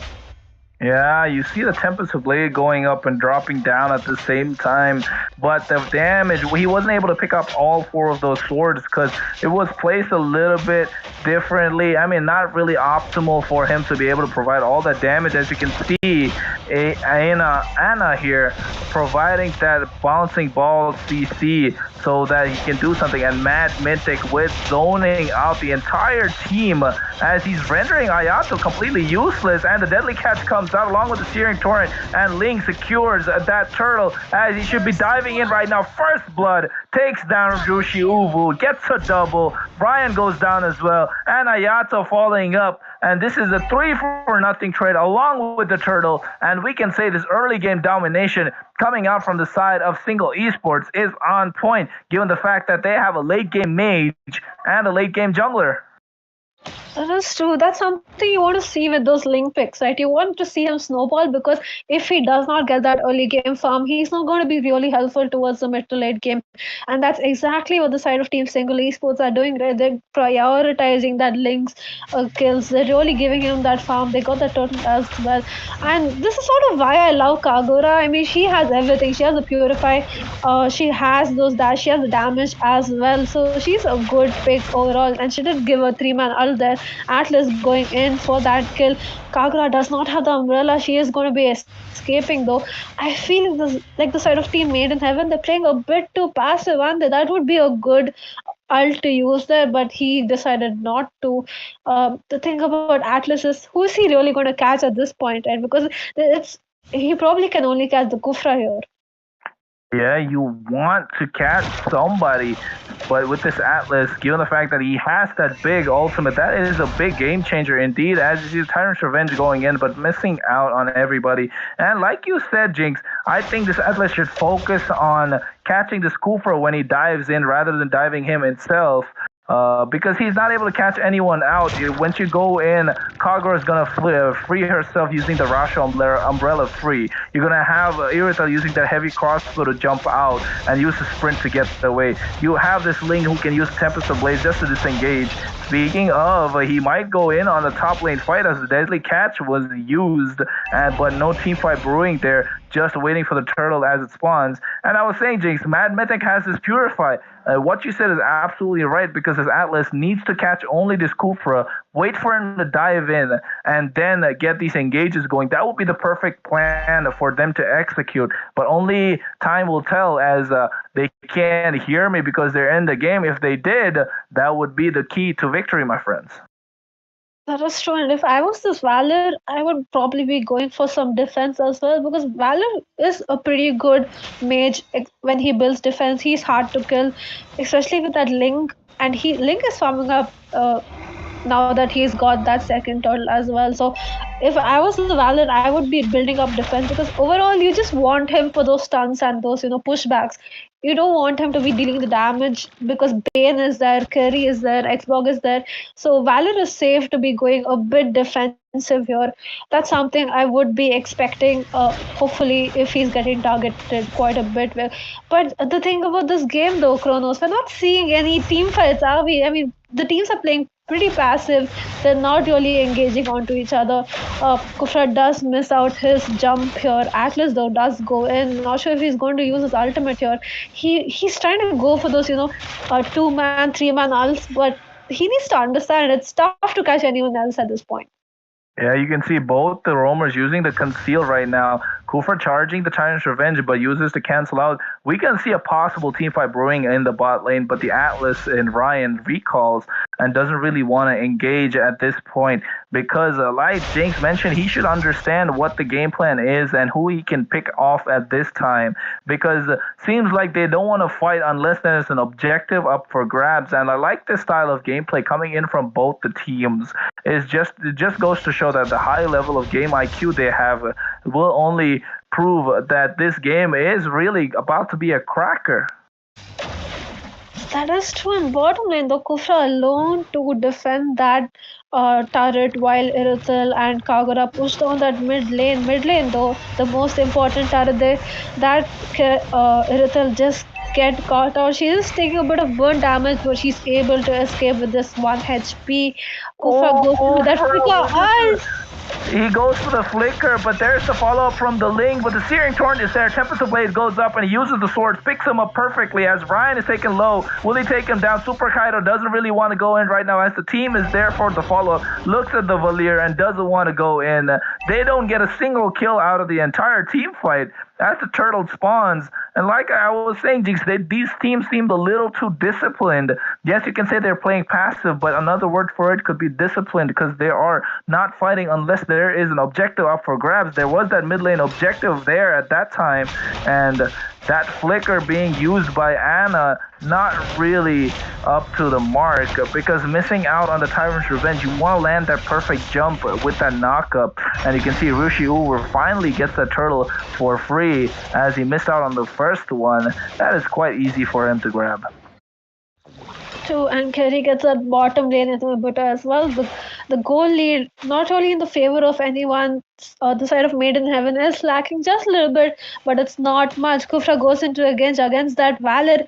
Like I was saying, Valor better build that defense. They get the kill down. Valir goes down thanks to Yin Yang overturn, but the Kagura goes down to the Deadly Catch at that time. Double kill as Kufra gets taken down as well. Ling going in. Tempest of Blades goes up. He picks up these swords, but there's no damage here yet as he gets taken down himself. And Bane with a triple. The damage is there as promised here. Venom here is taken quite low, but will not get taken down. As you can see, this Bane has hit his item power spike, has that Thunderbolt, has that Hunter Strike to provide that damage, and he is online. This Link just needs a little bit more time to scale up before he can provide a little more damage. That is true. He's playing it well. He is going in towards the end just for the pickoffs. He's playing it a bit safe. But in that last team fight, we saw him stick around just a little longer than he should have, and he gave that kill away. Not something you want to see, but overall they're doing pretty well, except in those pushing games, right? They're not succeeding there. They lost that top lane. They've lost that bottom lane. Like we saw in one of those previous matches, Kronos, kills are fine, but you need those turrets, right? Those are the most important things. Leave that kill if you're going to get that turret. Instead, Kufra does go in. He's getting poked out quite a bit by this Valor as well as the Bane. He does manage to retreat. He's probably going to have to recall, but looks like he's not going to. He's maybe trying to engage on that mid lane inhibitor. Atlas is there ready for him, but I'm not sure if Atlas is going to be using that ultimate up. Yeah, we've been doubting this Atlas the whole game, but he has been doing really well. He's been patient because you can see he's a 0-1-3 on his KDA, and they have 3 kills on the board. So he has 100% kill participation at this point, providing the really great CCs. It's just a matter of time. The name of the game is patience at this point, because patience is key, as they have to bait out those big spells and ultimates first before this Atlas can go and engage. And they have a disengage tool for this dive composition. Speaking of dive, the Tyrant's Revenge, Tyrant's Rage connects, but the Shearing Torrent is there. Deadly Catch comes out as well. As you can see, Tempest of Blades goes up along with the last Insanity. That is a lot of damage coming out. Rushi Uber able to survive, but gets shut down by this Uranus. Mad Mythic, a madman, absolutely. As you can see, pinch voice from Super Kaido going in and out. He goes for Ayato right now, who is able to flicker out and survive, as that was a 1-for-0 trade. And the Yin Yang overturn comes out, takes down this carry, as Mad Mythic wants to go into the back line. They get this mid lane tier 1 turret. Ayato, Firaga armor going down, but there's no follow-up for him to be taken down, as that was a really good team fight coming in from the side of Single Esports, able to stack these ultimates one upon the other and proving to us why they are here in top 64 and possibly could go to top 32. That is true, and they're going to be getting that Lord as well. Atlas looks like he wants to maybe try and steal the Lord. Kagura does manage to zone him out. I would retreat. I mean, if you have the Lord, it's enough. Kufra, though, 2-man ultimate there, and that Xborg. No, the Deadly Catch and the Xborg with the last Insanity. Tempest of Blades falls, but right on time when the last Insanity explodes, but he survives somehow as they don't lose a single member. Kufra with the right engage, and seems like both these roamers in the game have been playing so well, providing the sets for their team. It just goes to show the level of the gameplay coming out from both the teams, and I can say so far this has probably been the best game, and like we always save the best for last. That is true, but another thing though, Kronos, Xbox is doing really well, right? He's doing a good job of zoning out the Kagura, though she does manage to come to and get that kill on the Valor or the carry towards the end of the team fights. But On he's the doing a bot pretty good match. lane, Ling. Oh, Ling getting too greedy in the bot lane there. Super Kaido, not really sure what he was thinking. Could be a miscommunication, misplay coming out. But the Venom is there to pick up the kill and pick up the spoils as Export gets taken down, making it a 1-for-1 trade. As the Lord marches in towards the mid lane, the flicker from Ana is there, but the Purify coming in from this Valir uses his ultimate on point, not able to give anything towards the side of Single Esports, saying that they are here to play, don't want to give anything away for free. And I was right, Jinx, that this game seems like it's going to be a long one. I hope not. My battery is at 12%, so I'm hoping they're able to sort of push down those turrets. But there's always hope, right? I always hope that there's a comeback. We've seen plenty of comebacks in this tournament. I hope this is one of them, even if I'm not there for it. Meanwhile, they did push down a lot of inhibitors, didn't they? That middle lane as well. The bottom is opened out for them. It looks like a bad time that Uranus is doing pretty well. I would say the Xbox is doing even better. He's going in the back lane. He's providing the front lane to his team. Is that they lack a bit in damage?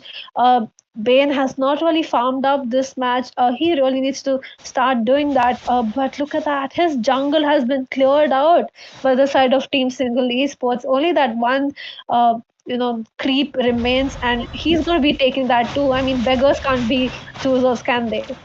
Yeah, at this point, it definitely can't be the side of Single Esports starving them out, not providing them anything. As you can see, a top lane here, the conceal coming out, but they walk into a possible death bush right now. But they all disengage as they catch on the Fatal Link goes on towards Venom, who used the heavy cross, but escape along with the sprint. The Deadly Catch comes out, but the Tyrant's Revenge wants a 2 along with the Tyrant's Rage.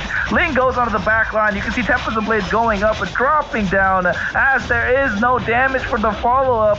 They're taken quite low, Venom and Super Kaido, and they have to disengage. The damage is there from Rushi Uvu on this Bane right now. He just needs those 2 items, and he got those 2 items early. Right now, building towards that Malefic Roar, I would think, just to provide extra bit of penetration. And their composition really looks to handle a lot of sieges at this point. They do. Atlas, though, he had a good ultimate going, but sadly his team could not follow up with him. Bane does seem to be lagging a bit behind, right? Stick with your team. Like, you need those engages. If they had probably gotten that Irithel, they might have been able to take the Lord. There's always a chance that you can, turn around the game, and that's what we want to see. The Lord is going to be marching up probably towards the bottom lane because that turret seems quite low. They are going to be securing the blue buff, though. I would probably give it to Carry right now because she's going to be the one who's going to be melting the Lord and dealing that damage. And this Valor as well, looks like he heard me. He has built that Athena up. We might just see a defense here, Kronos, but I feel like they're going to be losing those inhibitors. I hope they don't open up that base for them. Yeah, I mean, if they take down at least 2 inhibitors at this point, they should be able to call that a successful push. And if they're able to save all 3 and just lose 1, looks like the bot one is just going to go down on its own with a single push, since it is the Luminous Lord. So if they're able to save the other 2, it could call it a successful defense. But I feel like at this point, the roamer's job is a little more just so that they can provide the setups for the team. We saw Ryan providing the good setup and Ana as well. But the other teammates are just on point and able to survive. As you see the Lord marching in from the bot lane, gets the inhibitor. The mid lane is there, and the minions will go down. As you can see, the Flicker Tyrant's Revenge goes on, but they're able to dash out as the mid lane inhibitor gets taken down. Ana is still low and will survive. However, Ling gets taken down. Yin Yang overturn coming in from Meowmeter here, but able to go out as the Deadly Catch comes on towards Venom, and he is taken down. And Last Insanity as well, just to kill Mad Mythic. That is a 3-for-0 trade. A successful defense coming in. They did lose out on 2 inhibitors, though. And like you said, Jinx, this game will go on for a little bit longer. Just that this team from the side of Made in Heaven should be able to capitalize and try to push, probably steal a little jungle creeps, especially that blue buff, so Super Kaido won't be able to have a great time. That is true. I mean, there is almost a 10-second countdown. I hope they're able to push down a few turrets here. Mid lane tier 1 turret does go down. Kagura here using her ultimate on Atlas, not going to be useful. She does manage to clear out that minion wave though. Lord is going to be up in 30 seconds. The top lane is getting pushed out. They've lost 2 inhibitors already. If the side of Team Single Esports secures this Lord, it just might be GG for them. I would, at this point, I would be leaving my base because it's a win or die situation at this point. I would be, securing the Lord because Kufa is already there. He's giving that vision to his team. It's about time Atlas pops in as well. That Bane, though, the most important person in this Lord fight, he's not going to be there. I mean, he's in the top clearing out those minion waves. I would expect Xbox to be doing it. He is rotating. He's trying to take a few creeps, but it just might make him lose the Lord here. Yeah, the Lord being bursted down quite quick as they do secure the Lord. And you can see here the two-man Tyrant's Revenge coming in, and they get a kill, but the Fatal Links is there onto Meowmeter, who will use the Yin Yang Overturn to get out, and the suppression comes in with that winner truncheon, but goes down indeed. They get 2 for 0 right now, but they get the Lord instead of Tempest of Blades just to disengage as Venom, Super Kaido survive. They are the two heroes that are required to push right now, but will they be able to without any frontline presence? Given the fact that the Lord is already up, they weren't able to time that Lord because they took it a little too early, and now that Lord is in vain because they're able to stop it quite easily. Just that they should protect that last inhibitor. I think they will. And at this point, you can look at the goal lead. They're both almost equal, just the side of Team Made in Heaven, behind by 1K. That is true, and good thinking on Curry as well as this Valor, right? They have those defenses set up just so Kagura does not one-shot them. I would say very good thinking. No wonder they're able to sustain those team fights. It almost looks like a comeback. I would honestly be sending someone to be pushing down that top lane. Maybe, steal a few turrets with those minions while the team is fighting down in bot, because that's where you're going to have to focusing your firepower because you don't have those inhibitors to be protecting your base. But they seem to have that momentum going right now, don't they, Made in Heaven? They have those minions pushing in. They have secured that mid lane area. So they have good vision running for them. Link is alone in top. He should be able to escape unless he's lagging. I'm not sure why he's just standing there. I hope he didn't go to have his dinner. Yeah, I'm not sure what happened there. They didn't even request for a pause as Ling gets taken down. Super Kaido not feeling too super at this point as Rushi Ubu and Kyrie here able to melt down the top tier 2 turret, and right now they are making a possible epic comeback that we would like to call it, and really not requesting for a pause even now. Long AFK is what they say, but you can see that Ryan finally able to provide the vision for his team, and right now we can see that they are taking down, and Kyrie has the items, is finally online, took that Wind of Nature as well. As you can see, they are requesting for one, I believe. And if they do request for one, there is going to be a pause, guys. You just got to ask for a pause. You can't question if you want the pause or not. And at this point, you can see that this game is going on.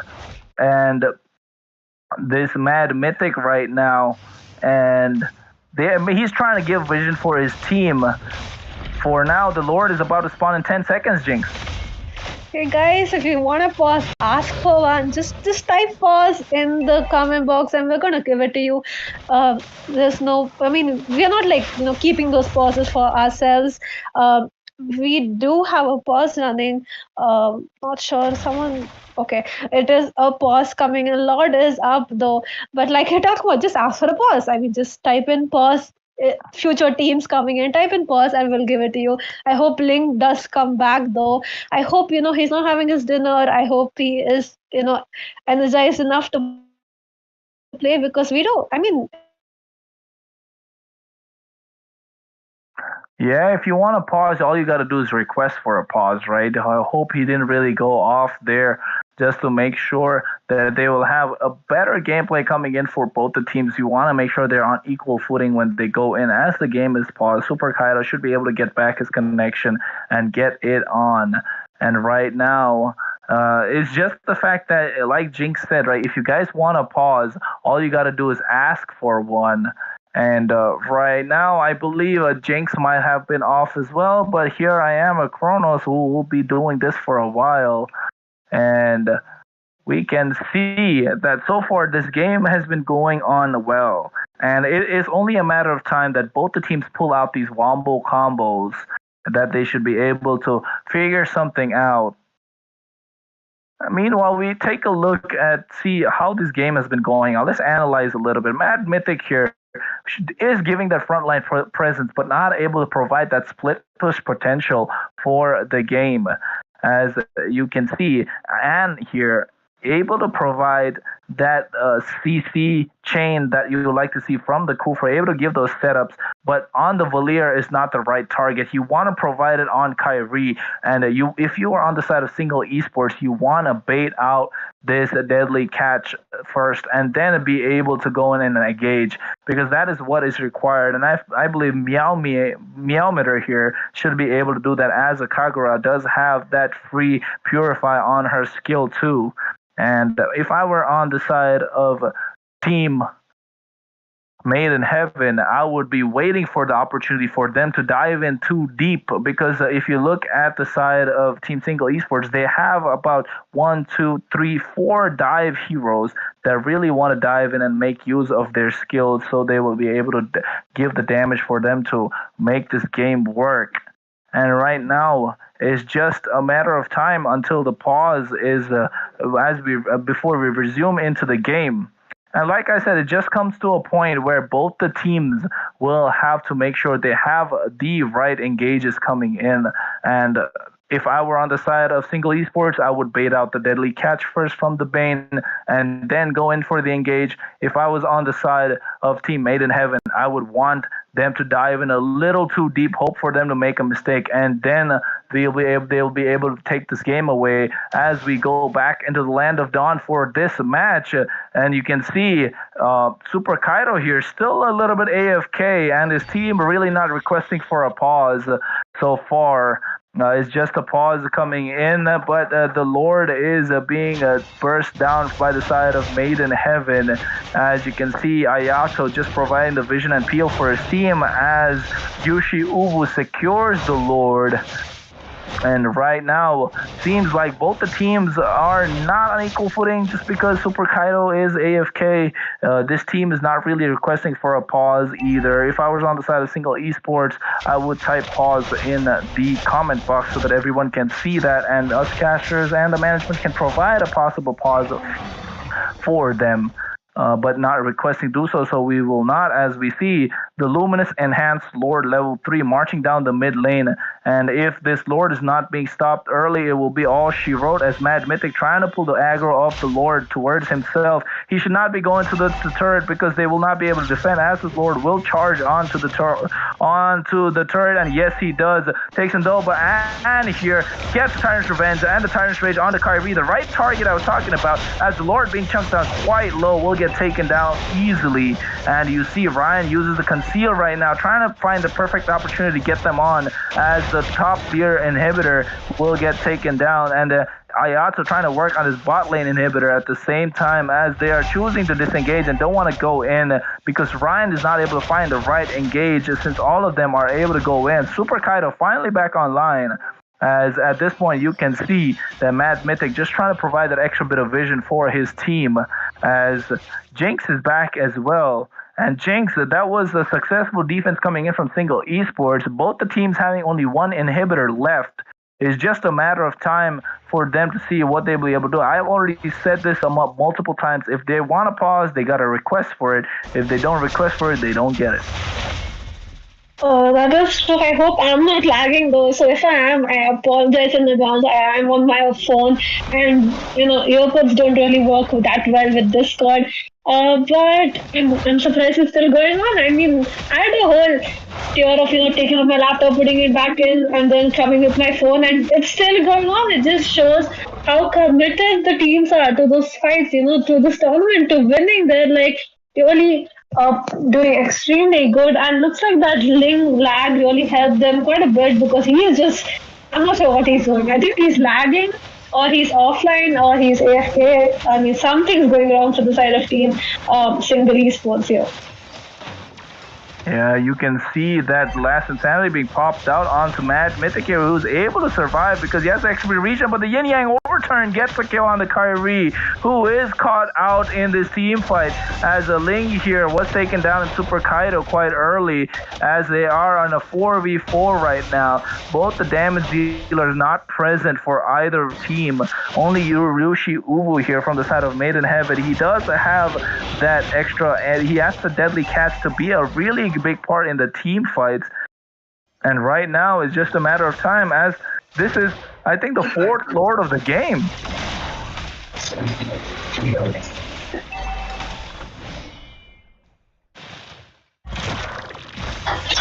Yeah, as you see, the Lord is being taken, not being taken down, as the team Made in Heaven choosing to go to clear out the mid lane, but Ayato is there finally able to help clear as the Tyrant's Revenge comes out along with the Tyrant's Rage onto Hyper here on this Valier, who's able to dodge it out. The Deadly Catch was there, but doesn't get anyone, as right now that was a beautiful engage coming in, but the Valier able to use their ultimate right on time, and Super Kaido is taken low here. I don't know if that's a bot or not. The Tyrant's Revenge again connecting onto the right target. That was a perfect one, but he didn't have the Tyrant's Rage to follow it up because the Deadly Catch was already used and the Tyrant's Rage as well. He's taken up quite low by this poking from the X-Borg and this Valier as they get a kill on this Ling. Last Insanity pops the immortality of this Kufra, who will be taken down low. The knockup is there, but he will go down indeed. And that is a 1-for-0, 2-for-0 trade as they go down on this Lord. And I think we're given the death timers and the timing of the Lord, this should be all she wrote, folks, as this game is on the favor of the side of Made in Heaven. That's true. I mean, tough luck, right, with Ling lagging here or going AFK. I'm not sure what exactly happened. I myself might be lagging, but I'm not sure if they're going to be able to defend this Lord. The game has gone on for almost 30 minutes here. Even my mom was asking, is it done yet? And it just wasn't. Lord is going to be marching down in mid lane. I'm not sure if they're going to be able to clear this up because those dead timers, like you were talking about, right, 25 seconds as well as 14 seconds for this Ling. And I'm not sure if Ling is going to be helpful at this point. He's probably lagging or he's a bot, but it just might be GG for the side of Made in Heaven. So, I mean, probably this match is Made in Heaven for them because someone was definitely on their side. Yeah, I know they got the blessings of somebody indeed, but they're able to stall out this Lord right now. The minions are marching in from all three lanes at the same time. Right here with the three-man fatal links with the flicker. Right on time, the Searing Torrent comes out, gets a double kill, and he finally gets shut down by this Yin Yang overturn. But they pick up another double instead. There's a full 5-man wipeout, and Team Made in Heaven win the game and will move on towards our top 32 in this Battleknights Project India Season 1, Jinx. That was true. I mean, amazing final ultimate coming in from that Atlas. Nice way to end the game as well. Tough luck for Ling. He was probably lagging or got disconnected, could not reconnect back. But they had an extremely good, starting of the game. They got on almost all the turrets. But comeback is real. Never give up, and that's really. I mean, it worked out for the side of Team Made in Heaven. So good going, Bane getting that MVP 8-8, especially in such a long game. I mean, with such a low number of kills as well, and they were leading in that. I did miss out quite a bit, so sorry for that issue. But I did manage to reach back in time to see that amazing ending with that 3-man ultimate coming in. So GG, well played, and good luck in that top 32. Yeah, you can say that final 3-man fatal links Atlas got. He wasn't able to get one all game, but that one that mattered the most, he got it indeed. He clutched this for his team. But if you think about how this Link went AFK, even if he did not, yes, they could have had a little bit more of an opportunity, but the Link wasn't really able to do anything in these team fights given the fact that the Bane was online with all his damage and providing the right deadly catches on the right time. So I mean, if buts and maybes don't really work out, as you see, the result is right in front of us, and Team Made in Heaven will go ahead on towards top 32. Congratulations to them, and GG, well played to the side of Single Esports. And right now, we will be taking our leave for tonight as it's quite late indeed. We are 40 minutes delayed from schedule. We'll try to be a little bit more on point for schedule coming in from tomorrow, guys, as we will be bringing you top 32 from tomorrow. Jinx, you have any final words to say before we go out for the night?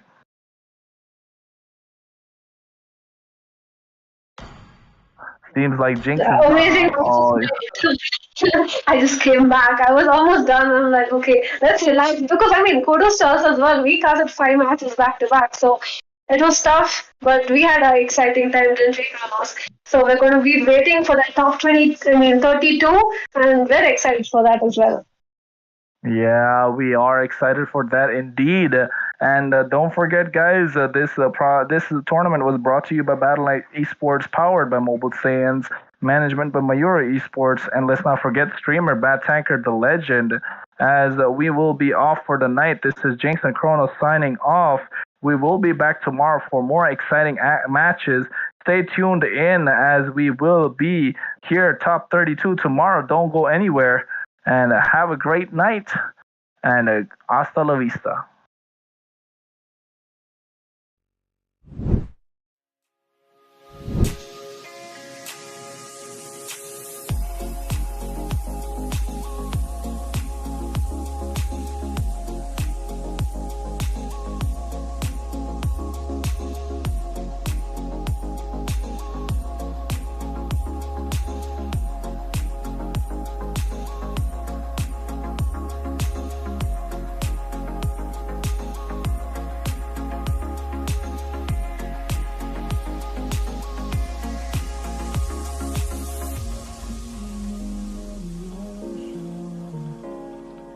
Memories die out too hard. But we were traveling mountains just to find the loudest tears. We set down by the fire, knowing we could aim higher, but we didn't know that yet. So if you want something to hold on to, gotta find it first. But here I am, 'cause I've been laying under palm trees, waiting for the summer, knowing there's nowhere to go. 'Cause I am happy.